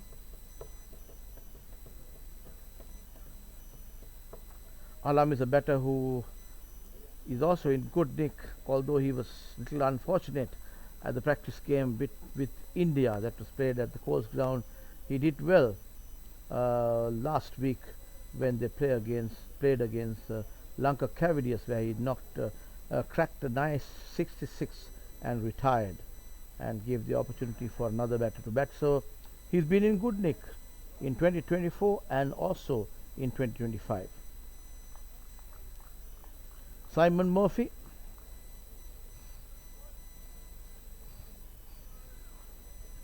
right arm over the wicket to the new batter Navin Piris. Nicely put away off the toes towards the fine leg area. Glance it nicely. He's off the mark now with a single to the fine leg area, and that brings another good over by Simon Murphy, where he took that wicket of Munappa for 7 runs. So 3 overs gone, 14 for 1 wicket, USA.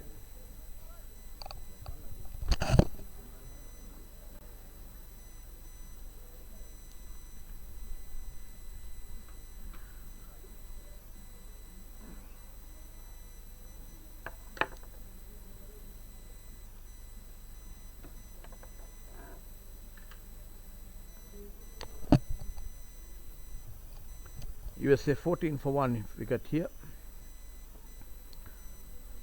and Lee is the bowler. Lee Bokowski coming left arm over the wicket to the left-handed Piris. Navin Piris batting at number 3. Left-handed batter, kind of a nicely played off the toes. A quick single they're going for, but the one-hand pick up and throw didn't really quite get to the wicket keeper's hands there. In the meantime, the batters crossed over for a quick single, a little cheeky single, I would say. Early on in this innings, a little unnecessary, but nevertheless, Navin Piris wanted it. he called. He's a person who played that ball. He was running down to fine leg area. He looked at it and he called, and the non-striker was not very happy, Alam. But at the end of the day, he responded and completed the run. So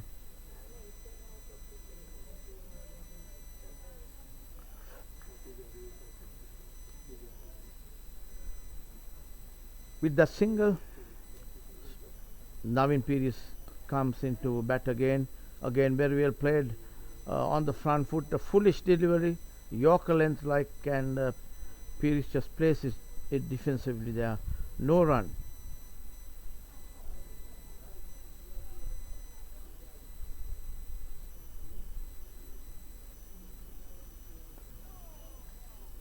So there you are. I was saying during the New Zealand last stages of the New Zealand innings that as the day progresses, the wicket tend to keep a little low off the bounce, and that is exactly what happens there. Even the fast bowlers, although there is quite a bit of grass on the wicket, kind of dead grass though, but you don't find that much of movement, and there's an appeal for a caught behind again. As I was saying, did not carry as expected by the batter, misses and goes to wicket keeper's hands. No damage done. USA now 14 for 1 wicket here, chasing this target of 212 runs. Beautifully bowled by Lee Bukowski. 16 runs on the board. 4 overs gone, 16 runs on the board, 1 wicket down, USA.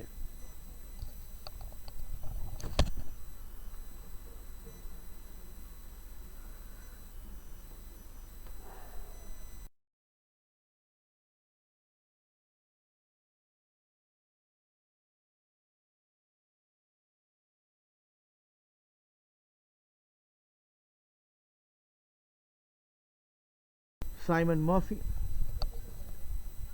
number 41, now going to come up from his run up, coming in from the scoreboard end, bowling to beautifully played, nicely played shot there. It has to be Alam, correct? Alam is the player. As I was saying, he's been in good nick. In fact, the practice or the side game that was played against India, he was unfortunately get out, but nevertheless he was a good strike off the ball, and that ball hit firmly off the full face of the bat over the mid off fieldsman's head.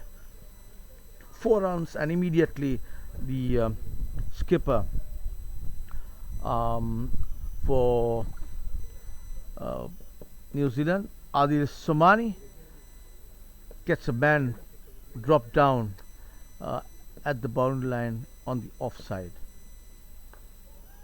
and dot ball again. Alam was in 2 minds whether to go on the back foot or on the front foot. He initially went on the front foot and just waited there where he saw the ball pitching short, but not much of pace as such that one would expect in a, say, a first class or a county match. So therefore he was able to stay on the stance that he went for, and just at the end and clean bowling, another Yorker, beautifully bowled by this bowler. Fantastic delivery, Simon Murphy, right on target, and Alam has to go back to the pavilion. He was looking pretty good. He was playing well off the front foot. That ball, Yorker, he did not read that ball properly, and he went for the big one, couldn't get hold of that. Unfortunately, he has to get back. 2 wickets down, 16 runs for 2 wickets. USA. It's not going to be easy if they are to get to this target of 213. They will have to get a partnership going, and their skipper Sanjeeva Veerasinghe a man who's been in a good nick in the 2024 season. He's got 2 centuries under his belt, played some good cricket whilst in Sri Lanka, and now migrated to USA, and he's taking the place of Alam, who had to walk back to the pavilion due to a Yorker length ball from Lee Bukowski. Beautifully bowled, a similar delivery which got Mundapa out, Yorker. I'm wondering whether he has gone to the Yorker boy of Sri Lanka, Lasit Malinga, for any Yorker training. Has he been there, Richard? So he hasn't. So I can just imagine if he hasn't gone there, if he goes there, he'll be unplayable. As it is, he's kind of looking unplayable to me.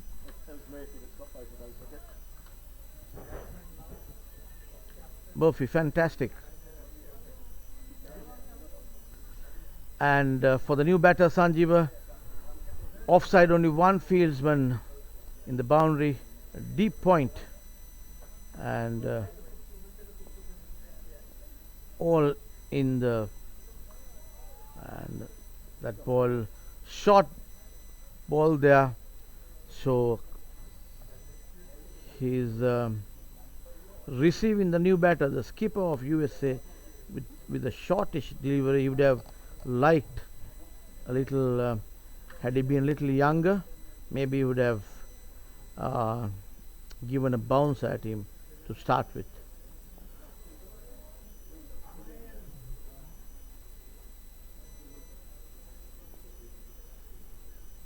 Comes in right arm's wicket, and that comes to the end of another Lee Bukowski over. It was, I beg your pardon, 1 run to go, 1 ball to go. Yes, 1 ball to go. He took the wicket of Alam, clean ball, 2 wickets down, 16 for 2, USA.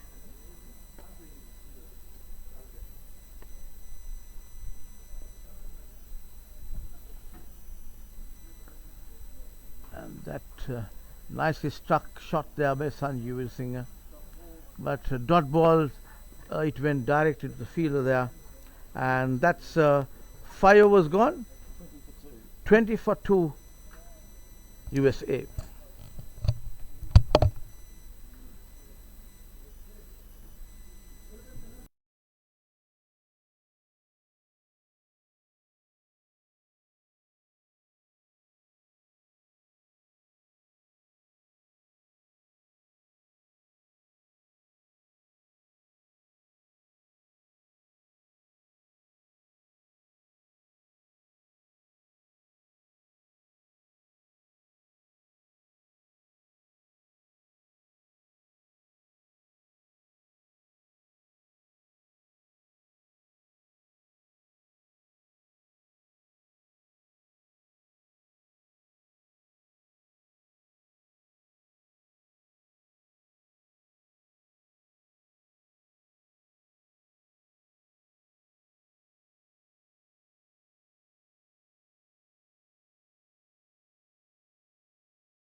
He's a kind of replacement for their main, one of their main bowlers, who had a Achilles tendon issue and did not tour with the New Zealand Masters Over-50 side for this World Cup in Sri Lanka. So Bukowski bowling from behind, right arm very well bowled there, got a little bit of movement there, beats the batter, Pires, Navin Pires is the batter, who came at number 3.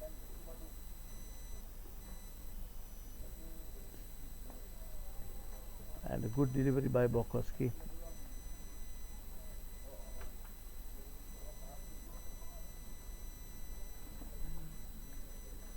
Lee walking back to his mark.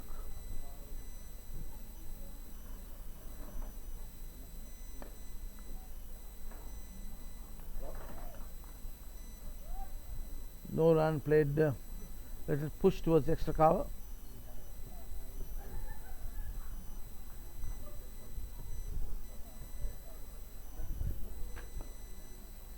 Again very watchfully played by Navin Piris. He doesn't want to take any chances.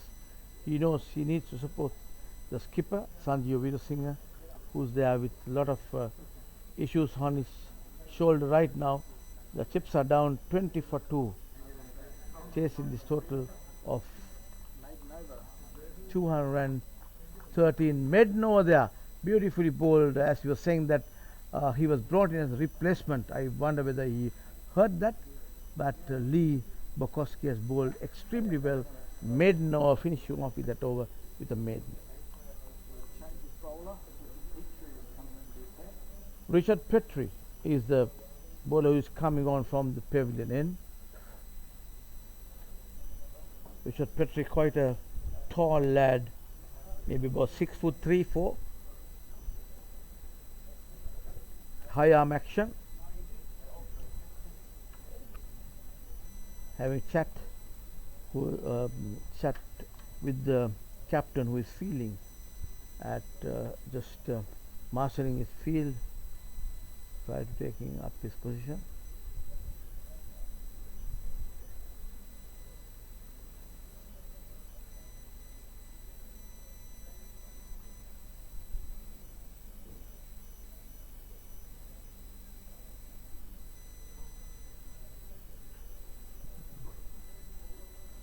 Petrie operating from the pavilion.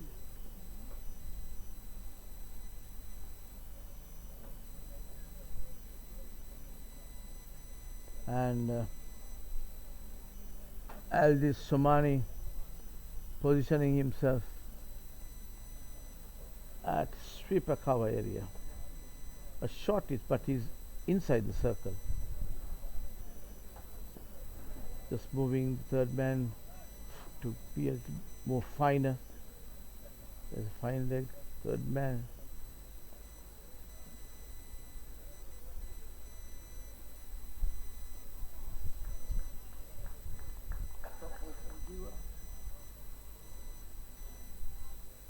No run. And Petrie is the bowler. So no run still, it's just one ball. Petrie comes in, passing the umpire. Nicely played. Pushes it to mid on. No run there.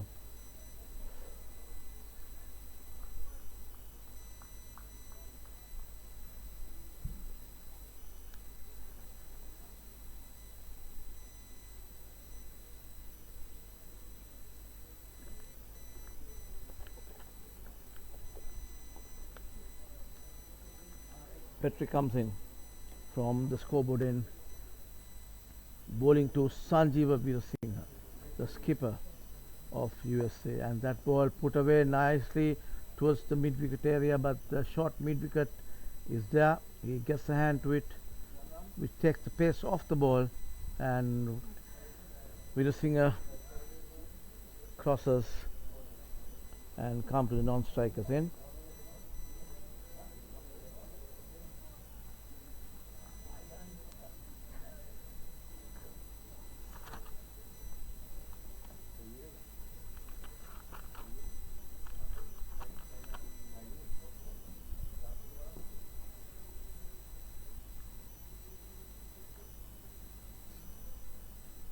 Perry comes in. Very well played on the front foot there. Defensively played. No run.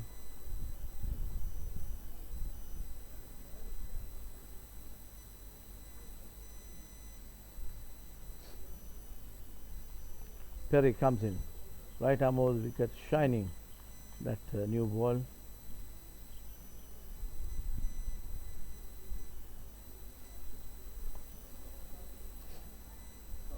That ball nicely fielded, and as the throw comes, no damage done.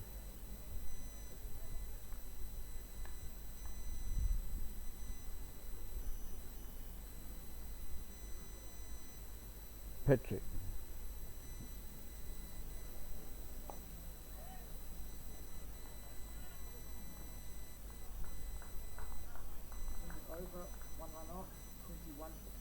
1-1. 21 for 2 of 7 overs, with that over coming to an end. And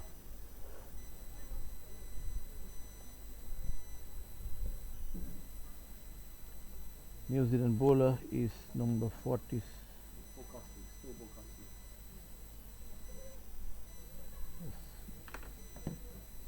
Lee Boss Bokoski is the bowler, number 47.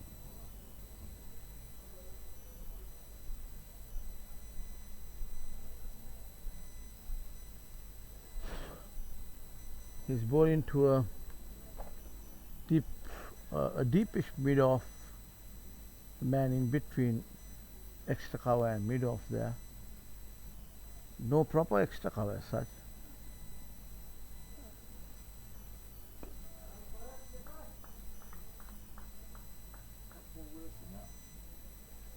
Veer Singh played very well.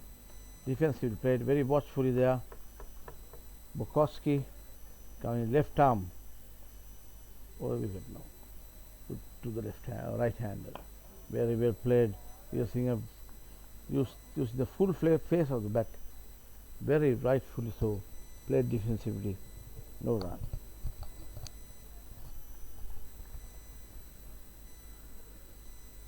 Bokoski.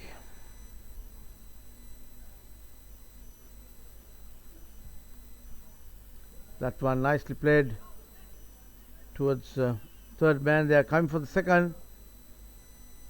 Good bit of run in there. 2 runs to total of USA.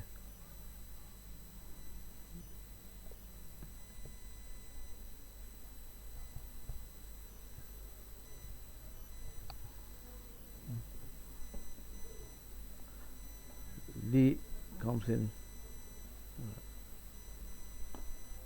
And that ball open delivery. Tried to steer it down to mid wicket area, did not get hold of that ball, just trickled down to short mid wicket. No run. Batter is not happy. He mistimed it totally because there is a huge gap on the onside, so batter may have tried to play that gap.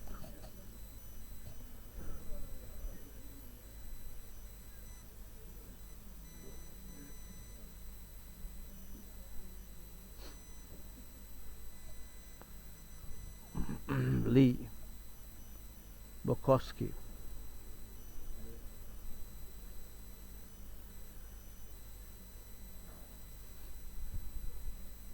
And wicketkeeper is keeping up to Lee, looking at taking a stumping chance.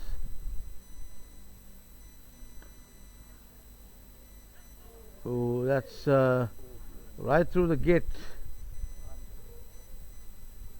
Beautifully fielded by the skipper, leading by example here. 2 runs to the total. Total goes to 23. Total 25. 2 wickets down, New Zealand.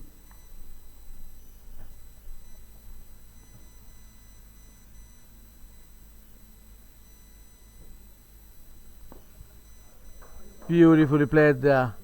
Nicely played by Sanjeev using just towards in between mid wicket and the mid on, the cow corner kind of area there is where Sanjeev using aired that shot. 4 runs. They are 39 for 2 in 29 for 2 after 8 overs.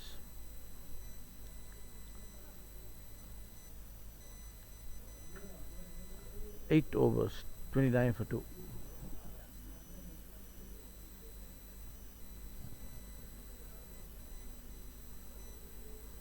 Perry operating from the scoreboard end. Perry will be going to Sajid Navin Pires.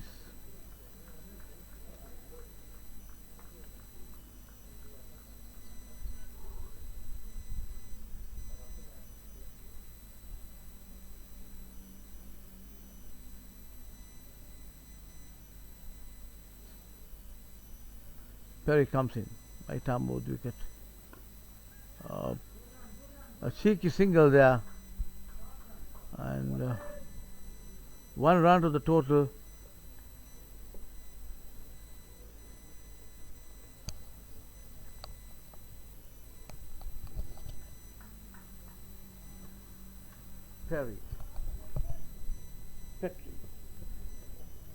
Petry, Richard Petry, the bowler.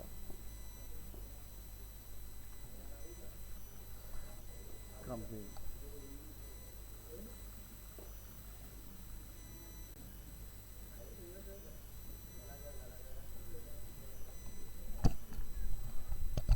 Petry is bowled into a field of a slip, no gully, a deep cover point, cover, extra cover, mid off, and there's also sweeper cover. Again, a good run there by the batters, just pushed it towards the short mid off area. As the player comes across to pick the ball up, the batters were sharply on their toes and managed to get that runs quite easily at the date.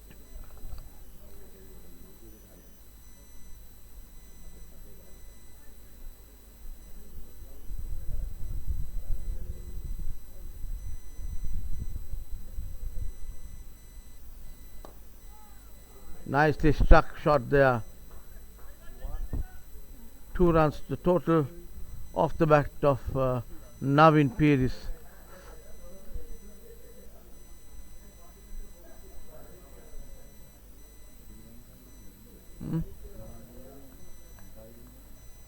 Two Sri Lankan born batters at the crease, Sanjeev Veersingh and Navin Peiris.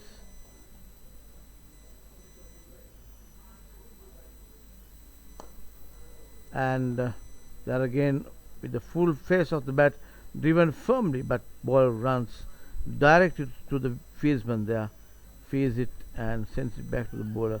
No run.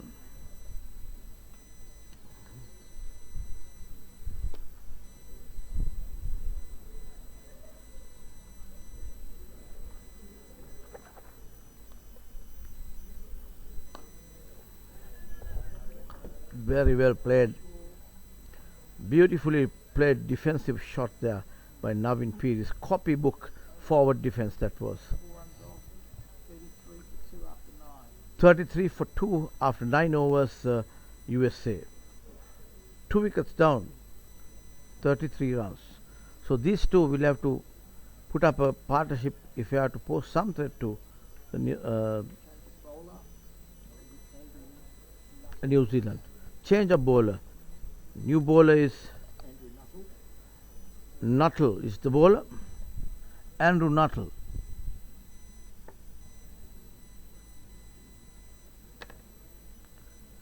Andrew Nuttall coming from the far end.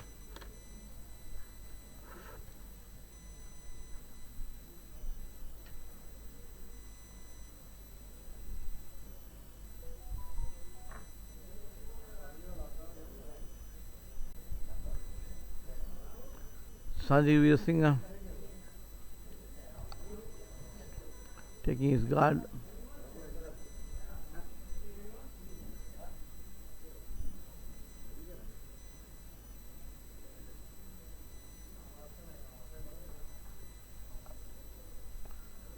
And there's a conversation with the umpire now.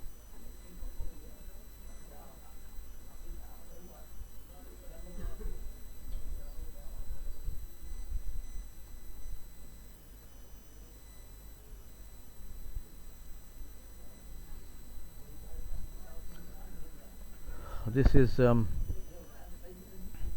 Lee Bokowski. Sorry, Nuttall. I beg your pardon. Andrew Nuttall.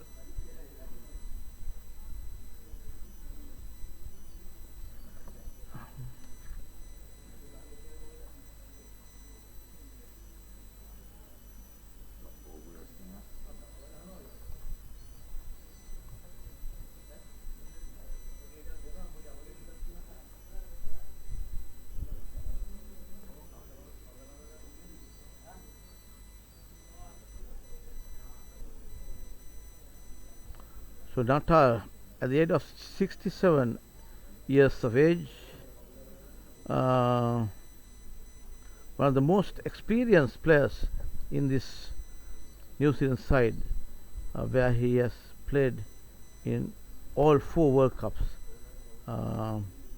tournaments. So, very experienced bowler, Andrew Nuttall, to keep his fitness levels up and to be seen performing thus far and this well.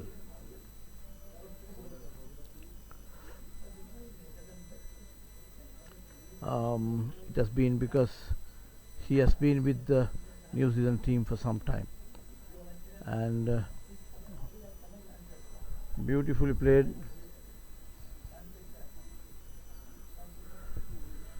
with the full face of the bat there. Now this is Sanjeev Veerasinghe.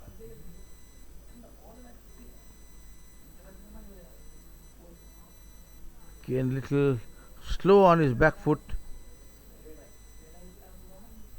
Little back foot, little across, would be able to hit that ball well.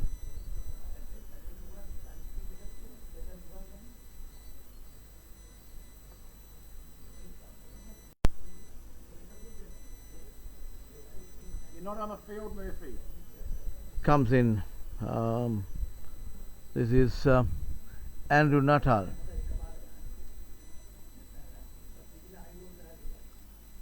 Andrew Nuttall.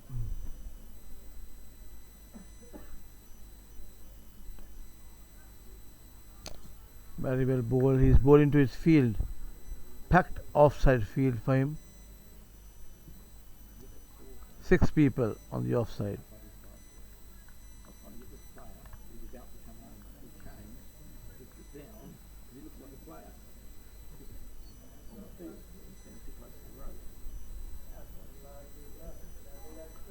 And that ball beats him outside the off stump. Last ball of Nuttall. Maiden over total remains 33 for 2 after 10. 33 for 2 after 10 overs.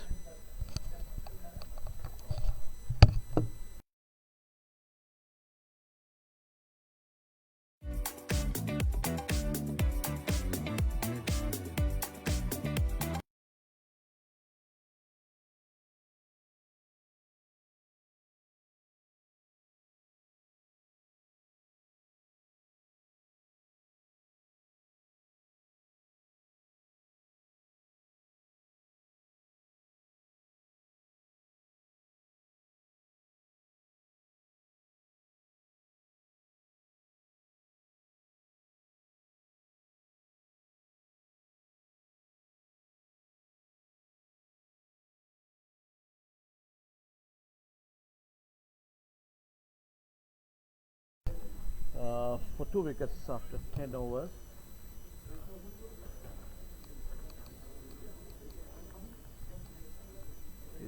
Perry comes in right arm over the wicket, nicely pushed through the gap there. Ball running down towards the boundary, but picked up way before it reached the boundary there by the fieldsman. Nuttall is the fielder who picked the ball up. There's a single to the total, and 34 runs, 2 wickets down, USA. These 2 batters will have to consolidate their innings, put the partnership to build it from there to reach, if they are to reach the target of 212 runs. And nicely played off the front foot by that is 1 run to Veerasinghe, the right-hander Veerasinghe. Both these batters are just rotating the strike and playing well for USA here.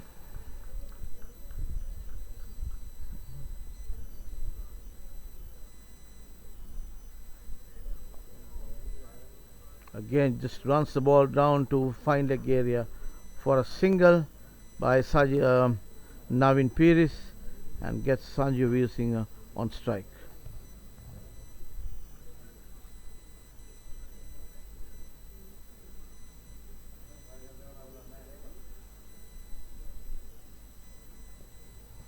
is the 11th over in progress. Perry comes in right arm over the wicket to Sanjeev Veerasinghe, the skipper of USA. Beautifully struck there, but a full bladed shot, but couldn't beat the fieldsman there, right into the hands of the fielder there. He picks it up, just a single. On the crack of that shot, I thought it ran down to the boundary for a moment, but nevertheless it was fielded well by the mid-off fieldsman. Grant was the fielder, very well fielded. And on the back foot, Pires just plays it defensively. These New Zealanders are very sharp on the field. As I was saying, I have seen them fielding at the match between Australia and New Zealand. They were really sharp on the field. There were few dives and so on and so forth. We don't see that amount of sliding, dives and all that happening in Masters over 50 cricket. But I saw that when New Zealanders and Australians did play that game, and beautifully played there again by Pires. Just steers it down to the deep point area for a quick single, and that comes to the end of the 11th over of the USA innings. 11 overs gone, total 38 for 2 wickets, and it's a drinks break been taken, and we too will go for a short break, and we'll be back no sooner break is over.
All right, we come after the drinks break now. Nuttall is the bowler coming from the far end, bowling to the left-handed Navin Pires. He's been in good nick.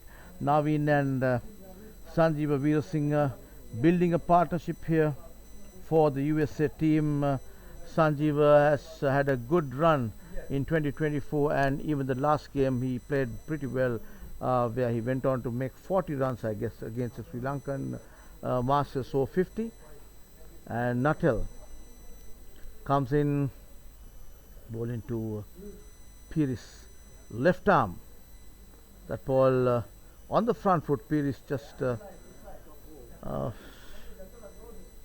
steers it down to the short square leg area. Short is fine leg, I would say, but kept a little squarer than usual. No run. Andrew Nuttall again with the wrist work there. He wants to push that ball. Pires to look for a single. Not been successful that time. No run.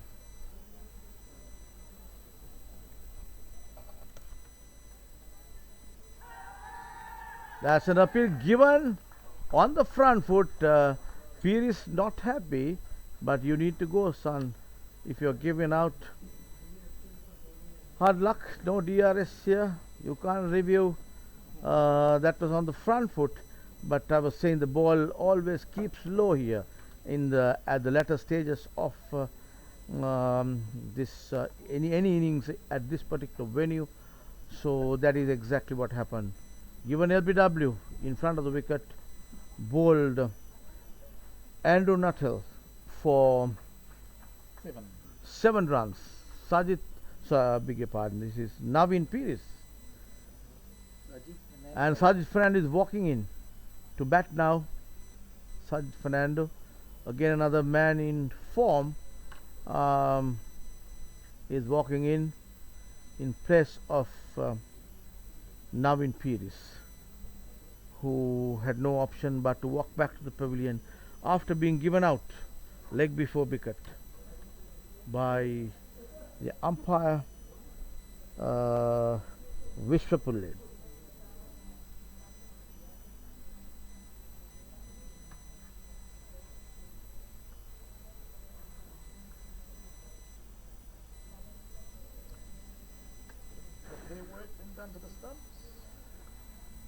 A little bit of done. Wicket been the ground staff have just walked into the grounds. The wickets have been fixed, and good to see 2 ladies in action there. So 11 fielders, 2 umpires, 2 batters, and 2 ladies.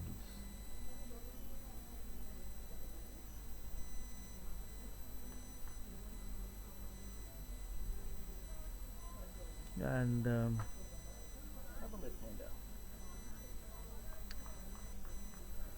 yes, now the new batter is Sajid Fernando,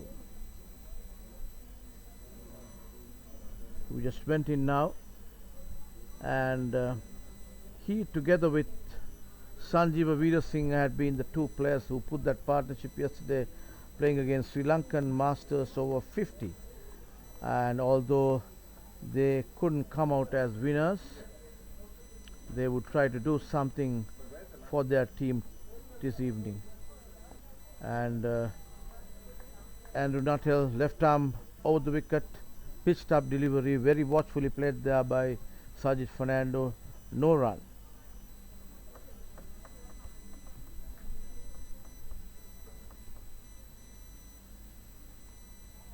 That ball just tucked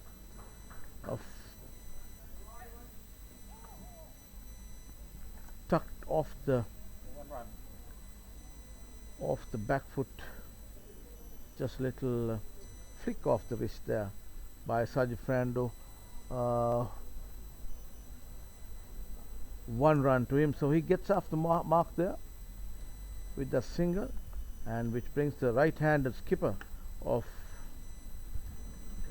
USA, Sanjeeva Veerasinghe, to face Andrew Nuttall.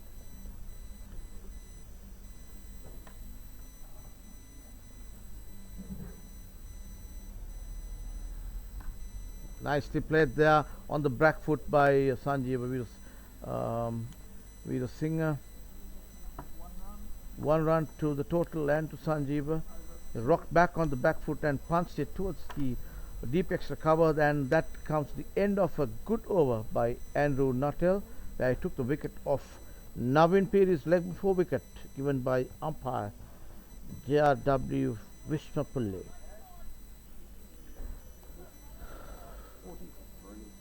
So 40 runs for 3 wickets. USA a little bit of in trouble right now, just chasing this target of 212, 213 to win, are now 40 runs for 3 wickets. But one thing positive is that these two batters in form, trying to get their eye in to go in for a big score. If USA are to get somewhere close to this total, these two batters will have to go on maybe at least up to 100 runs. If not, it's going to be a tough task for US team to get to this target. Grant is the new bowler. Damien Grant, number 43, coming is going to bowl from the pavilion end, loosening himself up. A little stocky, not so tall comparatively with the likes of Petrie and the other New Zealanders here. General New Zealanders are quite tall lads, except my friend on my left, Mr. Richard Homer, who is also around 5'6", maybe 7. So, but generally New Zealanders are big fellows. Obviously, they are the All Blacks team is one of the best in the world. Very well bowled there.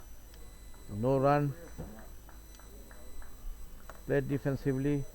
Good ball to start with. Damien Grant.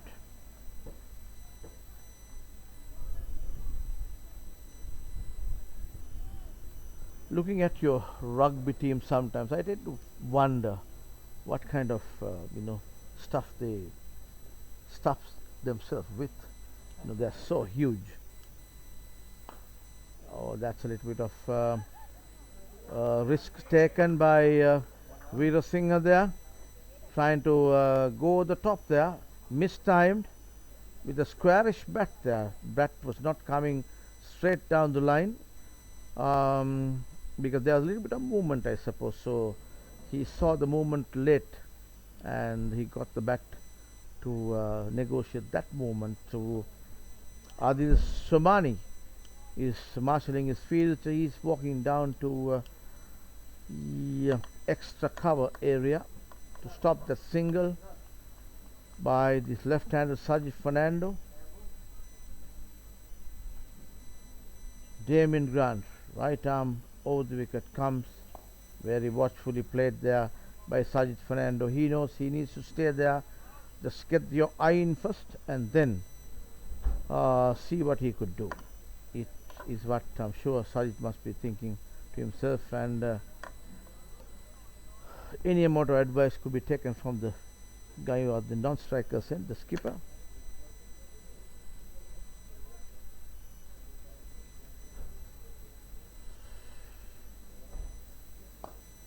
And again push the ball to the mid-on area. No run.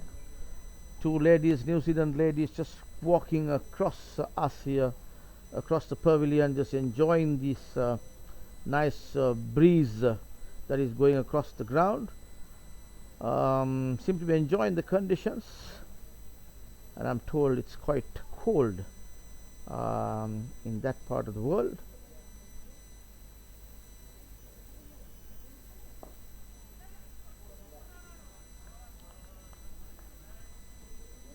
So initially Fernando, after playing the shot, he wanted the single, but then saw the ball going towards Natal, who covered up well from mid-off, came running towards the umpire, decided against it.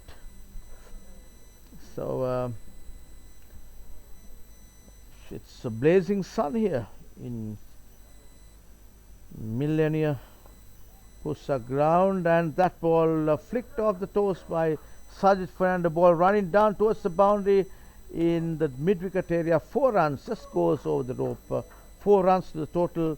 Boundaries had dried up a little bit, and the New Zealanders would be happy to get that boundary for their team. 4 runs to total, and total goes to 45 for 3. New Zealand chasing, beg your pardon, USA chasing this New Zealand total target of 211 in their. They need to get that in that allotted 45 overs, and it's now 13 overs gone.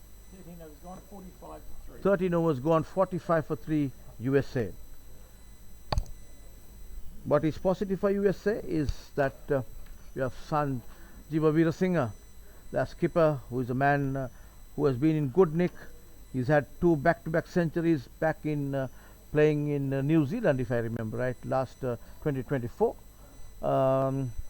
And the other person is Sajid Fernando, who got played a good knock of 69 unbeaten yesterday against the Sri Lankans over 50 Masters over 50 game. Natil comes in. Yes, he's getting the ball to turn a little bit, although he's coming left arm round the wicket, and these are experienced cricketers. They have had their good days, and now just this is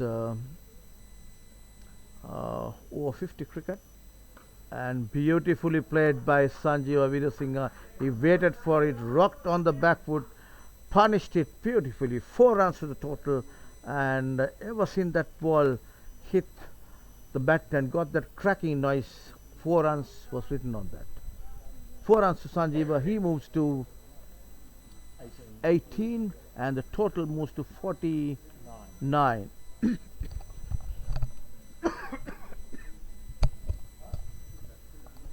49, and this is the 14th over of this USA innings in progress here. 49 the total, chasing 212.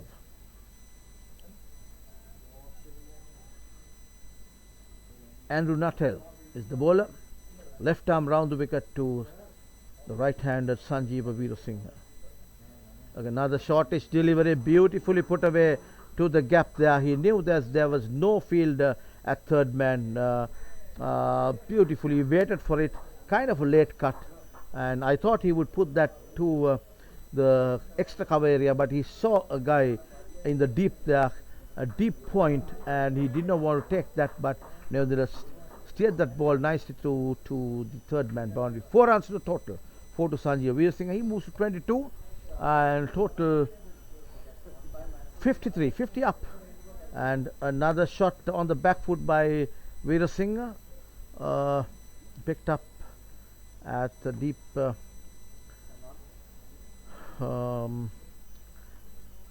extra cover. Throw comes in, 1 run to the total, and it brings Sajid Fernando on strike. So Veerasinghe going well here, very calm and steady. Sanjeev Veerasinghe is looking good, looking to go in for a longer innings here. He knows that if he gets out, it's going to be problematic for the USA team to get to this target. So he needs to, as much as get the scoreboard ticking, he needs to safeguard his wicket and stay at the wicket. Sajid Fernando is playing a more of an anchor role now. Very watchful there, played defensively, and that comes the end of Andrew Nuttall's over. 54 for 3 after 14 overs, USA.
playing Masters Over-50 and residing in USA, playing for USA.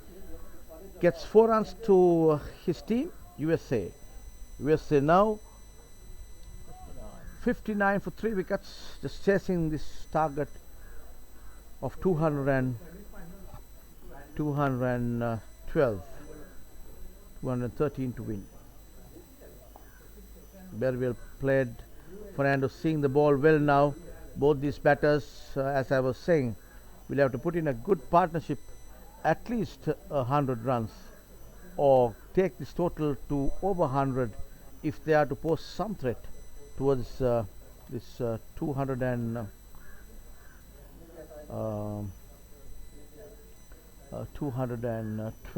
So Sajid Fernando, not St. Thomas's, I made a mistake actually. It's St. Anthony's Katugastota is where he played his cricket, and also played for Sri Lanka A in the late early 2000, late 90s, I think. So he's been a good player. Had a good knocks wise in Sri Lanka, and ever since he's been in this side with the USA team, he's been in good form and contributing well for his team. They are again very well played there by Fernando. No run to the total there.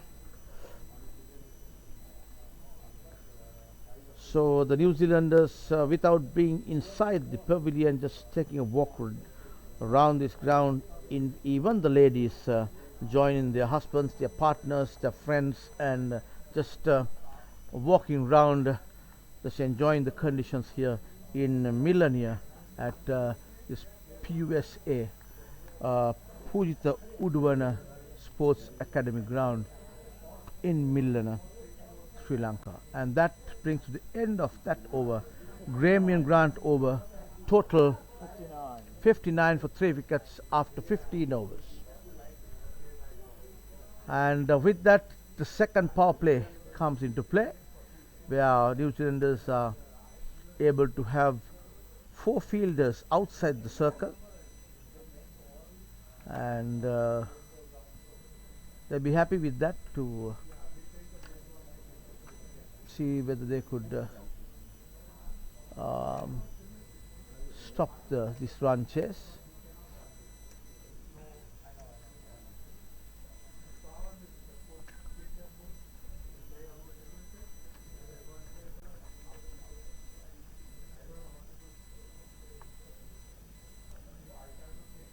Andrew Nuttall is the bowler, and he's bowling to a short third man, because the previous over Sanjeev Vidya Singh sent down one towards the third man area, so they've got a point little finer towards the third man area. Got a person at deep cover, extra cover, and bowler comes in that ball low, and Fernando wants a single, and the throw comes in, but it hit Sajid Fernando on the way.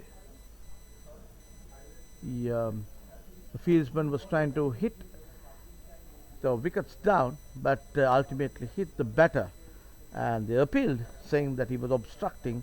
I don't think he was obstructing. He had no way other than just to try and get back to his crease, and got caught, and the umpire there is discussing about that. Well, I'm not here to make any judgment, but let's see. There's a discussion there by between the two umpires, J.R.A. Vishwapulle, and yes, given out there. Umpire given out.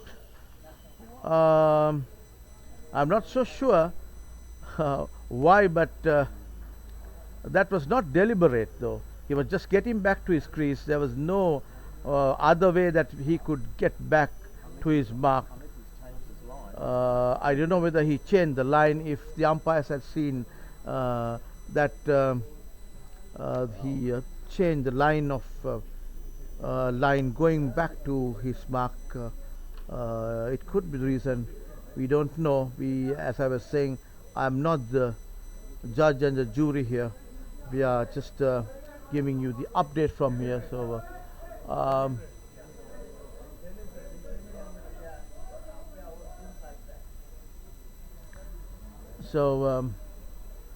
Sajid Fernando just walking back to the pavilion. Sanjeev Veer Singh is waiting till the other batter comes, and there is signaling from the pavilion asking Sajid Fernando to wait inside the line. You can't look. The umpire's there. There's no DRS. Yeah.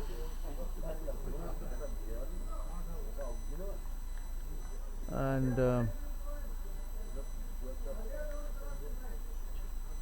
so What do they check on?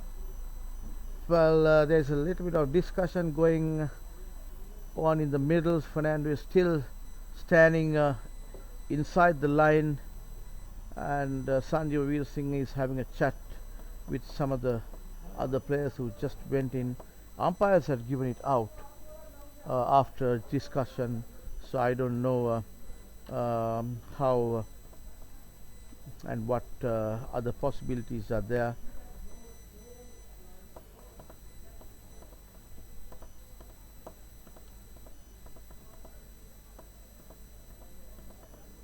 Yes, no options there. There are no DRS here.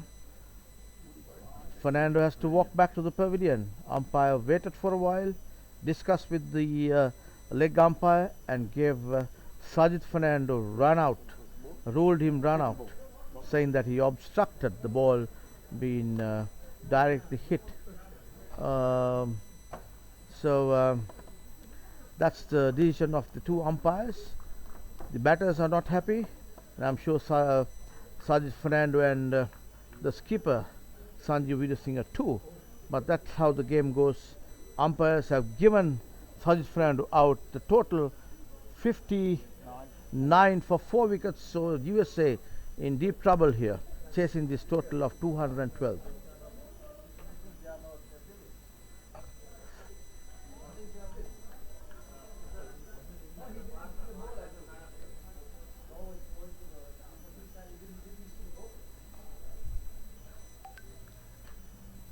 And Sanjeev Veer Singh now is taking strike again, and again Veer Singh, after playing, he was just coming off the ground. That's what he did the previous time as well, where Sajid Fernando has come halfway. He's a little bit of a hefty guy, so coming halfway and turning back and going was a little difficult thing. And beautifully bowled there by Andrew Nuttall. Got the ball to drift away from the right-handed Sanjeev Veer Singh. He almost got a nick there. Appeal for caught behind, turned down that time by the umpire. His total remains 59 for 4. USA.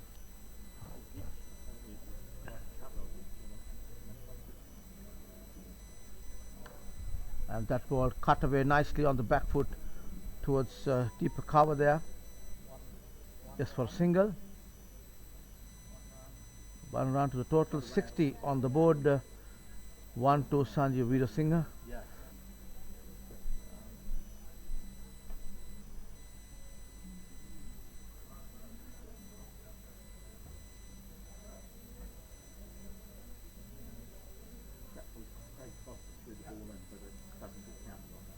Andrew.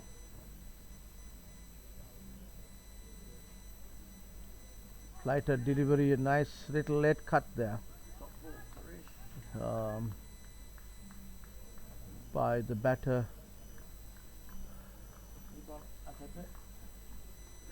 Maybe it was first ball, and I put a dot down and then they got the wicket. I think that's what it said in this ball. Yeah, I think it was first ball.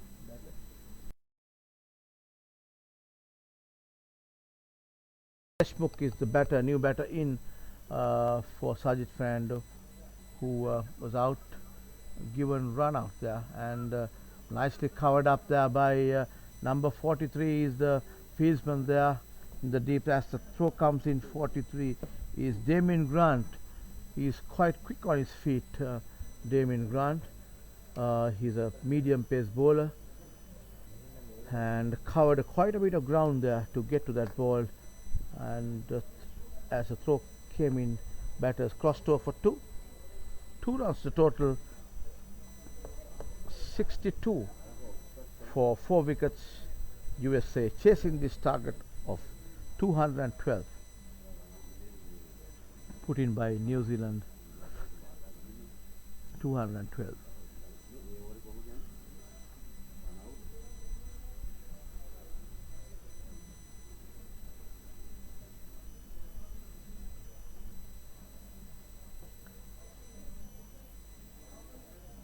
Damien Grant is the bowler now. He's going to operate from the pavilion end.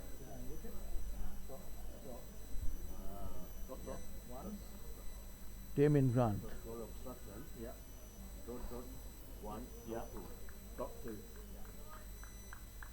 Dot 2. Right arm over the wicket to Sanjeev Veerasinghe, who is on 25 now. They're well played there along the ground, ball racing down to the boundary, beautifully played there by Sanjeev. Just along the ground, nice little drive there, passing the bowler.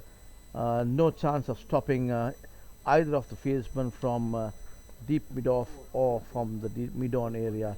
Just between mid-on and mid-off, runs the ball down to the boundary, beautifully executed. 4 runs to the total, 66 to the total. 66 for 4 wickets. So Sanjeev has to be in the wicket if they are to pose some threat to the New Zealanders' score of 212. Nicely flicked off the wrist there, ball running down to the boundary, beautifully played by Sanjeev. Yes, this is old Sanjeev Veerasinghe into action again. He used to play that shot very well whilst playing for college and playing first class in Sri Lanka, and he's very wristy player, good player off the front foot, and that is exactly what we saw. First ball, he drove that passing the bowler along the ground, 4 runs, and here roll of the wrist towards the square leg area for another boundary. Two back-to-back boundaries there for Sanjeev Veerasinghe. 70 is the score, 70 for 4. Total 70 for 4 USA. And there again a cracking shot. Once again it ball runs down to the deep mid-off area, picked up inside the boundary. Throw comes in, Veerasinghe across so for a single. 4 wickets down, USA, 71 runs on the board.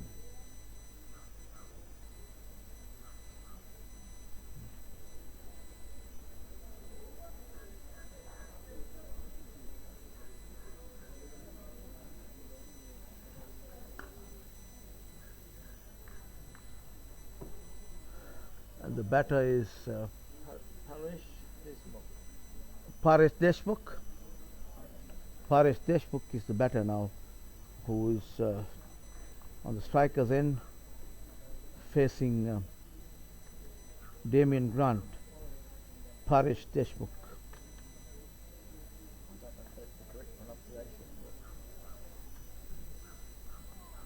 Oh, very well kept there by the wicket keeper. Robinson is the wicket keeper. Mason Robinson.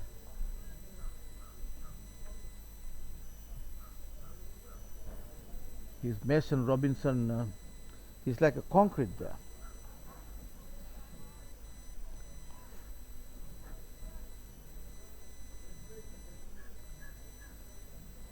Damien Grant comes in, right arm over the wicket, passing the umpire.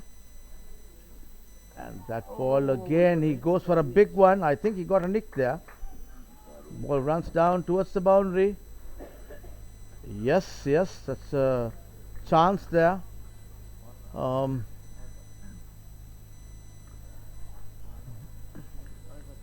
Paresh Deshmukh.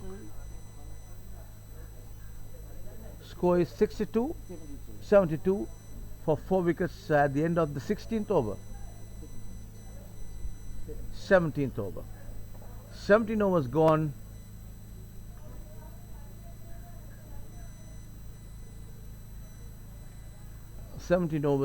And USA 72 for 4 wickets here, chasing this target of 212 posted by the mighty New Zealanders. They're mighty because they're tall, strong looking lads here, although they're 50 years plus age.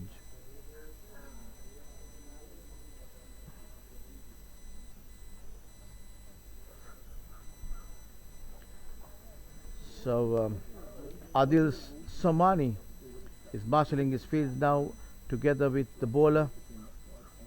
Bowler is Andrew Nuttall.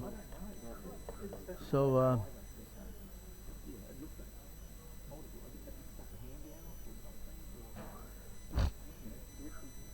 Andrew Nuttall is the bowler.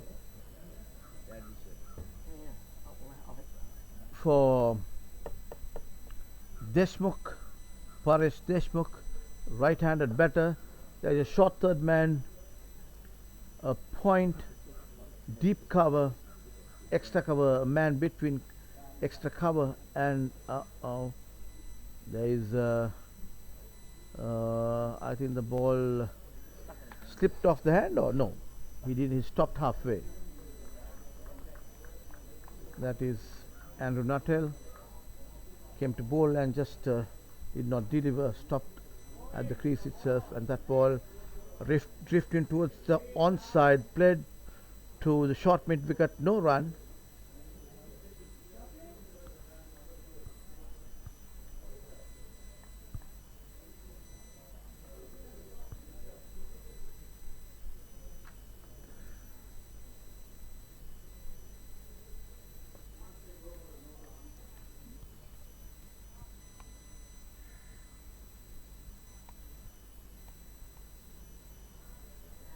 That ball pitched up delivery, played defensively by Deshmukh.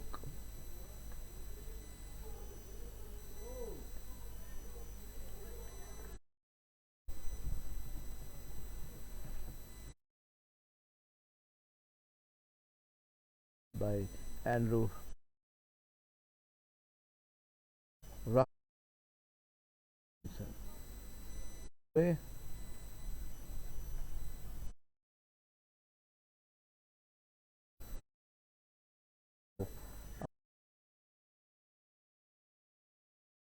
But those two, and thereby over 73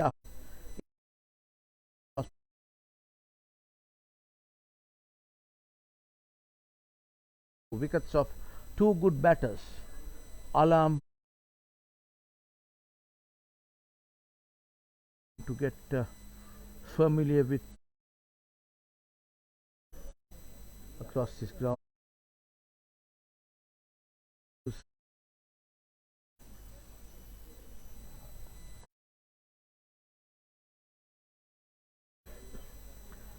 Any of the viewers, listeners, this commentary and live streaming coming of this match between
away nicely towards the deep.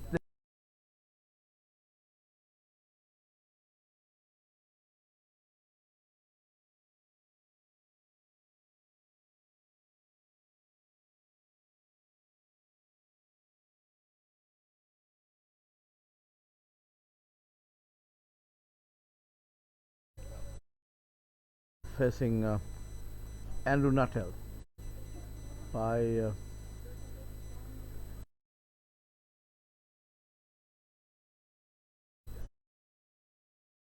hit something, another one. As I said,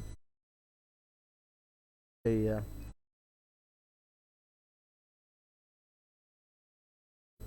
25 over 150 balls, gettable target provided, and obviously the New Zealanders will be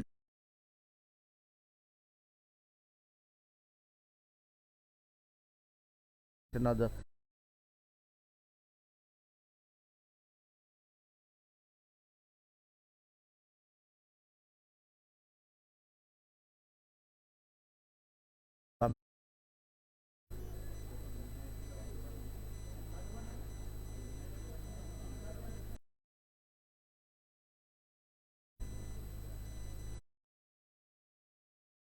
single brings Sanjeev Veerasinghe on.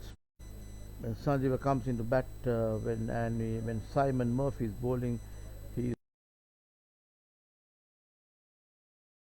um,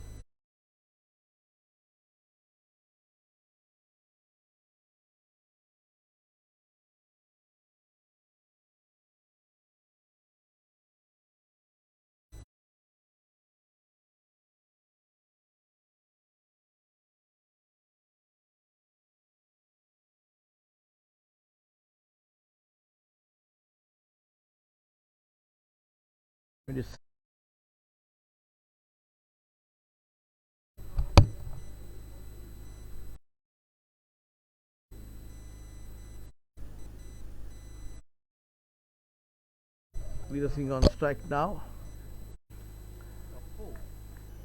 Trot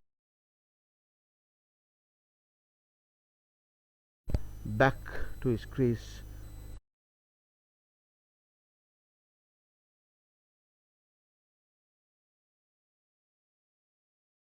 Signal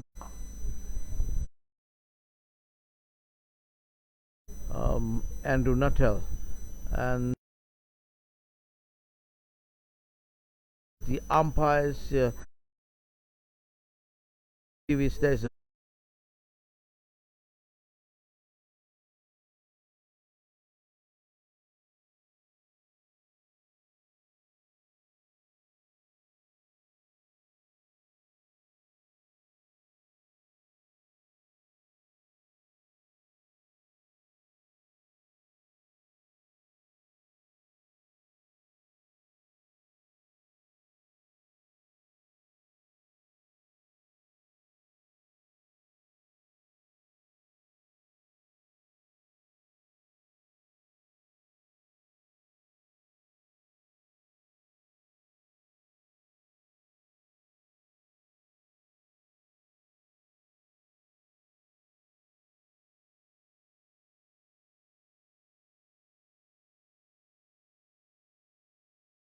it's Darren Seas could be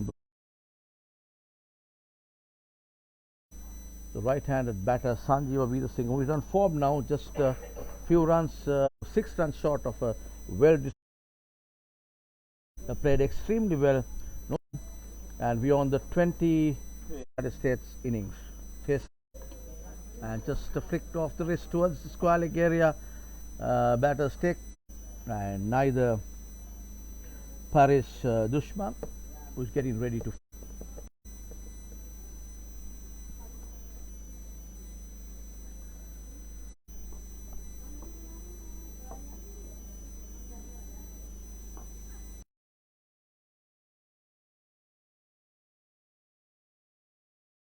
leg side, send the ball in bit and bring Sanjeev Veerasinghe on strike.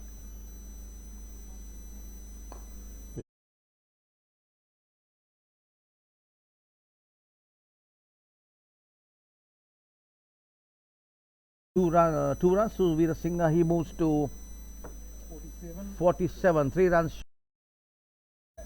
He's not afraid to give a little bit of flight. Darren sees again very well. 4 wickets down. 93 for 4. Chess PUSA Grounds.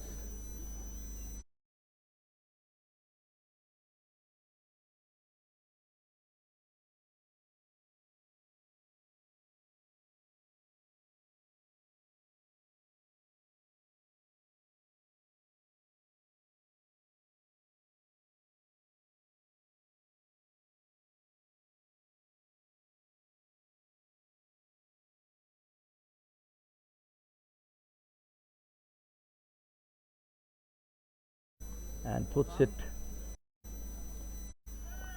that ball and yes, it reaches the rope. 4 runs, 4 leg byes signaled by 27 for 4.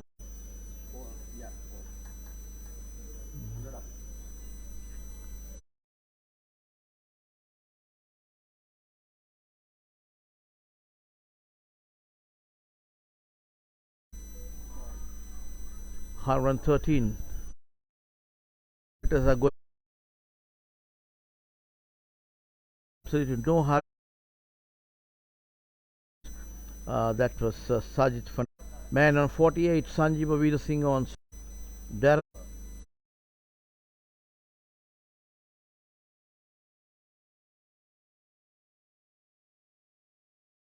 Is blowing going across the ground. Fielders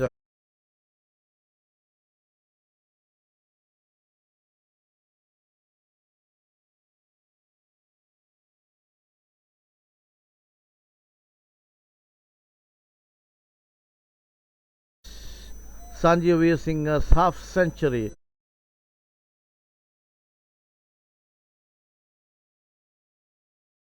We know for a fact that he's a quite youngster and now he's been appointed skipper. Or just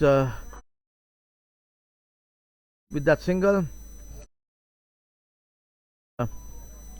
fifth Parish Dushmank is on 10 to say mark of 212.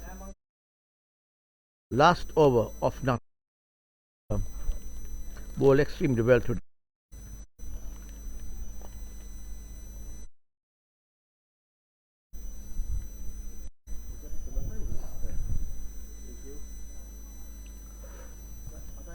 Round the wicket again on the back foot. You got to be careful when you play on the back foot. 4 p.m. local time. Deep.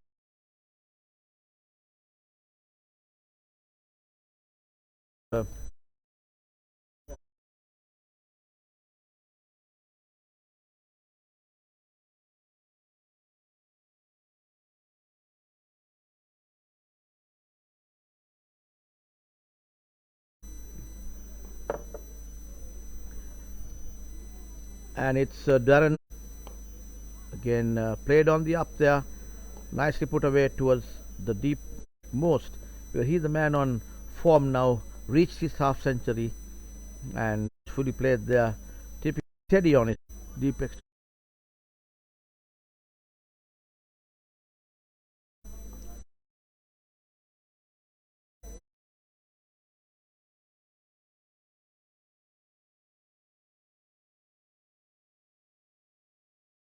Five runs, beautifully played there.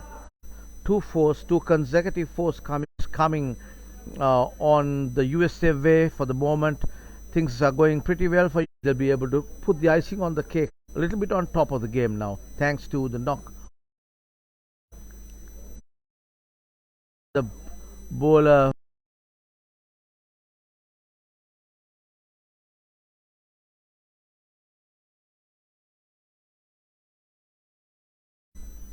cut it off the back foot towards the extra cover region, but the weight transfer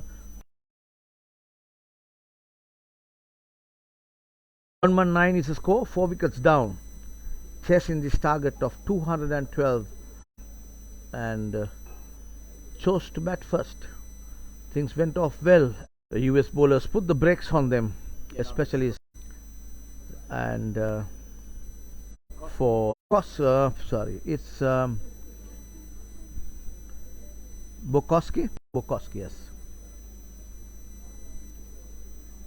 Lee Bukowski on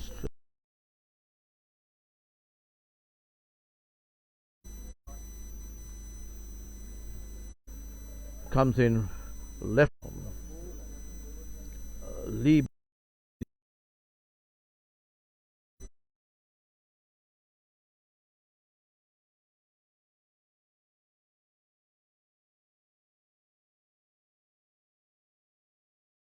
to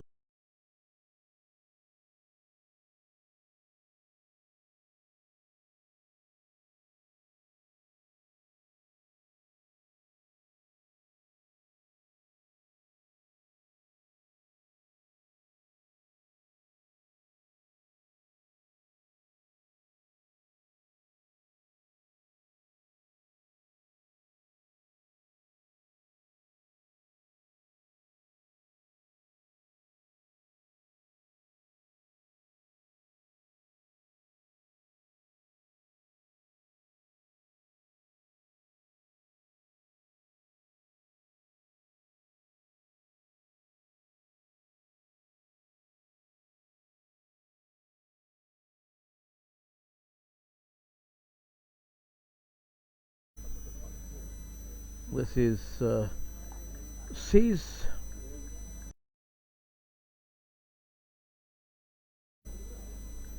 that ball. So off the toes, ball running down towards the fine leg boundary. Chase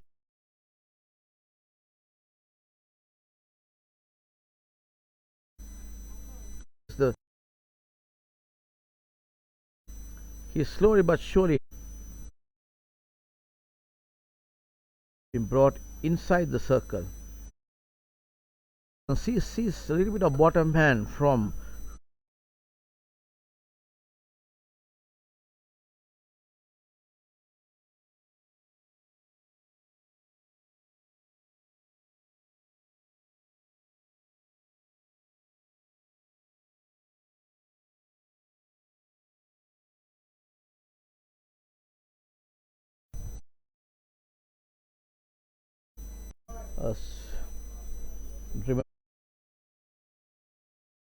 Veer Singh on strike. 2024. Leg stump ball running towards the boundary.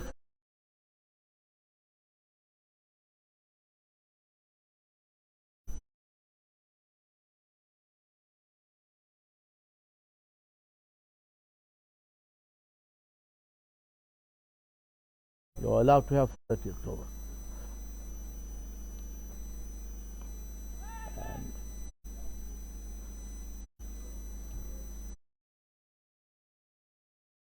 Field there by the fieldsman there.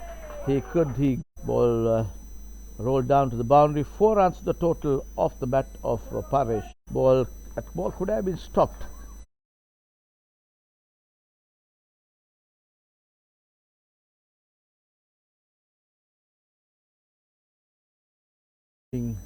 At deep,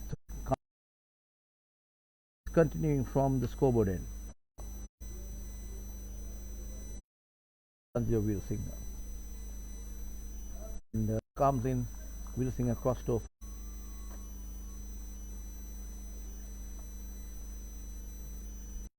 and Darren sees now left. Paresh brought inside the circle mid on, and that ball brings Sanjeev Veer Singh on strike. Dot ball there, a good ball comes in, and Veer Singh cover and the short extra, the onside Nobody in catching position.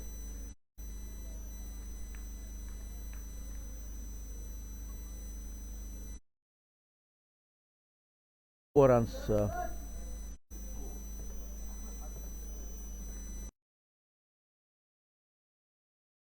Fantastic for USA. That comes to the end of that over. 30 overs for 4 wickets, chasing 212 by the USA team. So struggling at one stage, 30 or for the 5th wicket actually, and a beautiful shot by Sanjeev. On that note, and anything outside deep extra cover area, and runs the ball to the boundary. 4 runs to him. 62 runs to get. Time. Somani.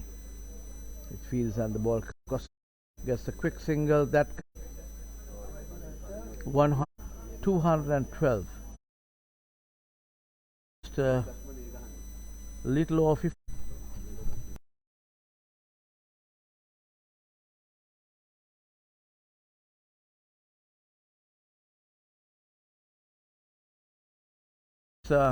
Player played so wealth of experience where he's concerned, played at the highest level. Broken partnership is closing on.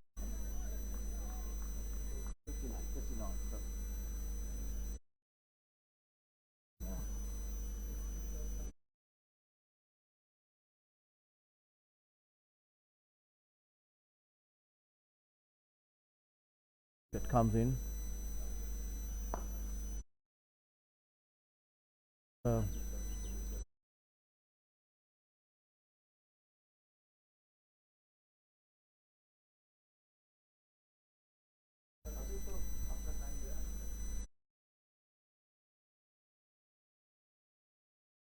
Ball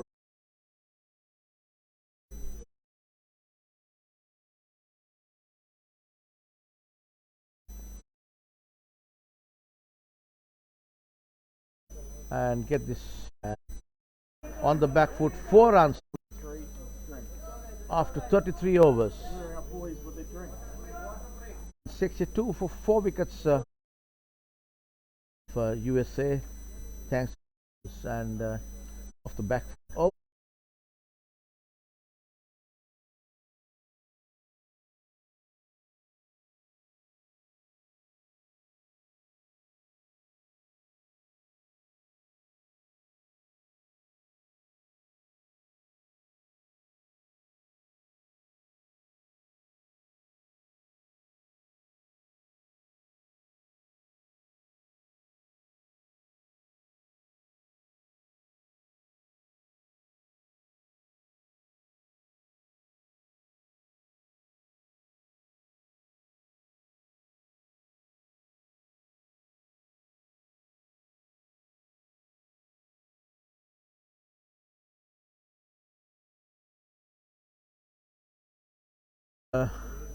brought into the attack now is the birthday boy. He's bowling his first delivery, first ball in this Masters.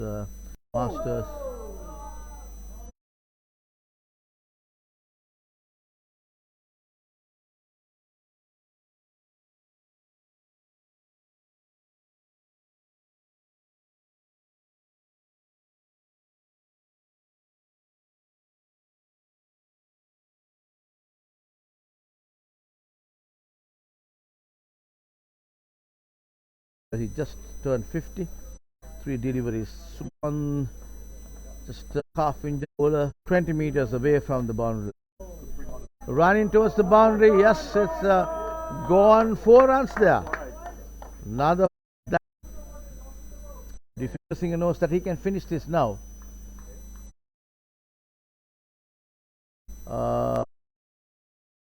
In the USA side, Petri is the bowler, and that is a good ball.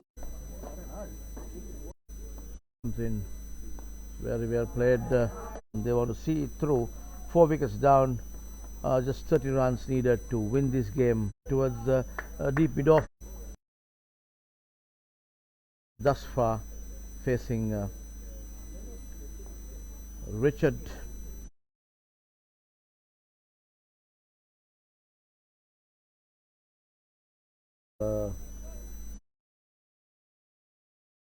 Fine.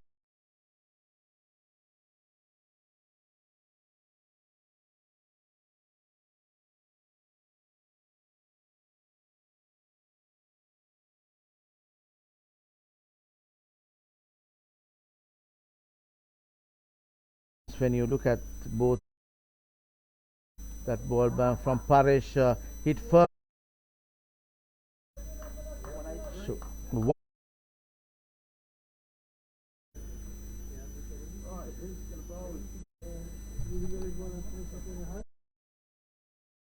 captain is giving him first one.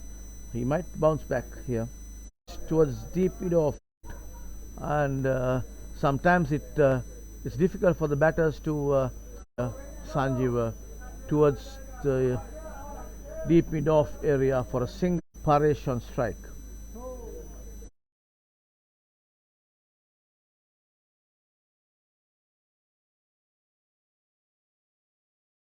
He was trying to hit that.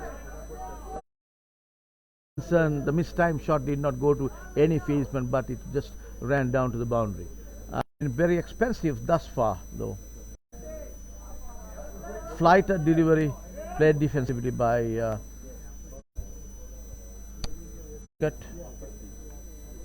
that ball. No run.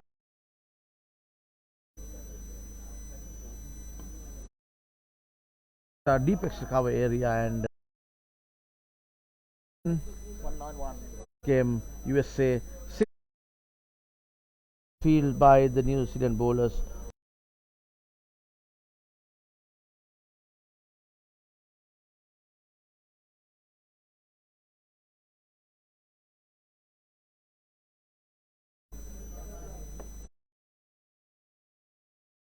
Off stump.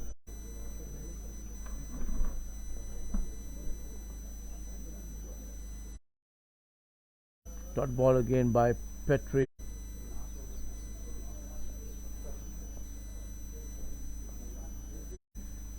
Towards the third man area for a quick single. Veer Singh reading the ball. 192. Just by Paresh and stop to 13 just 19 runs to get to win this game. USA, they have bounced back. Restricted somehow the New Zealanders Masters team when 3 wickets were down in quick succession.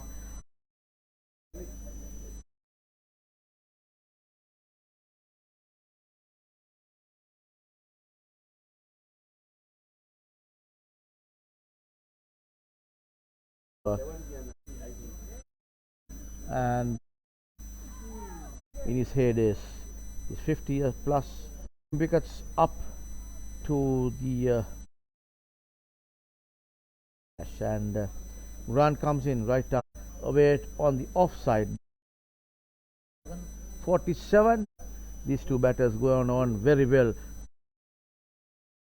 Nicely driven firmly.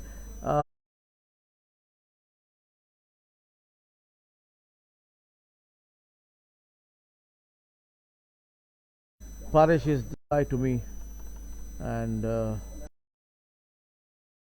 soon, because he knows he's won, there is enough time because just 3 runs. One run.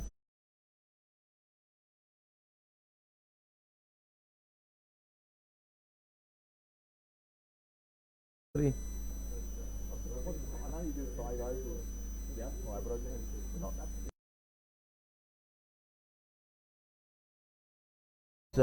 Victory target of 200 where the New Zealanders were concerned was. So what have you got the score? Yeah, I've got 198.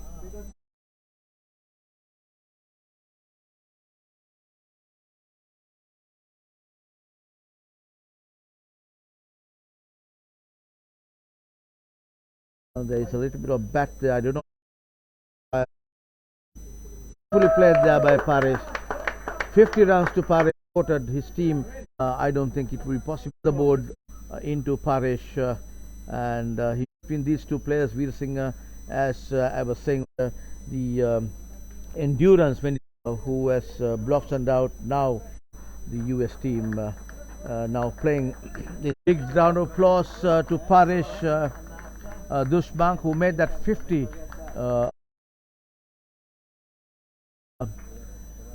Now the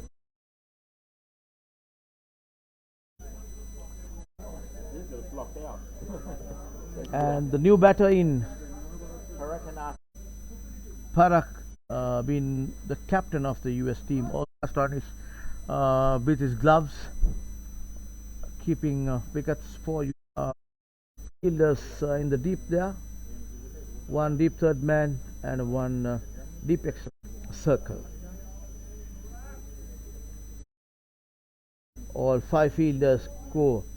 They got Parak 213 to win USA in Sri Lanka at Milan.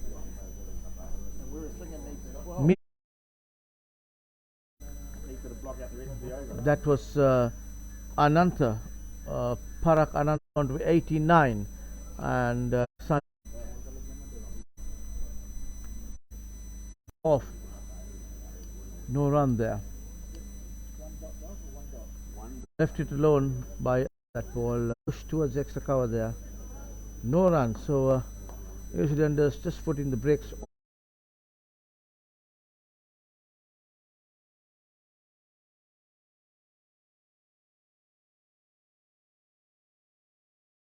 And 7 is the total. 212 to 212 for 3 if I remember right, and then after Sanjeev Veerasinghe came on to bat,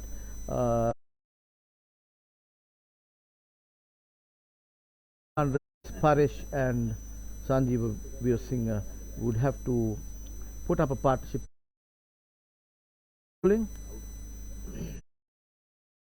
Cricket, aggressive batter, good ball, pitched on midland leg. The Ananta just all dot balls. Experience where Perry with brings of 100 is by Veer Singh.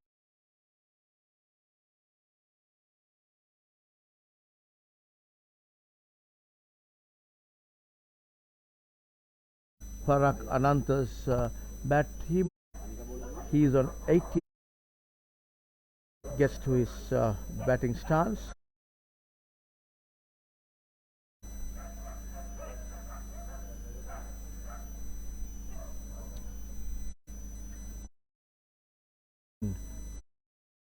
To Parak Ananta. Again, very watchfully played.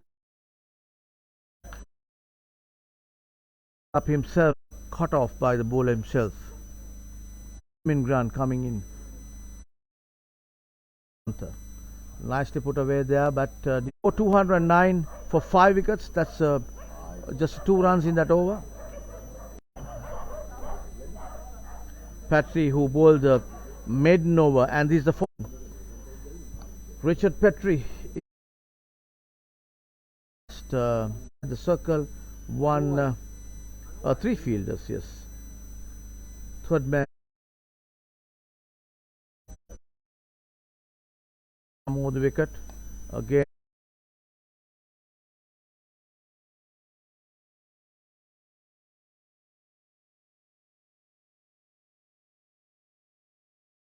Come to your rescue. Beautifully put away, and ball running down, getting that 4 runs played. Congratulated by Petrie. Brilliant knock by him. Form and getting the USD.